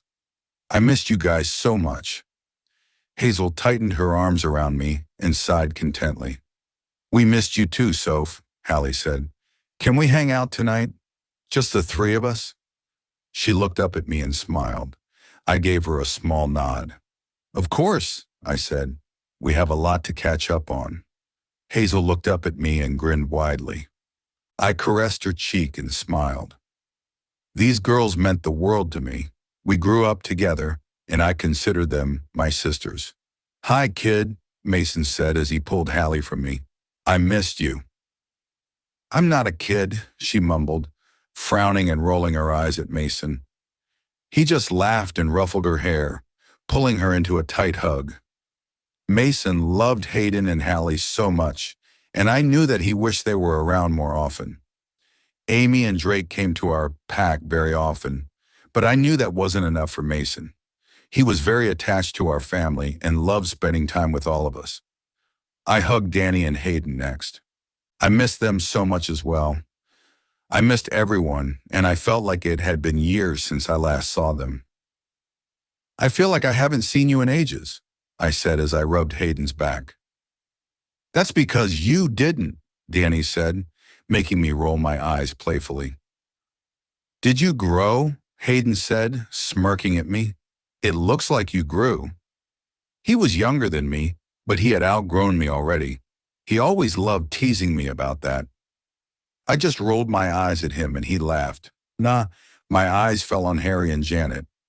They were talking to my Aunt Daisy, Uncle Andrew, Amy, and Drake. I gave another quick hug to the boys and walked over to Harry and Janet. Harry looked at me as I approached them. He smiled and hugged me tightly. Hi, Soph, he said, rubbing my back. How are you? I'm okay, I said, giving him a small smile. What is going on? Oh, nothing, Harry said, giving me a small smile. Just catching up. When is my brother coming back? Tomorrow, I said, feeling my heart clench. He wanted to come back tonight, but he still has some work to do. I missed him so much already. I didn't know how I would be able to sleep without him tonight. I would probably have to go annoy Lex. Maybe I could make him watch a movie with me. He would probably just fall asleep, but it didn't matter. I just didn't want to be alone. Oh, good, Harry said, grinning widely. I missed his ugly face. I chuckled and shook my head. He missed you too, I said, and he doesn't have an ugly face. Harry snorted and rolled his eyes. He does, he said. You just don't see it because you are his mate. She doesn't see what? Janet asked as she pulled me into a hug. Hi, sweetie. I didn't even realize that she approached us. I was still chuckling and shaking my head at Harry. Hi, Janet, I said as I hugged her back. She doesn't see how ugly Hunter is, Harry said. She is blinded by the mate bond. Harry sighed dramatically, making both Janet and me laugh. I loved how playful Harry and Hunter were. Well, you look a lot like your brother, Harry, Mike said as he approached us. You are ugly too, then. Mike wrapped an arm around my shoulders and smirked at Harry. I bit the inside of my cheek to stop myself from laughing. Harry gasped and placed a hand on his chest. Michael, he exclaimed, faking hurt. Did Hunter pay you to say that? I look nothing like him. I couldn't stop myself from laughing this time. Harry looked exactly like Hunter. He was his exact copy.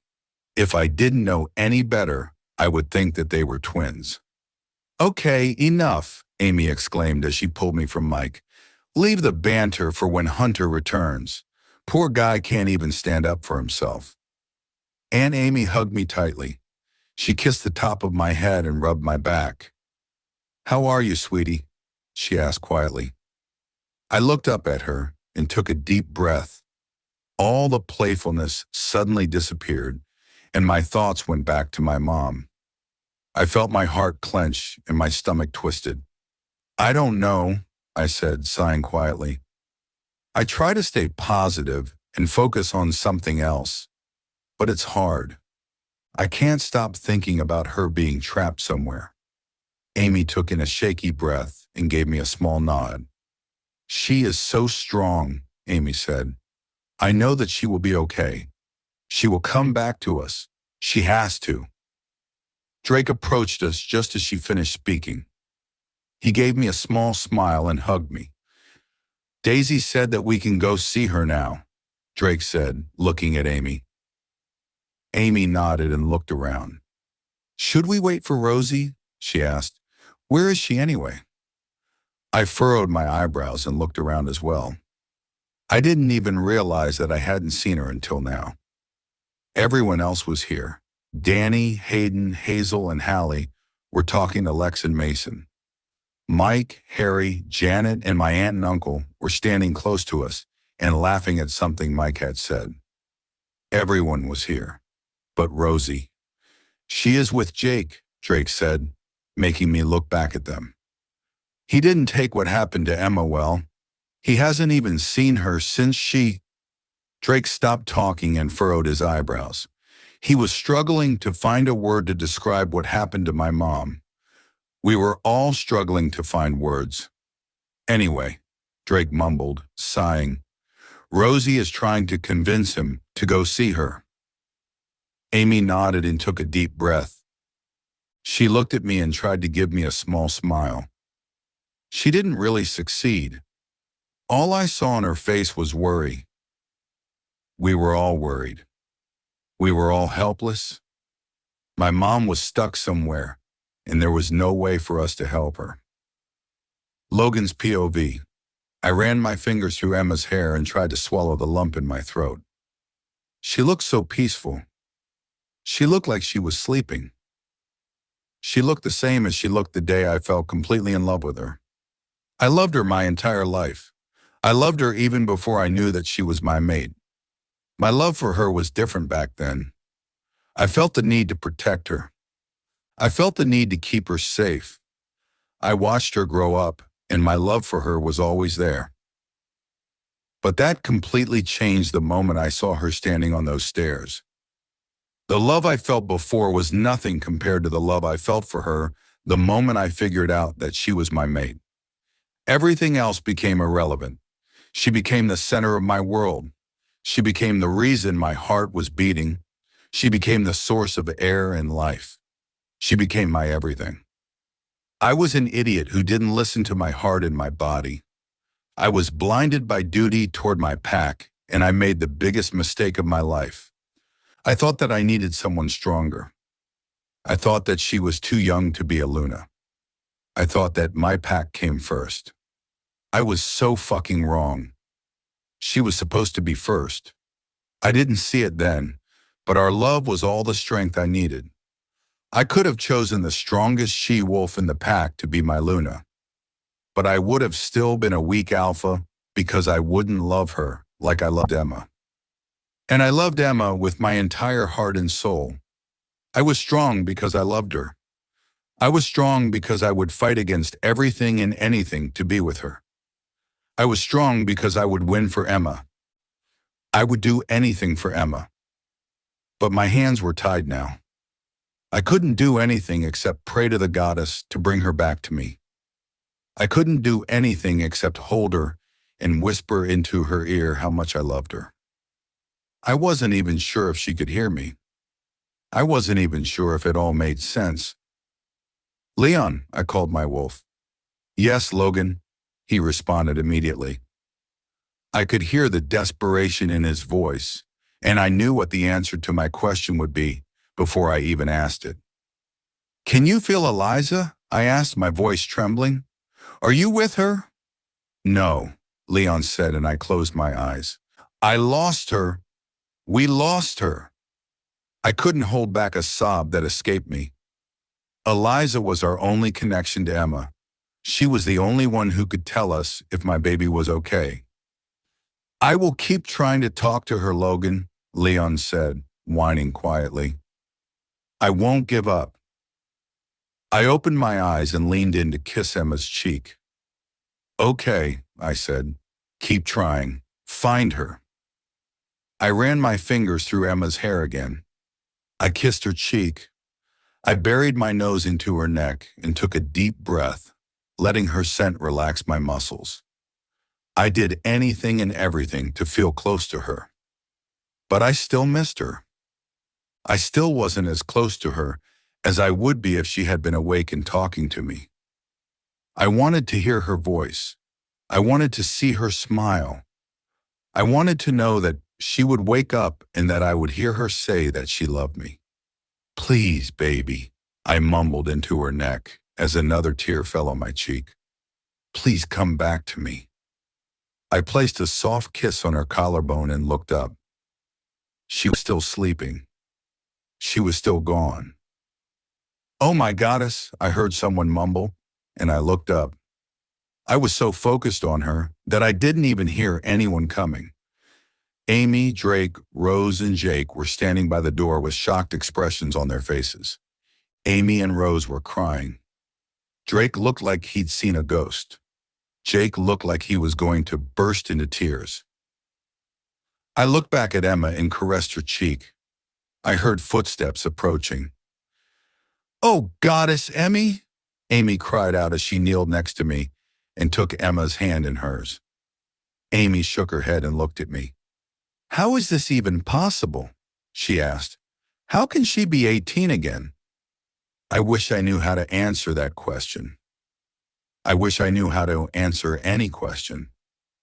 I was clueless. I had so many questions and so many theories, but I couldn't find the answer to any of them. I didn't know shit, and it was driving me crazy. "I don't know, Amy," I mumbled, keeping my eyes on Emma. "I don't know anything." "Is she really trapped somewhere?" Drake asked. "Is she really fighting you?" I shrugged and looked up at Drake. "That's just a theory," I said. "But considering the fact that the same pajamas she wore the day I rejected her just somehow appeared on her, I would say it's a pretty solid theory." Drake shook his head in disbelief. "This is crazy. I thought that Daisy was messing with us when she told us what happened." "I just wish that there is something I can do," I said, trying to swallow the lump in my throat. "This helplessness is killing me." Amy took my hand in hers and squeezed it tightly. "You are doing a lot, Logan," she said softly. "I am sure that Emma knows that you are here. I am sure that she can feel you." She gave me a small smile and looked at Emma. "Your presence gives her strength," she continued. "I am sure of it." I looked at my mate and closed my eyes. I leaned in and kissed her temple. "Is it true, baby?" I mumbled. "Can you feel me? Do you know that I am here?" She didn't respond. I knew that she wouldn't, but the hope was bigger. I would never lose hope that she would open those beautiful eyes and look at me. I would never lose hope that she would talk to me again. I would never lose hope that I would be able to tell her how much I loved her and hear her say it back. "She knows, Logan," Jake mumbled, making me look up at him. "She knows that you are here and she is fighting." Jake tightened his jaw and I saw tears gathering in his eyes. "I always knew how strong she was," he added, "and she is about to prove to all of us that I was right." Emma's POV. I was sitting on the couch with my legs pressed against my chest. I rested my chin on my knees and just started in front of myself. I couldn't understand what was going on. I just found my mate and this should have been the best night of my life. I should have been happy, ecstatic, and excited about my future. I should have been in Logan's arms, kissing him and telling him how much I loved him. My brother should have been happy for me. Logan should have been happy. Logan should have wanted me. But everything was wrong. This wasn't the best night of my life. It was the worst. I wasn't happy, ecstatic, or excited. I wasn't in Logan's arms. I wasn't kissing him or telling him how much I loved him. He wasn't smiling at me and telling me that he accepted me as his mate in Luna. He wasn't happy. My brother wasn't happy. I wasn't happy. Nothing was right, and I wanted to scream and run out of the house. I clenched my fists and swallowed the lump in my throat. I wanted to cry, but I didn't want to show them how hurt I was. I embarrassed myself enough in the kitchen a little while ago. I looked at the little table next to our couch where the picture of our parents was. I always looked at it when I needed comfort. I missed my parents terribly. I loved Andrew the most in this world, but I didn't want his comfort now. My eyebrows furrowed when I realized that the picture wasn't there. I looked around, assuming that Andrew moved it and forgot to put it back, but I couldn't see it anywhere. As I was looking around the room, I realized that all the pictures were gone. There were a lot of pictures of Andrew and me hanging on the walls, but those were now gone. Another picture of my parents and grandparents that was on the mantel was also gone. Every picture was just gone. How didn't I notice that before? Where are all the pictures? I asked, looking at Andrew, who was sitting on the couch opposite me. He sighed and leaned forward, placing his elbows on his knees. That's not important now, Emma, Andrew said. You need to talk to Logan. You need to let him reject you. I furrowed my eyebrows and narrowed my eyes. Where are the pictures, Andrew? I asked. I didn't care about Logan. I wanted those pictures back. We are not here to talk about pictures, Emma, Andrew said. We are here to talk about Logan and you. I felt tears gathering in my eyes. Andrew loved those pictures. He never let anyone touch them. He chose the pictures of me and him he wanted to hang on the walls. Why didn't he care? What the hell was going on? Why did you take them down? I asked as I felt a tear fall on my cheek. You love those pictures, Andrew. Why did you take them down? When did he even have time to do that? All the pictures were here when I went to bed. I was sure of it. You need to let Logan reject you, Andrew said, completely ignoring my questions. I couldn't stop the sob that escaped me. Who was this man sitting in front of me? It wasn't my brother. I couldn't have been my brother. Who are you? I mumbled, feeling my heart break. He tilted his head and furrowed his brows. What do you mean, Emma? He asked. It's me. It's Andrew. I shook my head immediately. No, I said. My brother wouldn't take those pictures down. My brother wouldn't let my mate reject me. My brother wouldn't let anyone hurt me. Andrew sighed and stood up. He approached me and sat next to me. I wanted to move away, but he stopped me. He pulled me to his chest and kissed the top of my head. It's me, Emma, he said softly. I don't want to hurt you. I want to save you from the pain you would feel later on. Letting Logan reject you is the best thing for you. Trust me. I didn't. I couldn't trust him. He was wrong. It wasn't the best thing for me. The best thing for me would be to have my mate next to me. And they were wrong about all those things they said. I wasn't weak. I was strong. I was stronger than they knew. I am not weak, I mumbled. I am stronger than you know. Oh, sweetie, Andrew mumbled. Sweetie? He never called me that.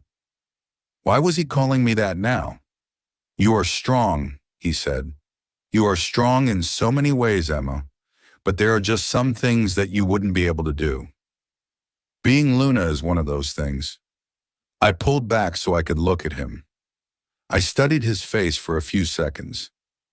He looked like my Andrew, but something was telling me that he was not. Was I going crazy? You don't know me very well, I said, trying to remain calm. I am brave. I am strong. I am kind. I would be a great Luna, and I can't let him reject me. That would be a mistake. Emma, Andrew spoke, but I interrupted him. No, I said. I don't want to hear it, Andrew. You are wrong, and I am going to prove it to you. I will show you that I am not weak. I will show you that I am good enough to be a Luna. I will show you that you made a huge mistake when you underestimated me. Andrew's eyes widened, and he looked speechless for the first time since this whole mess with Logan started. I was glad, though. I didn't want to hear anything he had to say. I was done with him. I stood up and walked out of the living room. I wanted to leave the house and go on a run, but I needed to find those pictures first. I had to put them back where they belonged. Hunter's POV. I was trembling with the need for her. My whole body felt knotted up ever since I left her yesterday. I just needed to hold her. I needed to feel her in my arms and breathe her sweet scent in. That was all. I didn't need anything else. Only that. Only her. I gripped the steering wheel tighter. I just crossed the border, and it wouldn't be long until I saw her. It wouldn't be long until I got to hold her. Angel, I mind-linked her. I was finally close enough to be able to mind-link her. Hunter? She responded immediately, and I felt my body relax a little. I missed her voice. Hi, my love, I said as a small smile spread across my face. I just crossed the border. I will be there soon. I can't wait, she said, and I could hear the excitement in her voice. I missed you. Oh, I missed you too, Angel, I said. You have no idea how much. Your mom and brother are here too, she said. I know, I responded. I am excited to see Harry. I missed him a lot. Oh, he missed you too, my love said, and I could hear amusement in her voice. I missed seeing her smile. I will be right there, love, I said. Are you home? No, she said. I am at the Pack House. Anna and I are going through the books. We are trying to find a way to help my mom. Okay, Angel, I said. I will be right there. I cut our mind link and slammed my foot on the gas pedal. I needed to get there as soon as possible. I needed to see her as soon as possible. Hearing her voice only made me miss her more. My heart was racing, and my body started trembling even more. Everything around me was a blur, and I wasn't even aware of how fast I was going. I kept my eyes focused on the spot where I knew I would see the Pack House first. I needed her so fucking much it hurt. Every inch I came closer to her just seemed like an inch further away from her. I wanted to leave my car in the middle of the road, shift, and just run to her. It seemed like that would be faster. I was on the verge of losing it, but then I finally saw the roof of the Pack House. I sighed in relief and I felt my body relax a little. I was too anxious without her. I was a complete nervous wreck without her. I wasn't going to do that again. I wasn't going anywhere without her anymore. It was too fucking hard. I thought that my heart would jump out of my body when I saw the Pack House door opening and my beautiful mate walking outside. She had a huge smile on her face, and my heart fluttered. Sophia, I cried out as I stopped the car and shut the engine. Sophia was fast. She ran to the car, opened the door, and threw herself at me. Her scent and her touch caused my body to relax so suddenly that I felt a bit dizzy. I wrapped my arms around her and pulled her onto my lap. Oh, fuck, Angel, I mumbled as I buried my nose into her hair and took a deep breath. I missed you. I missed you so fucking much. She ran her fingers through my hair and the tingles I felt made my eyes roll to the back of my head. How the fuck was it possible to miss her this much? I missed you too, she said as she raised her head and pressed her soft lips against mine. I grunted and tangled my fingers into her hair, keeping her as close to me as possible. Her lips felt perfect against mine. Her taste was amazing. She tasted even better than she did before I left. How was that possible? She stopped kissing me, and I wanted to whine. Did you take care of everything at home? She asked, as she caressed my cheek. I placed my hand on top of hers and brought it to my lips. I placed a soft kiss on her palm and smiled. I did, love, I said. Our pack members were relieved when they saw me. I explained the situation the best I could without telling them too much about what happened here. Sophia nodded. They asked about the Luna ceremony, though, I said, giving her a small smile. They are excited about it. They are? Sophia asked as a small smile spread across her face. Of course, Angel, I said as I leaned in and kissed her cheek. They are about to get the best Luna that ever existed. They have to be excited. Sophia laughed and shook her head. I kissed her before she could respond.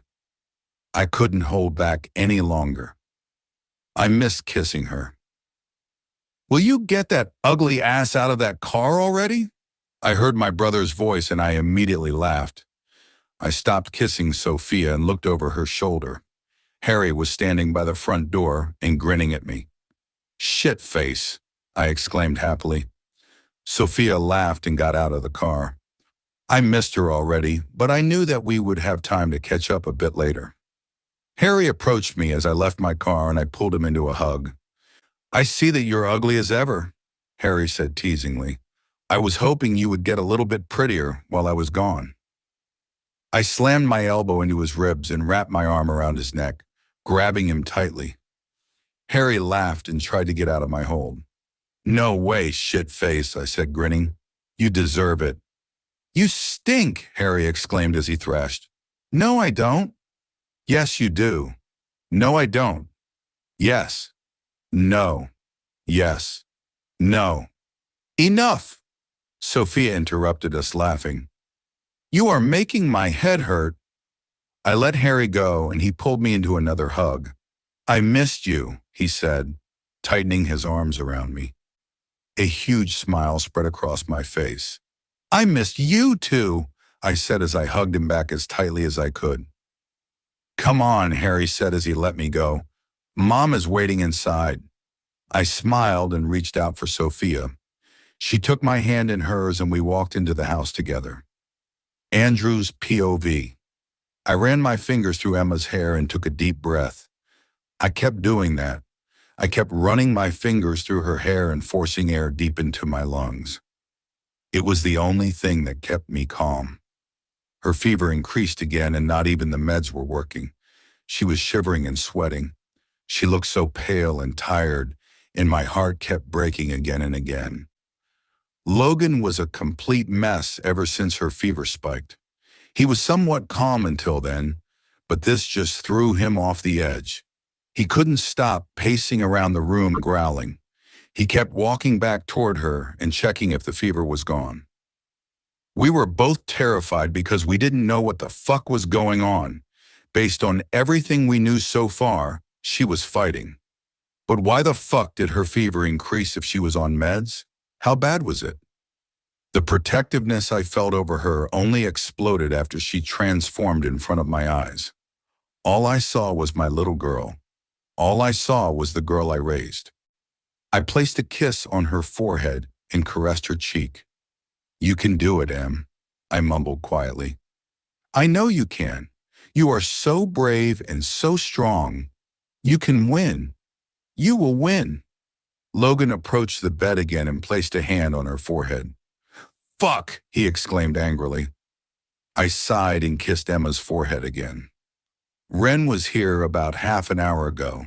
He increased her meds, but it didn't seem to help.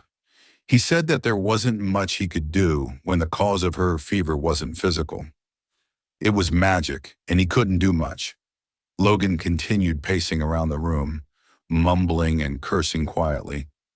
I am so proud of you, my little girl, I said quietly. You are so strong and so brave. I will be here when you open your eyes. I am waiting for you to tell me that you got rid of those idiots forever. I took another deep breath and released it slowly. I was full-blown panicking on the inside, but I had to keep my cool on the outside. Maybe she could hear me and I didn't want her to know how fucking scared I was. What hurt the most was being helpless. There wasn't anything I could do. I couldn't go where she was and help her. My hands were tied and it was driving me insane. I heard footsteps approaching the room and a few moments later, Anna walked inside. Did you find something? Logan exclaimed as soon as he saw her. No, Anna said, shaking her head. I didn't find anything. She looked at Emma and gulped. She is on her own, Anna added quietly. My heart tugged painfully. Logan cursed and groaned, burying his face into his hands. There has to be something, I mumbled. There has to be something we can do. This can't be it. She can't be doing this alone. Anna tightened her jaw and shook her head. This is it, she said. This is all we can do. We can't help her fight this. We can just sit here and wait. Anna's face was a mixture of anger, pain, and fear. She leaned against the wall and closed her eyes. Logan laughed, making me look at him. He was pacing around, shaking his head and laughing darkly. Are you fucking kidding me? He shouted. Is this really how this whole fucking thing is going to end? After everything we've been through, this is going to end with her in a fucking bed, fighting some fucking imaginary ghosts? He grabbed a lamp from his nightstand and threw it against the wall, shattering it to pieces. Logan, I shouted, standing up abruptly. Enough! I heard footsteps rushing toward the bedroom. Alex and Mason ran inside, growling loudly. Both of them looked ready to fight, but I could tell that they were afraid. They immediately looked at Emma as they entered the room. Dad? Alex said, looking from Emma to the shattered lamp on the floor. What the hell happened? Logan kept growling and pacing around, ignoring Alex's question. Dad? Alex called him as he approached Emma. He placed a hand on her forehead and cursed under his breath. I told him that there is nothing I can do, Anna mumbled quietly. I told him that Emma has to do this on her own. Mason ran his fingers through his hair, pulling on it and cursing. Alex tightened his jaw and looked at Emma. She can do it, he said. She is strong. She will win. I gave him a small smile and looked back at my little girl. Alex was right. If anyone could do it, it was her. What if she doesn't? Mason asked quietly. Will this thing really kill her? I looked up at my son and saw him staring at Anna. He looked like he was going to cry. He loved Emma so much. Anna sighed and shook her head. I don't know, she mumbled. It looked like it was killing her when she took it from Sophia, but I don't know. She looked back at Emma and gulped. It could go two ways, she added. Either it will kill her or it will take over her, and she will be even more powerful than she was. My stomach twisted, and I instinctively wrapped my arms around her. I was trying to protect her, but I knew that I couldn't. Either this thing will kill her, or she will kill us, Anna said after a few moments of silence. I looked down at my sister, and I felt tears gathering in my eyes. If this was just about me, I would gladly trade my life for hers. I would let her kill me if it meant that she would live. But this wasn't just about me. I had a mate. I had children. I had a family. I couldn't let her kill my family. She had to win. There wasn't any other option. She had to win and destroy that thing forever. Emma's POV. Every photo that was missing from our living room was in the attic. All the picture frames were neatly placed in a box, while all the pictures were put in an album. What the hell, I mumbled as I took the album off the shelf. Why did he put them here? I started looking through the album, making sure that every picture was there. Why did he do it? When did he even have time to do it? Eliza, I called my wolf. Maybe she knew something. Maybe she could talk to Asher and ask him what the hell was going on with Andrew. She wasn't responding, though. I couldn't even feel her. Eliza? I tried again, hoping that she would answer me. She didn't, though. She was completely silent.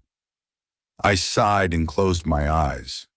She was so hurt by everything that happened that she retreated and refused to talk to me. I am sorry, Eliza, I said softly. I will try to make it better. I promise. I heard a loud howl coming from the forest. It sounded like a wolf was injured. The howl was so familiar and it terrified me. My breath got caught in my throat and my entire body froze. Was it Asher? I forced my legs to move. I ran to the window, trying to look outside, but it was so dark that all I saw was my terrified face. I tried to open the window so I could get out and help him, but it was locked. What the? Asher! I screamed as I slammed my hand against the window. Why the hell did Andrew lock every fucking window in the house? Eliza! I screamed as I turned around to leave and go outside to look for him. I know that you are angry, but you need to listen to me. Asher is hurt. You need to talk to him. He needs to tell you where he is so I can go help him. I dropped the album I was holding, and some of the pictures fell out, scattering under my feet. I didn't care about it. I needed to find Asher. I needed to help him. But before I could even move away from the window, the attic door opened and Logan walked inside. Logan! I exclaimed, rushing toward him. Asher is howling outside. He is hurt. We need to go help him. Logan grabbed my shoulders and shook his head. That's not Asher, Emma, he said calmly. Andrew's at the pack house. He is okay. I furrowed my eyebrows. A wave of confusion washed over me. The howl was so familiar and I felt like I knew that wolf. No, I was sure that I knew that wolf. I was sure it was Asher. But if Andrew was in the pack house, why did the howling sound so familiar then? Who was out there? Well, it didn't really matter. Someone was hurt and I needed to go help them. Well, it doesn't matter, I exclaimed. A wolf is hurt. We need to go help him. Logan squeezed my shoulders tighter, keeping me in place. Patrol will take care of it, he said coldly. You and I need to talk. My eyes widened. Was he serious? That was his pack member out there. Are you kidding me? I screamed at him. That is someone from our pack. Your pack, Logan. They need help. We can't just leave them. What the hell was going on with Logan and my brother today? This wasn't them. Logan would never turn his back on anyone who needed help, especially not his pack members. I handled it, Emma, he said, tightening his jaw. A patrol member's looking into it. I scoffed and shook my head. I want to go help, I said as I tried to get away from him. He only grabbed me tighter. I started thrashing in his arms. Let go, I yelled at him, but it only made him hold me even tighter. Stop it, Emma, he exclaimed. Someone is taking care of it. You can't leave. I stopped thrashing and narrowed my eyes at him. I was angry and confused. This wasn't Logan. This was someone else. Logan I knew would never do this.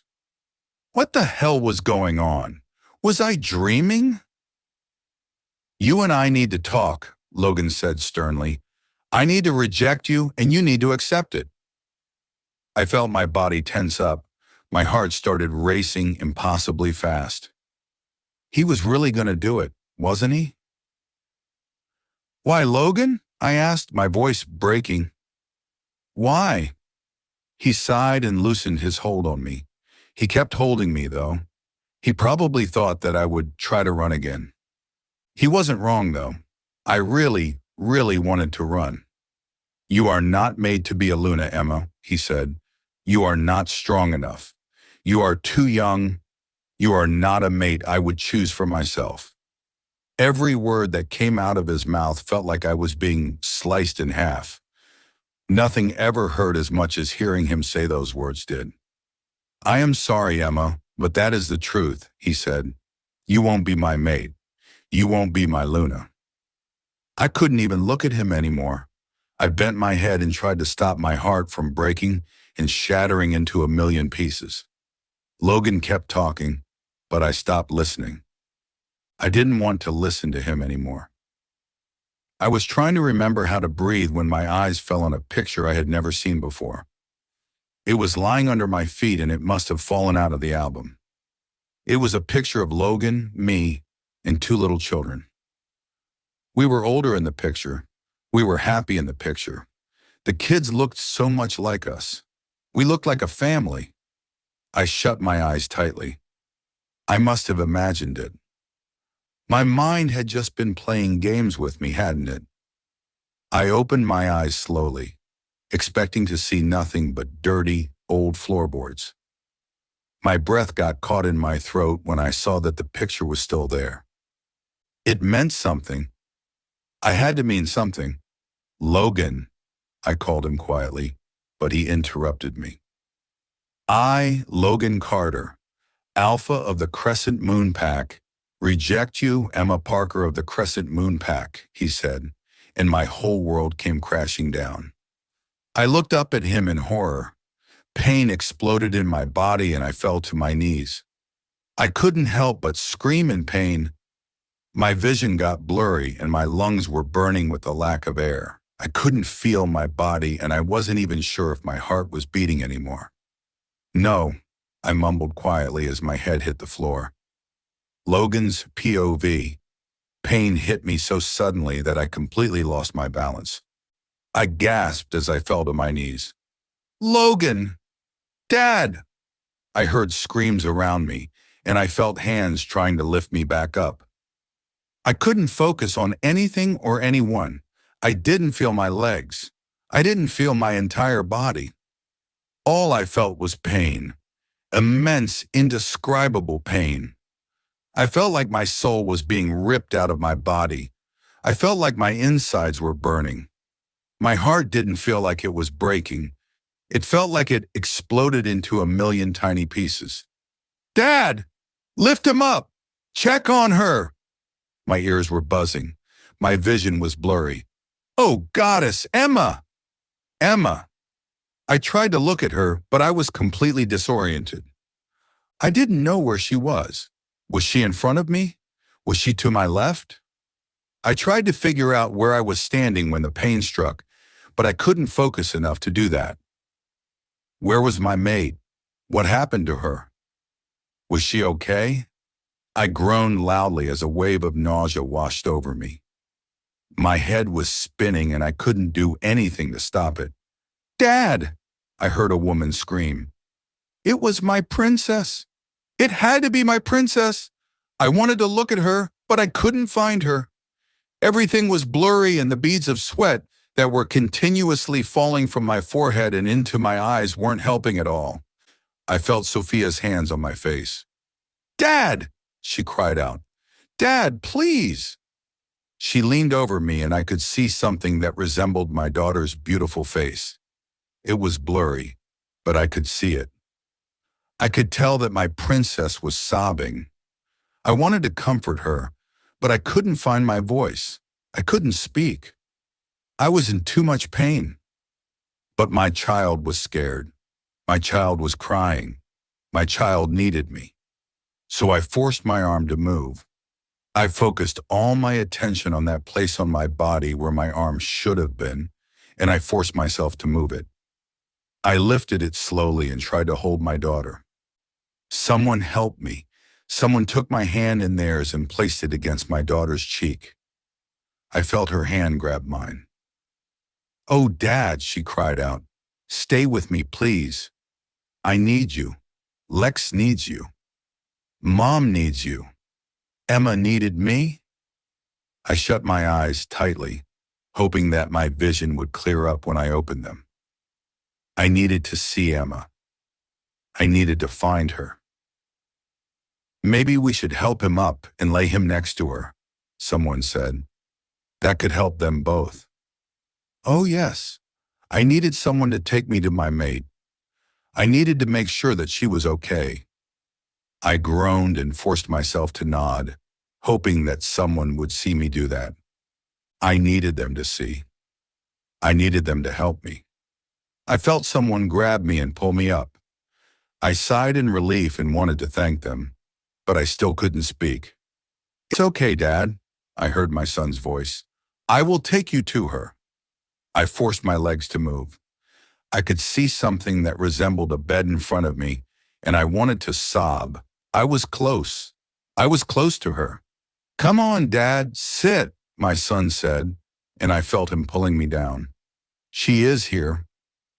I felt some sort of fabric being placed on my forehead, and the sweat was gone. I wanted to thank them for doing that, but I couldn't. I still couldn't.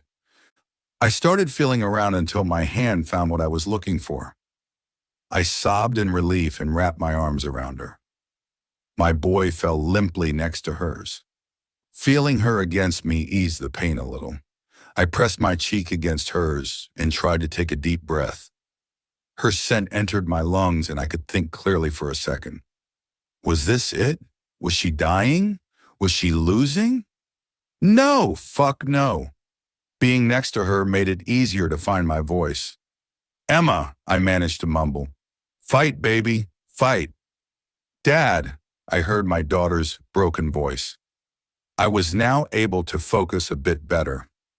I turned my head to my left and saw my daughter next to me.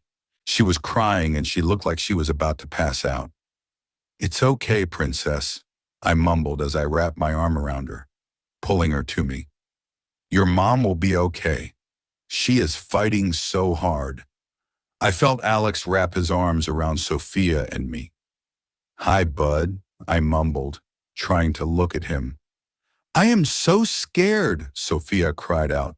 You and Mom can't leave us. You can't. I tightened my arm around her and pulled her closer so I could kiss her temple. We won't leave you, princess, I said, trying to sound convincing. I promise. Your mom is fighting, and she will come back to us. I saw Alex leaning his head on hers. He looked completely distraught. He looked like he was about to scream and cry. He looked like he was in pain. My heart broke, and I wished that there was something I could do to make this easier on my kids. I love you, I told them. Your mom loves you so much. She is fighting for you. She is fighting to get back to you. I am sure of it. She will come back to us. Alex tightened his jaw and gave me a small nod.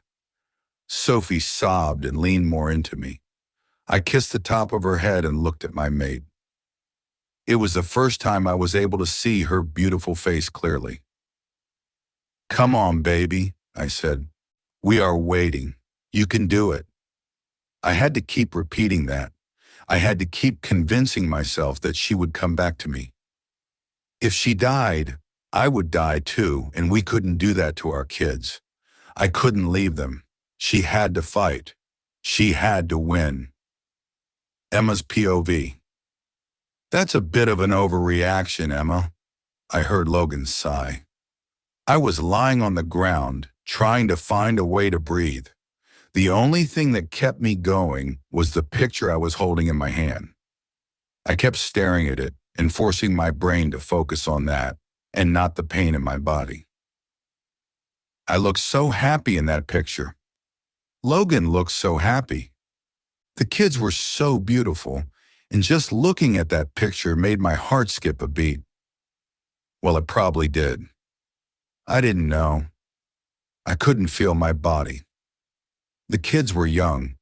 I couldn't tell for sure, but they were probably 5 or 6 years old. Both Logan and I looked a bit older. How did that picture get here? How was it even possible? How was I looking at the picture that was clearly taken in the future? Stand up, come on, Logan sighed, and I could hear the annoyance in his voice. You need to accept it so we can end this. Accept it? How could I accept it if we were supposed to end up together? What would happen to those kids if I accepted it? Would they be born? The pain in my body increased. I never met those kids, but I loved them. I loved them with every fiber of my body. I wanted them to be born. I need them to be born. I looked up at Logan and swallowed the lump in my throat. He looked cold. He looked heartless. What happened to him? I placed the photo against my chest and pushed myself to stand up slowly. My entire body was screaming in pain, but I had to do it. I had to do it for those kids in the photo. Come on, Emma, Logan sighed, rolling his eyes. Why are you dragging this along? I clearly don't want you. I clearly want to end this. Why won't you just accept it? I leaned against the closet because it was too hard for me to stand without help. Every part of my body hurt, and my legs felt like they would give out any second now. I shook my head and closed my eyes, trying to figure out how to respond to him. I don't want to do it because I know it's not the right thing to do, I said as I opened my eyes and looked at him. The picture I was pressing against my chest was proof of it. It was proof that we should be together. It was proof that he was making a huge mistake by rejecting me. Logan shook his head and chuckled darkly. "Oh, come on, Emma," he said as he took a step closer to me. "How hard do I need to hurt you? How many insults can you take before you give up?" I pressed the photo against my chest and tried to take a deep breath. That photo was the only thing that kept me going, and I wasn't even sure if it was real. I wasn't sure if anything was real. My brother and Logan were acting differently. My house was different. Was I dreaming? "Do you need me to tell you why Sienna is better?" Logan continued, smirking at me. "Do you need me to tell you that she is a great fuck and that I would never want to touch you like that?" My stomach twisted, and I felt like I was going to throw up. I knew that he slept with her, but I didn't need to know how good she was. "Do you need me to tell you that you are nothing compared to her?" he added as his smirk grew. "Do you need me to tell you that I love her and hate you?" His words felt like someone was stabbing me with a knife. I looked at my chest because I was sure I would see a knife sticking out. His words caused more pain than I could even imagine. "Do you need me to tell you that?" he continued, but I interrupted him this time. "Stop it!" I screamed as I got down on my knees. "Just stop it!" Logan laughed. He laughed? I looked up at him and saw his eyes change color. His green eyes became completely black, and he looked terrifying. My entire body froze. He laughed and a shiver ran down my spine. I could feel cold sweat on the back of my neck. Who was he? What was he? "Does it hurt, Emma?" he asked as he crouched next to me. "Does it feel like dying?" I wanted to sob, but my breath was stuck in my throat. All I felt was warm tears sliding down my cheek. His eyes were completely black. He looked like a demon. He looked like my worst nightmare. "I want you to die, Emma," he said. "I want you to die so I can take over your body. I want you to die so I can destroy everything you built." A small scream escaped me as I felt an intense burning sensation in my lungs. Logan laughed. "I don't want this," I cried out, barely managing to speak. "Oh, are you finally ready to reject me?" Logan said as he tucked a strand of hair behind my ear. "Are you finally ready to die?" I was. I was ready to die. I didn't want him if it brought so much pain. I would rather die and be with my parents than hear him say anything else. "Yes," I cried out. "I would rather die than stay here with you." Logan smiled and caressed my cheek. I flinched and tried to pull away from him. His fingers were ice cold. "Come on, Emma," he said tauntingly. "Say the words. Break our bond. End the pain and the suffering." I gently moved the picture away from my chest so I could look at it. "I am sorry," I mumbled. "I love you so much. I don't even know you, but I love you with my entire heart and soul. I am not rejecting you. I am rejecting him. I have to reject him." I was sure that the Logan in the picture and the Logan who was next to me weren't the same. The Logan who was next to me was someone else. "What are you doing?" Logan mumbled, trying to look at the picture in my hands. I wouldn't let him. It was mine. The family in that picture was mine.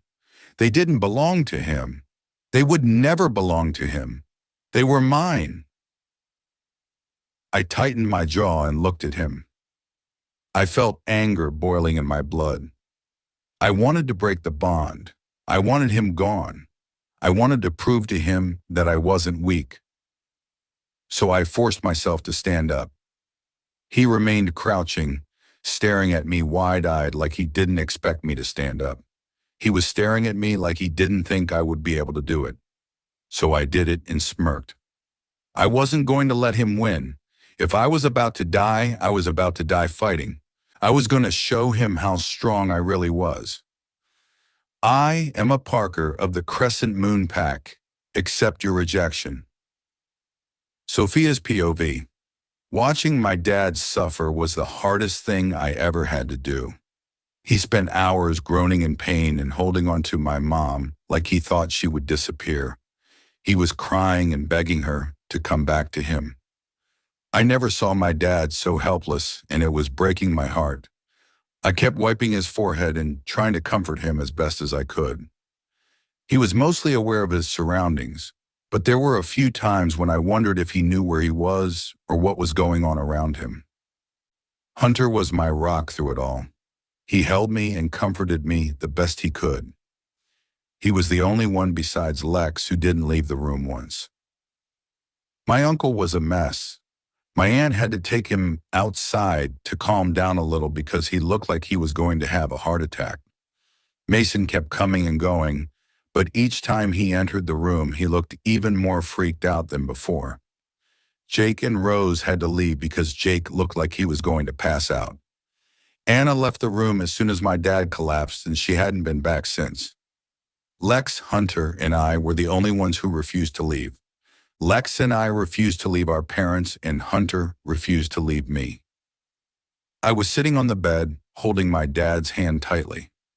Lex was pacing around the room, mumbling curses under his breath. Hunter was leaning against the wall, staring at my parents with a worried look on his face. The bedroom door opened and Anna walked inside. I was a bit surprised to see her. She was gone for hours. "How are they?" Anna asked as she approached the bed. I looked at my parents and gulped. "I think it's getting worse," I mumbled. Anna sighed and crossed her arms over her chest. "We need to take Emma back to the room," Anna said and snapped my head toward her. Lex growled loudly. "Why?" I asked as my eyes widened. "She can't do anything, Anna. Look at her." "Forget it," Lex said angrily. "I am not locking her up again." Anna sighed and glanced at Lex. "We don't know if the darkness is winning," Anna said. "She can't hurt anyone right now, but if the darkness takes over, she will be extremely dangerous." "I don't give a shit," Lex said angrily. "She is not going back there." I squeezed my dad's hand tighter. He rubbed the top of my hand with his thumb gently. "I agree," I said. "We can't move her. We can't move them. She won't do anything. I won't let her." I was ready to use my magic if I had to. I would find a way to stop her if the darkness really took over her. "You wouldn't be able to stop her, Sophia," Anna sighed. "She would be too strong." I tightened my jaw and narrowed my eyes at Anna. "The room wouldn't be able to stop her then either," I said. "She isn't going back." "The room was designed to stop her," Anna argued, but I shook my head immediately. "No," I said. "The room was designed to stop me from using dark magic. I was meant to be stopped by my mom's magic, not the other way around. My mom was always more powerful. The room wouldn't be able to stop her." "She changed it, Sophia," Anna argued. "She changed it before she went in and got you out. It is strong enough to hold her. It is—" Anna was interrupted when my dad groaned loudly. "Dad!" Lex shouted as he rushed to us. My dad's groan turned into a scream of pain. His eyes shot open, and he placed a hand on his chest, gasping for breath. "Dad!" I screamed as I tried to grab him. Hunter pulled me back, but I screamed and trashed. "No!" I yelled. "Let me go! I have to help him!" Hunter only tightened his arms around me and pulled me even further away. My eyes fell on Lex, who was backing away from the bed slowly. What the hell was he doing? Dad needed someone to help him. I was just about to scream at him to help Dad when Hunter's words interrupted me. Sophia, look, Hunter said quietly as he pointed at my mom. My breath got caught in my throat. I could feel my blood rushing through my veins, and I could feel something pulsating in my temple. A black liquid was pooling out of my mom's eyes. It looked like she was bleeding, but the blood wasn't red. It was black. It stained the sheets and soaked my parents' clothes. My dad was still groaning in pain, but his eyes were shut tightly, and it didn't look like he was aware of what was going on. Oh, fuck, Hunter mumbled, pulling me even further away. Lex looked at me, and I saw pure terror in his eyes. I reached out for him, and he immediately ran to me. He pulled me into his arms and hugged me tightly. What the hell is going on? Lex shouted. What the fuck is happening? Are they gone? No, please, no. I don't know, Anna mumbled. She was staring at my mom in complete shock. I heard footsteps running toward the room, and a moment later my uncle barged into the room. He gasped loudly when he saw my mom and dad. Emma, he shouted as he ran toward her. Andrew, don't, Anna screamed and tried to stop him. It was useless, though. My uncle grabbed my mom, pulling her away from my dad. Emma, he screamed as he cupped her cheeks. My dad groaned louder, trying to pull my mom back to him. I could see him squeeze her upper arm tightly. I could see him trying to pull her back. Uncle Andrew let my dad, Lex spoke, but he was interrupted when my mom opened her eyes abruptly. They were completely black. None of us had time to react. My mom screamed loudly, and a powerful blast knocked us all unconscious. Alexander's POV. I groaned when I felt something cold being pressed against my forehead. Come on, Lex, I heard Fia's soft voice. Open your eyes. Why the hell was she waking me up? And why the hell was she pressing that cold thing on my forehead? What the hell? And then I remembered. I opened my eyes and sat up abruptly. I looked around the room, trying to find my mom and dad, but I wasn't at home anymore. I was at the hospital. What the fuck happened? My eyes fell on Fia and I saw a big cut on the side of her head, near her hairline. My eyes widened and I grabbed her to get a better look at it. What the fuck? I exclaimed and moved her hair so I could see the wound. It's okay, Lex, she said as she tried to get me to lay back down. It's not bad. It's a small cut. It will go away. I growled. It wasn't a small cut. It was big, and it was still bleeding a little. Fia, I spoke, but she interrupted me. I am fine, she said. You need to lay down. You got the worst of it. My mind went back to what happened in the room, and I started panicking. Where are Mom and Dad? I shouted and tried to get up. Are they dead? Fia pushed me back to stop me from getting up. I was staring at her wide-eyed, and I was panicking. My heart was racing a mile a minute, and I could swear that my insides twisted up in a knot. Where were they? What happened? They are alive, Lex, Fia said softly. I will tell you everything, but you need to lie down. A small sob escaped me. Fia caressed my cheek and gently pushed me back down. They were alive? My mom won? Was this over? Was it all finally fucking over? Mom and Dad are alive, Fia said as she pulled the blanket over me. They are both still unconscious. I swallowed the lump in my throat and tried to take a deep breath. Is the darkness? I mumbled, but I couldn't finish the question. I was terrified of the answer. Fia tightened her jaw and shook her head. We don't know, she said. We won't know until she wakes up. I tightened my jaw and clenched my fists. I felt anger rising up. What the fuck was all that then? Why was there a fucking black liquid pouring out of her body if that fucking thing inside her wasn't gone? But Anna says that she thinks it's gone, Fia added, and my heart stopped. She isn't sure, but she says that she can't feel it anymore. My heart started beating painfully again. What do you think? I asked. What do you feel? I don't know, Fia said, shaking her head.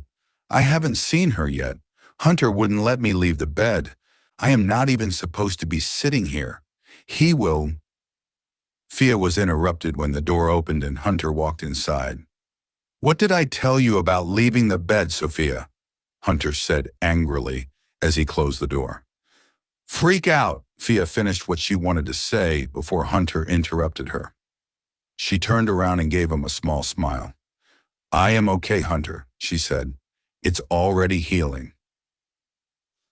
I took a moment to look around the room. I was too panicked and too confused to do that before. There was a bed next to mine and I could tell that someone was lying on it.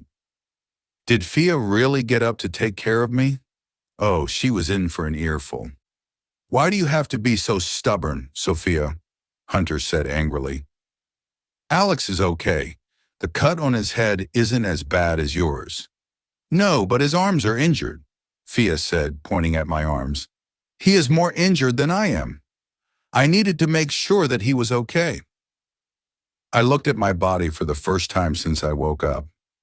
I had some minor cuts and bruises, but it was nothing bad.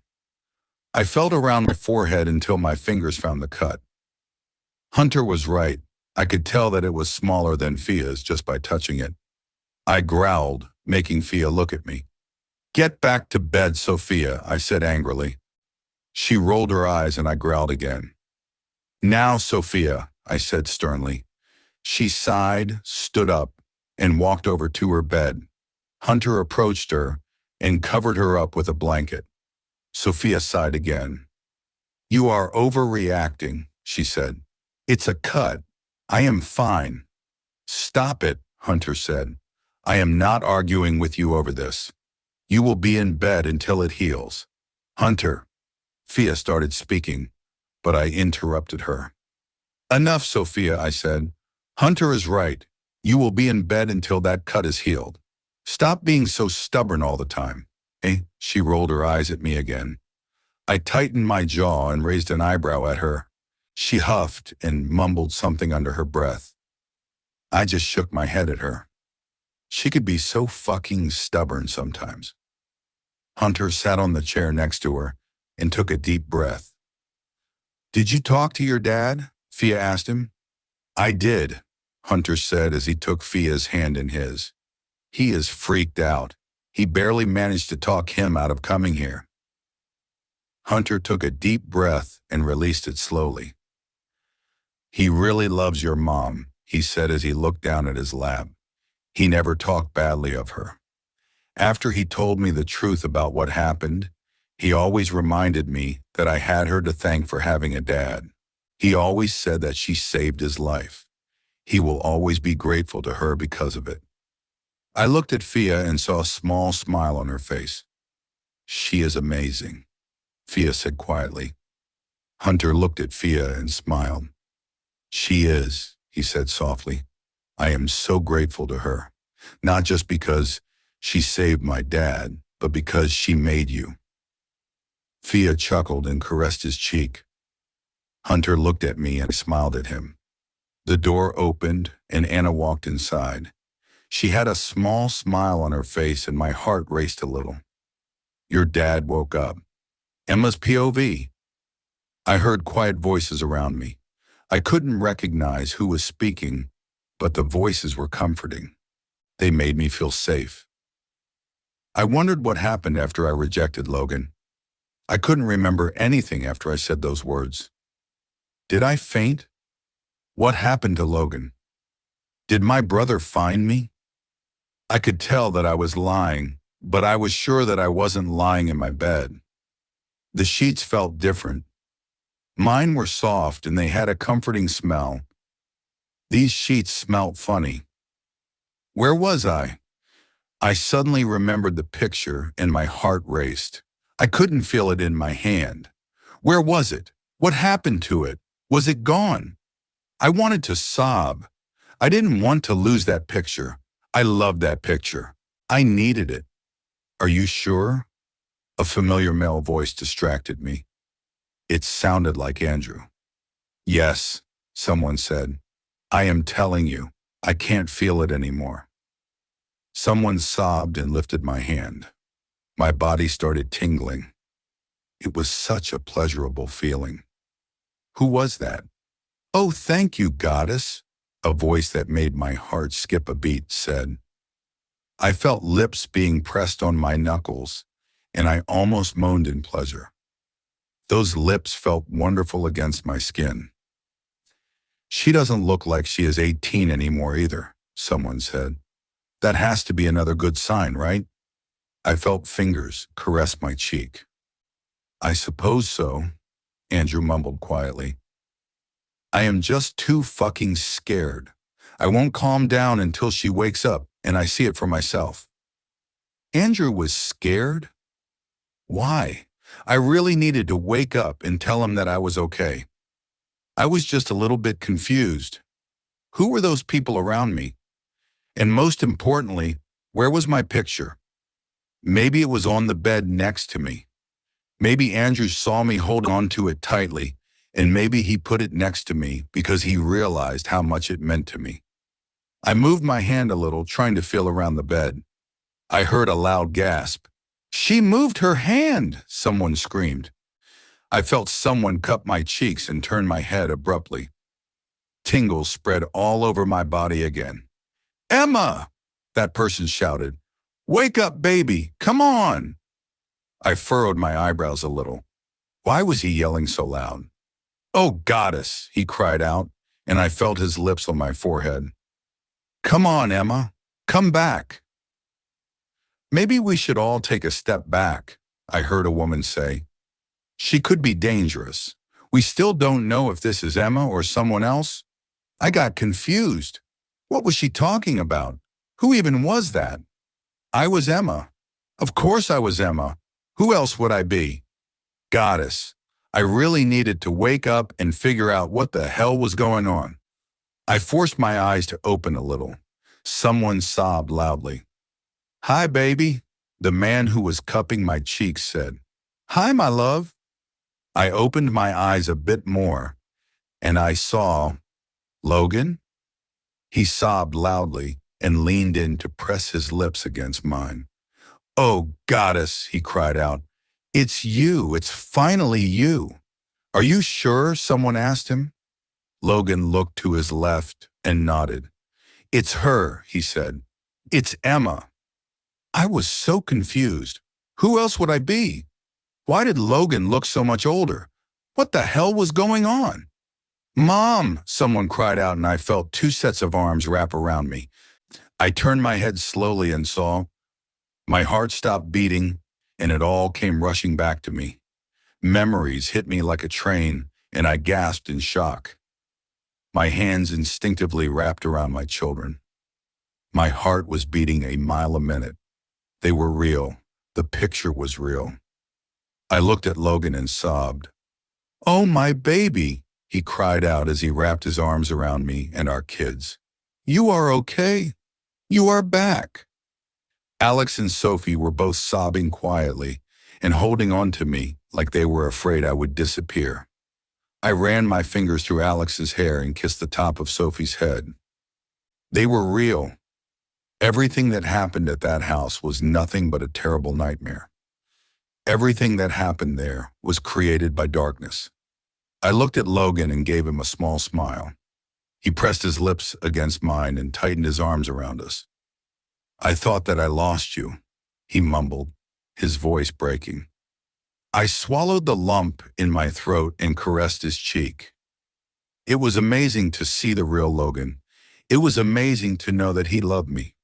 I love you, I told him quietly. He sobbed and buried his face into my neck.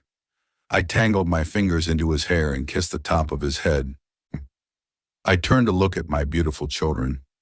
Both of them were still holding on to me tightly, and I couldn't see their faces. I kissed Alex's temple, and he raised his head to look at me. I smiled and wiped the tears from his face. I missed you, Mom, he mumbled quietly. I missed you so much. Oh, honey, I said as I felt a tear fall on my cheek. I missed you too. Sophie looked up at me and sobbed loudly. I pulled her as close to me as I possibly could. She buried her face into my chest and I kissed the top of her head. It's okay, honey, I said. I love you. I looked up and saw my brother. He was standing next to the bed and crying. He kept wiping his cheeks and staring at the ground.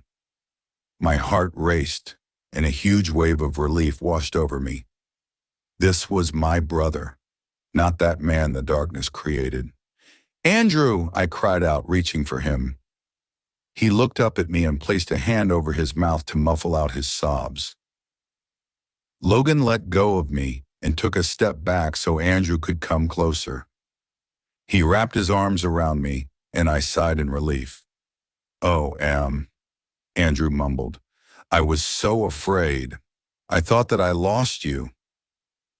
I leaned my head against his chest and took a deep breath. Andrew kissed the top of my head, and a small smile spread across my face. I was finally back with my family. Everything that happened at that house was nothing but a lie. My mate loved me, and we created a beautiful family together.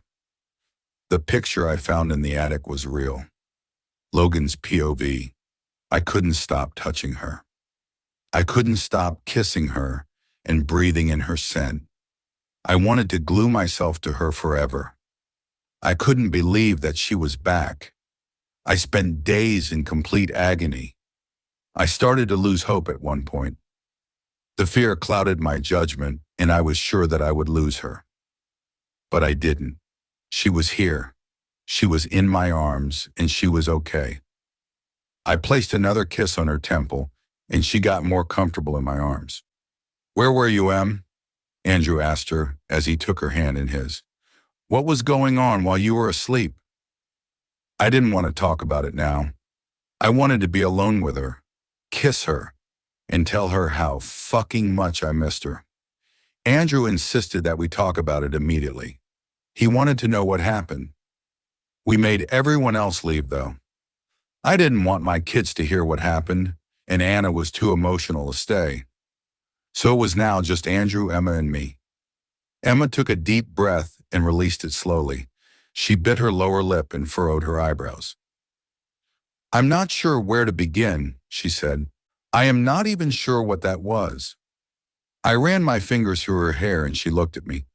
We know that Sienna was there, I said quietly. Emma nodded. She was, but that was different. Emma furrowed her eyebrows, and I could tell that she was struggling to find the words to explain what happened. Before I woke up, I was back at our house, Emma said as she looked at Andrew. I relived the night Logan rejected me, but the end was completely different. I swallowed the lump in my throat. I hated remembering that night. I would lose my shit if I had to relive it. It hurt just to remember the mistake I made. Different how? Andrew asked. I left that night, Emma said. Do you remember that? I heard you and Logan talking in the kitchen, and I left through my bedroom window. Oh, I remembered it. Andrew was panicking because he thought that something happened to her. I rejected her when we found her. I remembered every second of that night. How wouldn't I? It was the night I made the biggest mistake of my life. I remember that, Andrew said, nodding his head. Everything was the same until that point, Emma said. I tried to leave through the window again, but it was locked. I glanced at Andrew and saw anger flash in his eyes. She was trapped in that house. What happened then? Andrew asked, clenching his fists. Logan tried to reject me, but I didn't let him, Emma said and looked at me. Something told me not to let him do it. I took a deep breath and kissed her temple again. Both of you were very different, Emma continued. Both of you were cold and... She stopped talking and shook her head. Everything was different, she added. Every picture in the house was gone. Everything was just different. She looked down at her lap and gulped. I wrapped my arms around her and pressed her against my chest. I don't understand why you two were there, Emma said after a few moments of silence. I understand why Sienna was there. I expected to see Rolf and Samuel, maybe even Nathan, but not you two. I looked at Andrew and gulped. The book I read described darkness as something that hurt us in the past, Emma continued. Sienna hurt me more than you two ever did. I mean, Rolf and Samuel tortured me. They hurt me more. Why weren't they there? Emma looked at us and I saw confusion on her face. I had to try to explain. I had to make it easier on her. I hurt you a lot when I rejected you, I said, trying to hide the pain in my voice. Andrew hurt you a lot when he supported me.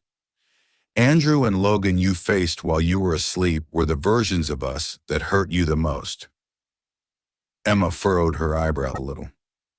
The darkness was always the pain I was carrying in my heart, she said after a few moments of silence.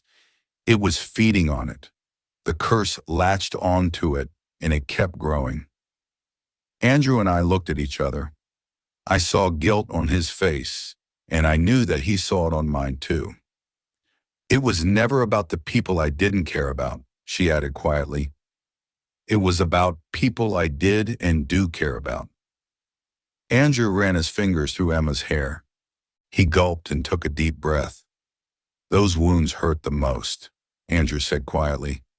You had to face the three of us because we hurt you the most. You trusted us and loved us, and we hurt you. Emma looked up at him and a tear fell on her cheek. I wiped it away gently.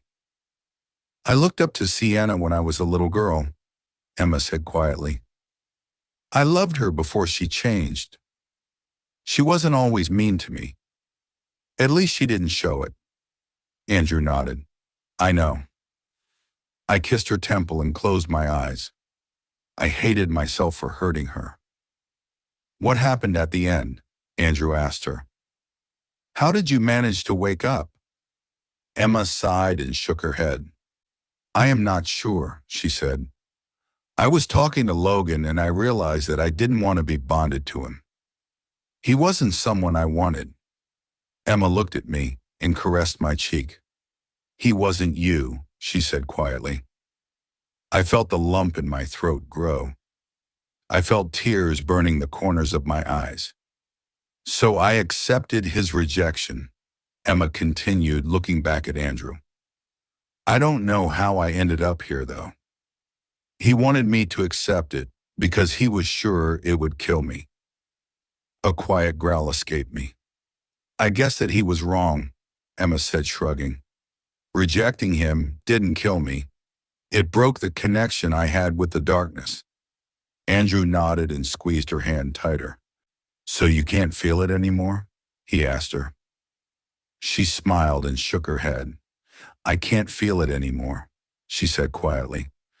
I couldn't stop the tears that fell down my cheeks. It was over. She won. 1 month later. Sophia's POV. I am so proud of you, Lex said as he pulled me into a hug. You are going to be an amazing Luna. I hugged him back and leaned my head on his chest. I would miss him terribly. Well, I already did. I moved to Hunter's Pack about 2 weeks ago. I missed everyone, but I missed Lex the most. Thank you, I said quietly. I miss you so much. Can you move here, please? Lex chuckled and kissed the top of my head. Oh, I would trust me, he said as he rubbed my back. I miss you too. I looked up at him and smiled. I didn't have any idea how hard it was going to be without him. I was used to being with him all the time. I never did anything without him. He was always around and I was having trouble accepting that it wouldn't be like that anymore. I felt tears gathering in my eyes. I just missed my twin so much. Don't start crying, Lex said softly. You will ruin your makeup. I rolled my eyes and Lex chuckled. I just miss you a lot, I mumbled as I raised my hand to wipe the area under my eyes. I didn't realize it would be this hard to be apart. Lex sighed and kissed my forehead. I know, he said. It sucks, but I promise that we will see each other more. I was just too busy last week. He took over the pack about a week ago, and he was busy catching up with everything. Our dad prepared him well, but it was still a big task. I know, I mumbled. I am sorry for being so emotional. Goddess Fia, don't apologize for that, Lex said as he pulled me back into a hug. We've never been separated before. It is hard. He was right. It was hard. It was harder than I expected it to be. The door opened and my mate's scent made me relax instantly. What's wrong? Hunter asked worriedly. I heard him close the door and approach us. We just missed each other, Lex said, tightening his arms around me. Hunter sighed and placed a hand on my back. He rubbed my back gently and I relaxed even more. We can go see Alex anytime you want, Hunter said softly. He can come here anytime he wants. I told you that, Angel. I knew that, but I also knew that life and obligations would come between us. I knew that Lex and I wouldn't be able to see each other often. It was hard to accept that. It was hard to say goodbye to him and not know when I would see him again. Hunter is right, Fia, Lex said. We will see each other all the time. I promise.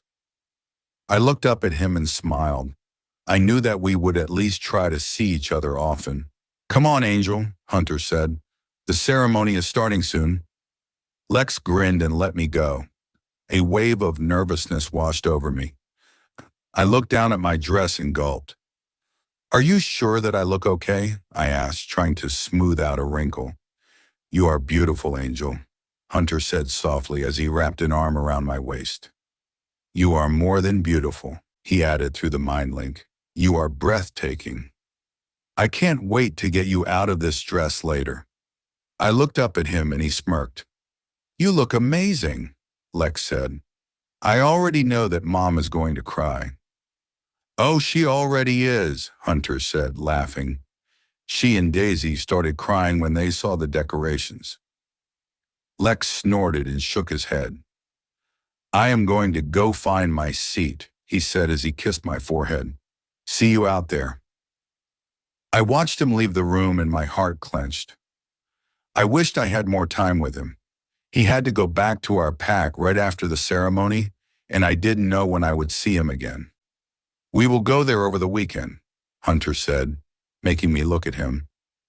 I furrowed my eyebrows. Go where? Alex and I talked when he came here, Hunter said as he wrapped his arms around me. He knew that he wouldn't be able to stay long, but he misses you and he asked if we would be able to go to his pack over the weekend. My eyes widened and I smiled brightly. Really? I asked excitedly.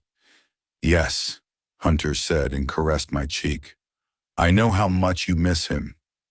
I pulled him in for a kiss and he grunted. He ran his hand down my back and slapped my butt lightly. No, he said sternly. No kissing. I am barely holding back from ripping that dress to shreds and fucking you.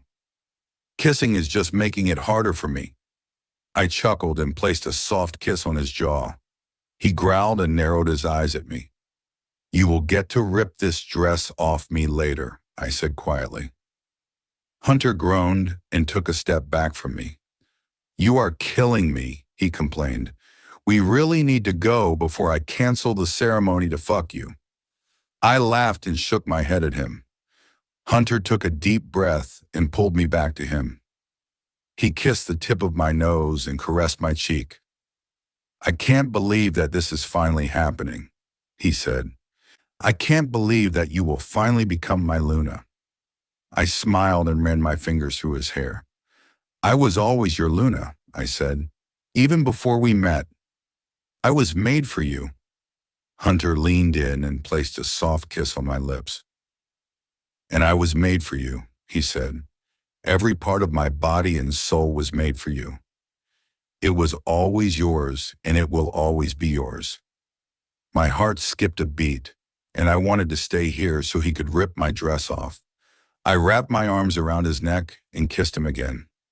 He grunted and pressed me closer to him.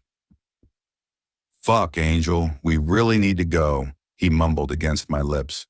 "You can't miss your Luna ceremony." I smiled and gave him a small nod.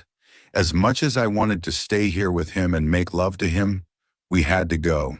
But we would be alone later. We would make love later. We had all the time in the world to do that. "I love you," I told him, feeling my heart race. I loved him with every fiber of my body. "Oh, I love you too, Angel," he said and pressed his lips against mine. 7 years later, Alexander's POV.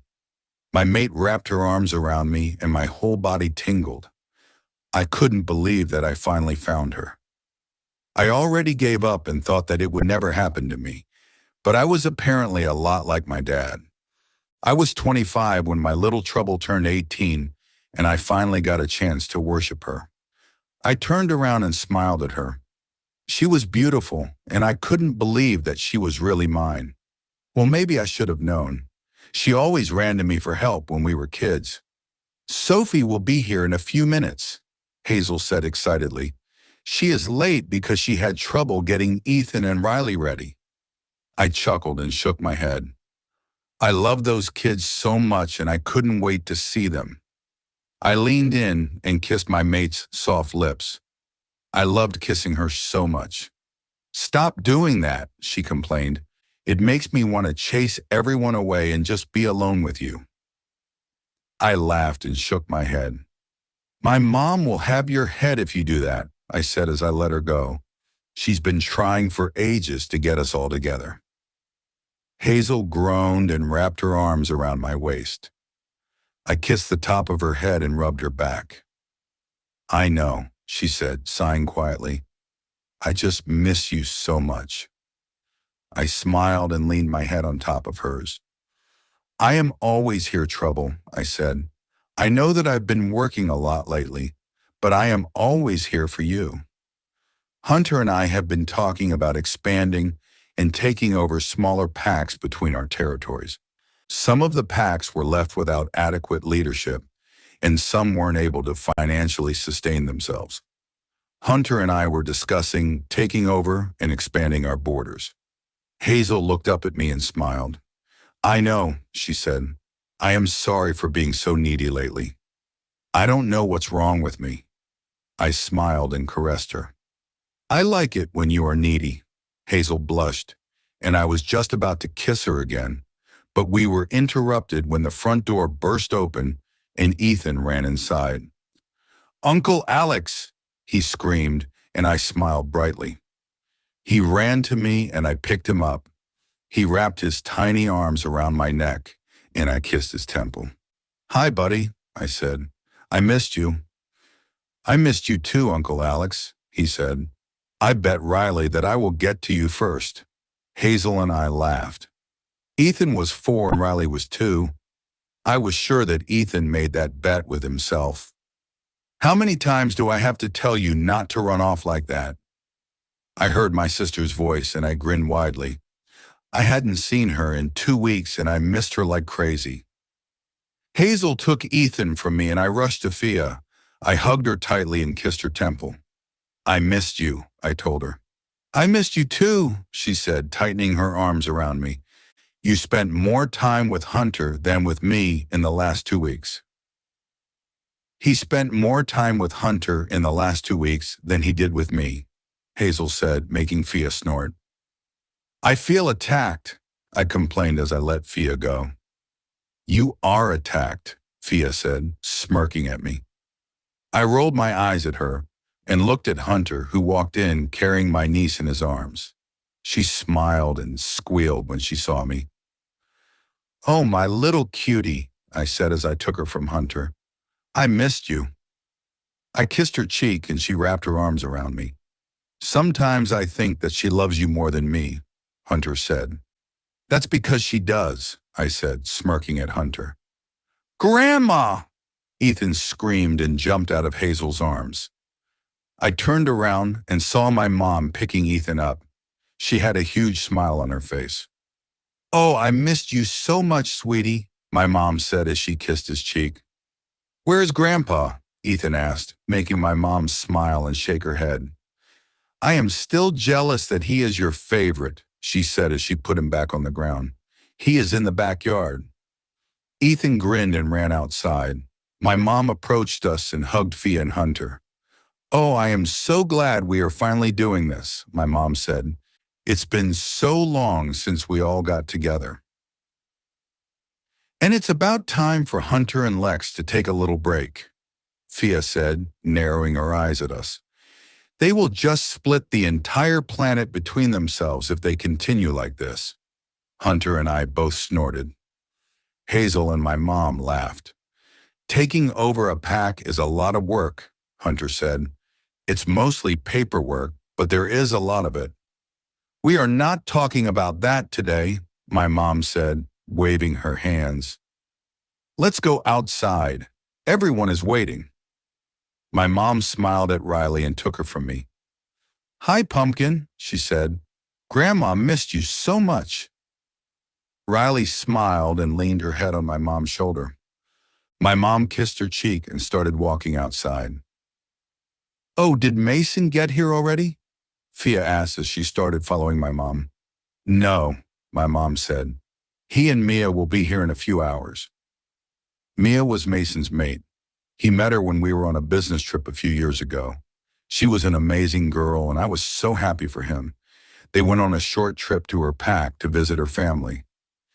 She was pregnant, and it was the last time she would be able to travel and visit her family until the baby was born. What about Mike and Harry? Fia asked as we stepped out to the backyard. Oh, we will never be able to catch those two, Hunter said, shaking his head. They will never stop traveling. My mom chuckled and nodded. Andrew talked to Mike and he said they will be back in 2 weeks, my mom said, but that could change at any time. Fia sighed and shook her head. Hazel wrapped her arm around my waist and I pulled her to me immediately. I kissed the top of her head and smiled at her. I was so happy that I sometimes thought I was dreaming. I had a perfect family. I had a perfect mate. I couldn't wait to spend the rest of my life with them. Emma's POV. I finally sat down next to my mate. My feet were hurting from running after Ethan and Riley all day long. I wasn't complaining though. I loved it. I loved every second I got to spend with those kids. Logan wrapped his arm around my shoulders and kissed my temple. Are you tired? He asked softly. I looked at him and nodded. Tired, but so happy, I said, smiling at him. I know, he said. I am so happy we finally got everyone together. He leaned in and placed a small kiss on my lips. I sighed contently. His kisses always felt amazing, and I would never stop wanting more. I looked around our backyard and smiled. Everyone was here, and my heart felt so full. Nathan and Janet arrived half an hour ago. They were sitting at the table and talking to Jake, Rosie, and Drake. Hallie, Hayden, Hazel, and Danny were sitting on a blanket and laughing about something. Hazel was holding Riley, and I couldn't help but smile. I adored her, and I was so happy when we found out she was Alex's mate. She was an amazing girl, and I knew that she would be an amazing mom one day. Amy and Daisy were standing next to the table and talking to Mia. Daisy kept rubbing Mia's belly and she had a huge smile on her face. Hunter was chasing Ethan around the backyard, trying to get him to finish his dinner. Ethan was completely focused on the toy car Mason got him, and he was completely ignoring Hunter. I chuckled. That reminded me so much of me chasing Alex around and trying to get him to stop playing and eat. That was us not that long ago, Logan said, laughing quietly as he watched Hunter. I still can't believe I am a grandpa. Every time Ethan or Riley say that, I think that they are talking to someone else. I chuckled and nodded. I know. I am still getting used to being called grandma. Logan looked at me and smiled. This was all I ever wanted, you know? I wanted to grow old with you and watch our kids and grandkids run around our home. I pressed myself closer to him, and pulled him in so I could kiss him. He smiled against my lips and cupped my cheeks. "Goddess, I love you," he said quietly. "I love you too," I said, giving him a small smile. He hugged me tightly, and I heard him snort a second later. I furrowed my eyebrows and pulled back so I could look at him. "Our son is 25 years old and an alpha, but my mom is still lecturing him," Logan said, shaking his head and laughing. I looked over my shoulder and saw our kids and Mason sitting with Aunt Gloria. I could tell that she was scolding Alex about something. Sophie and Mason were laughing, and Alex kept trying to interrupt his grandma. I laughed and looked back at Logan. "It's probably about the wedding," I said. "I am sure that she has a lot to say." Logan snorted and shook his head. "She sure does." I heard the back door open, and I looked to my left. Andrew walked out of the house and approached us. "How's Mike?" Logan asked him. "Great," Andrew said as he sat down.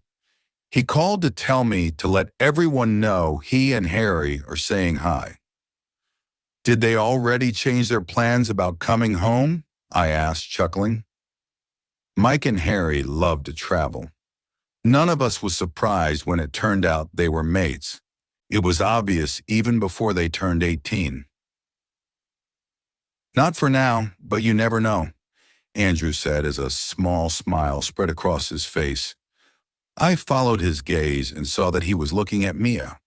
"Goddess, I can't believe that I am going to be a grandpa," he said quietly. "I feel kind of young still." "What are you complaining about?" I mumbled. "I became a grandma at 43. "That's because you are old and I am not," Andrew said, smirking at me. I rolled my eyes and Logan chuckled. "Will you two ever stop bickering?" Logan asked teasingly. "Probably not," Andrew said. "That's my favorite activity, especially now when we are retired and I have more time for it." I rolled my eyes and shook my head at him.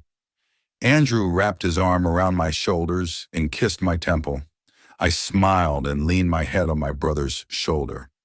"Will Hunter ever manage to make Ethan eat something?" Andrew said, laughing quietly. "He's been chasing him around even before I went in to talk to Mike." "Probably not," Logan said, shaking his head and smiling. I chuckled and looked around the backyard again. A warm feeling spread through my chest. I was so happy to be surrounded by so many wonderful people. I was lucky to have them in my life. "We created a wonderful family," I said quietly. I lifted my head from Andrew's shoulder, and Logan pulled me to his chest. "We did," Logan said. "We deserve it after everything we've been through." I took a deep breath and released it slowly. "I would do it all again," I said. "I would go through it all again if it meant I got to have them in my life." Logan and Andrew were silent. Logan ran his fingers through my hair and Andrew took my hand in his and squeezed it. "We love you, Emma," Andrew said quietly. "All of us love you so much." I looked at my brother and smiled. "I know," I said. "That is why I am here with you today. I wouldn't be here if it weren't for your love." Andrew squeezed my hand even tighter. He nodded and gave me a small smile. "Thank you, Emma," Logan said after a few moments of silence. I furrowed my eyebrows and looked at him. He was looking at our family, and he had a small smile on his face. "Thank you for being so strong and forgiving us," Logan continued. "None of us would be here if it weren't for you. None of us would be here if you hadn't forgiven me for the biggest mistake of my life." He looked at me and caressed my cheek. "I love you so much," he said. "Thank you for forgiving me. Thank you for accepting me. Thank you for giving me such a wonderful life." Logan leaned in and kissed me. I closed my eyes and tears fell on my cheeks. I didn't wipe them away. They were tears of joy. They were tears that showed how happy all the love I gave and received made me. The love I received was immeasurable. I felt it every day. I felt it every morning when I woke up next to my maid. I felt it every time one of my kids smiled at me. I felt it every time I was surrounded by my family. But the love I gave was even stronger. The love I gave brought me where I was. I survived everything because of love. I survived everything because I had to go back to the people I cared about. I loved them too much to leave them. I loved them too much to give up on them. The love we received made us strong, but the love we gave made us resilient. And I was lucky enough to have both.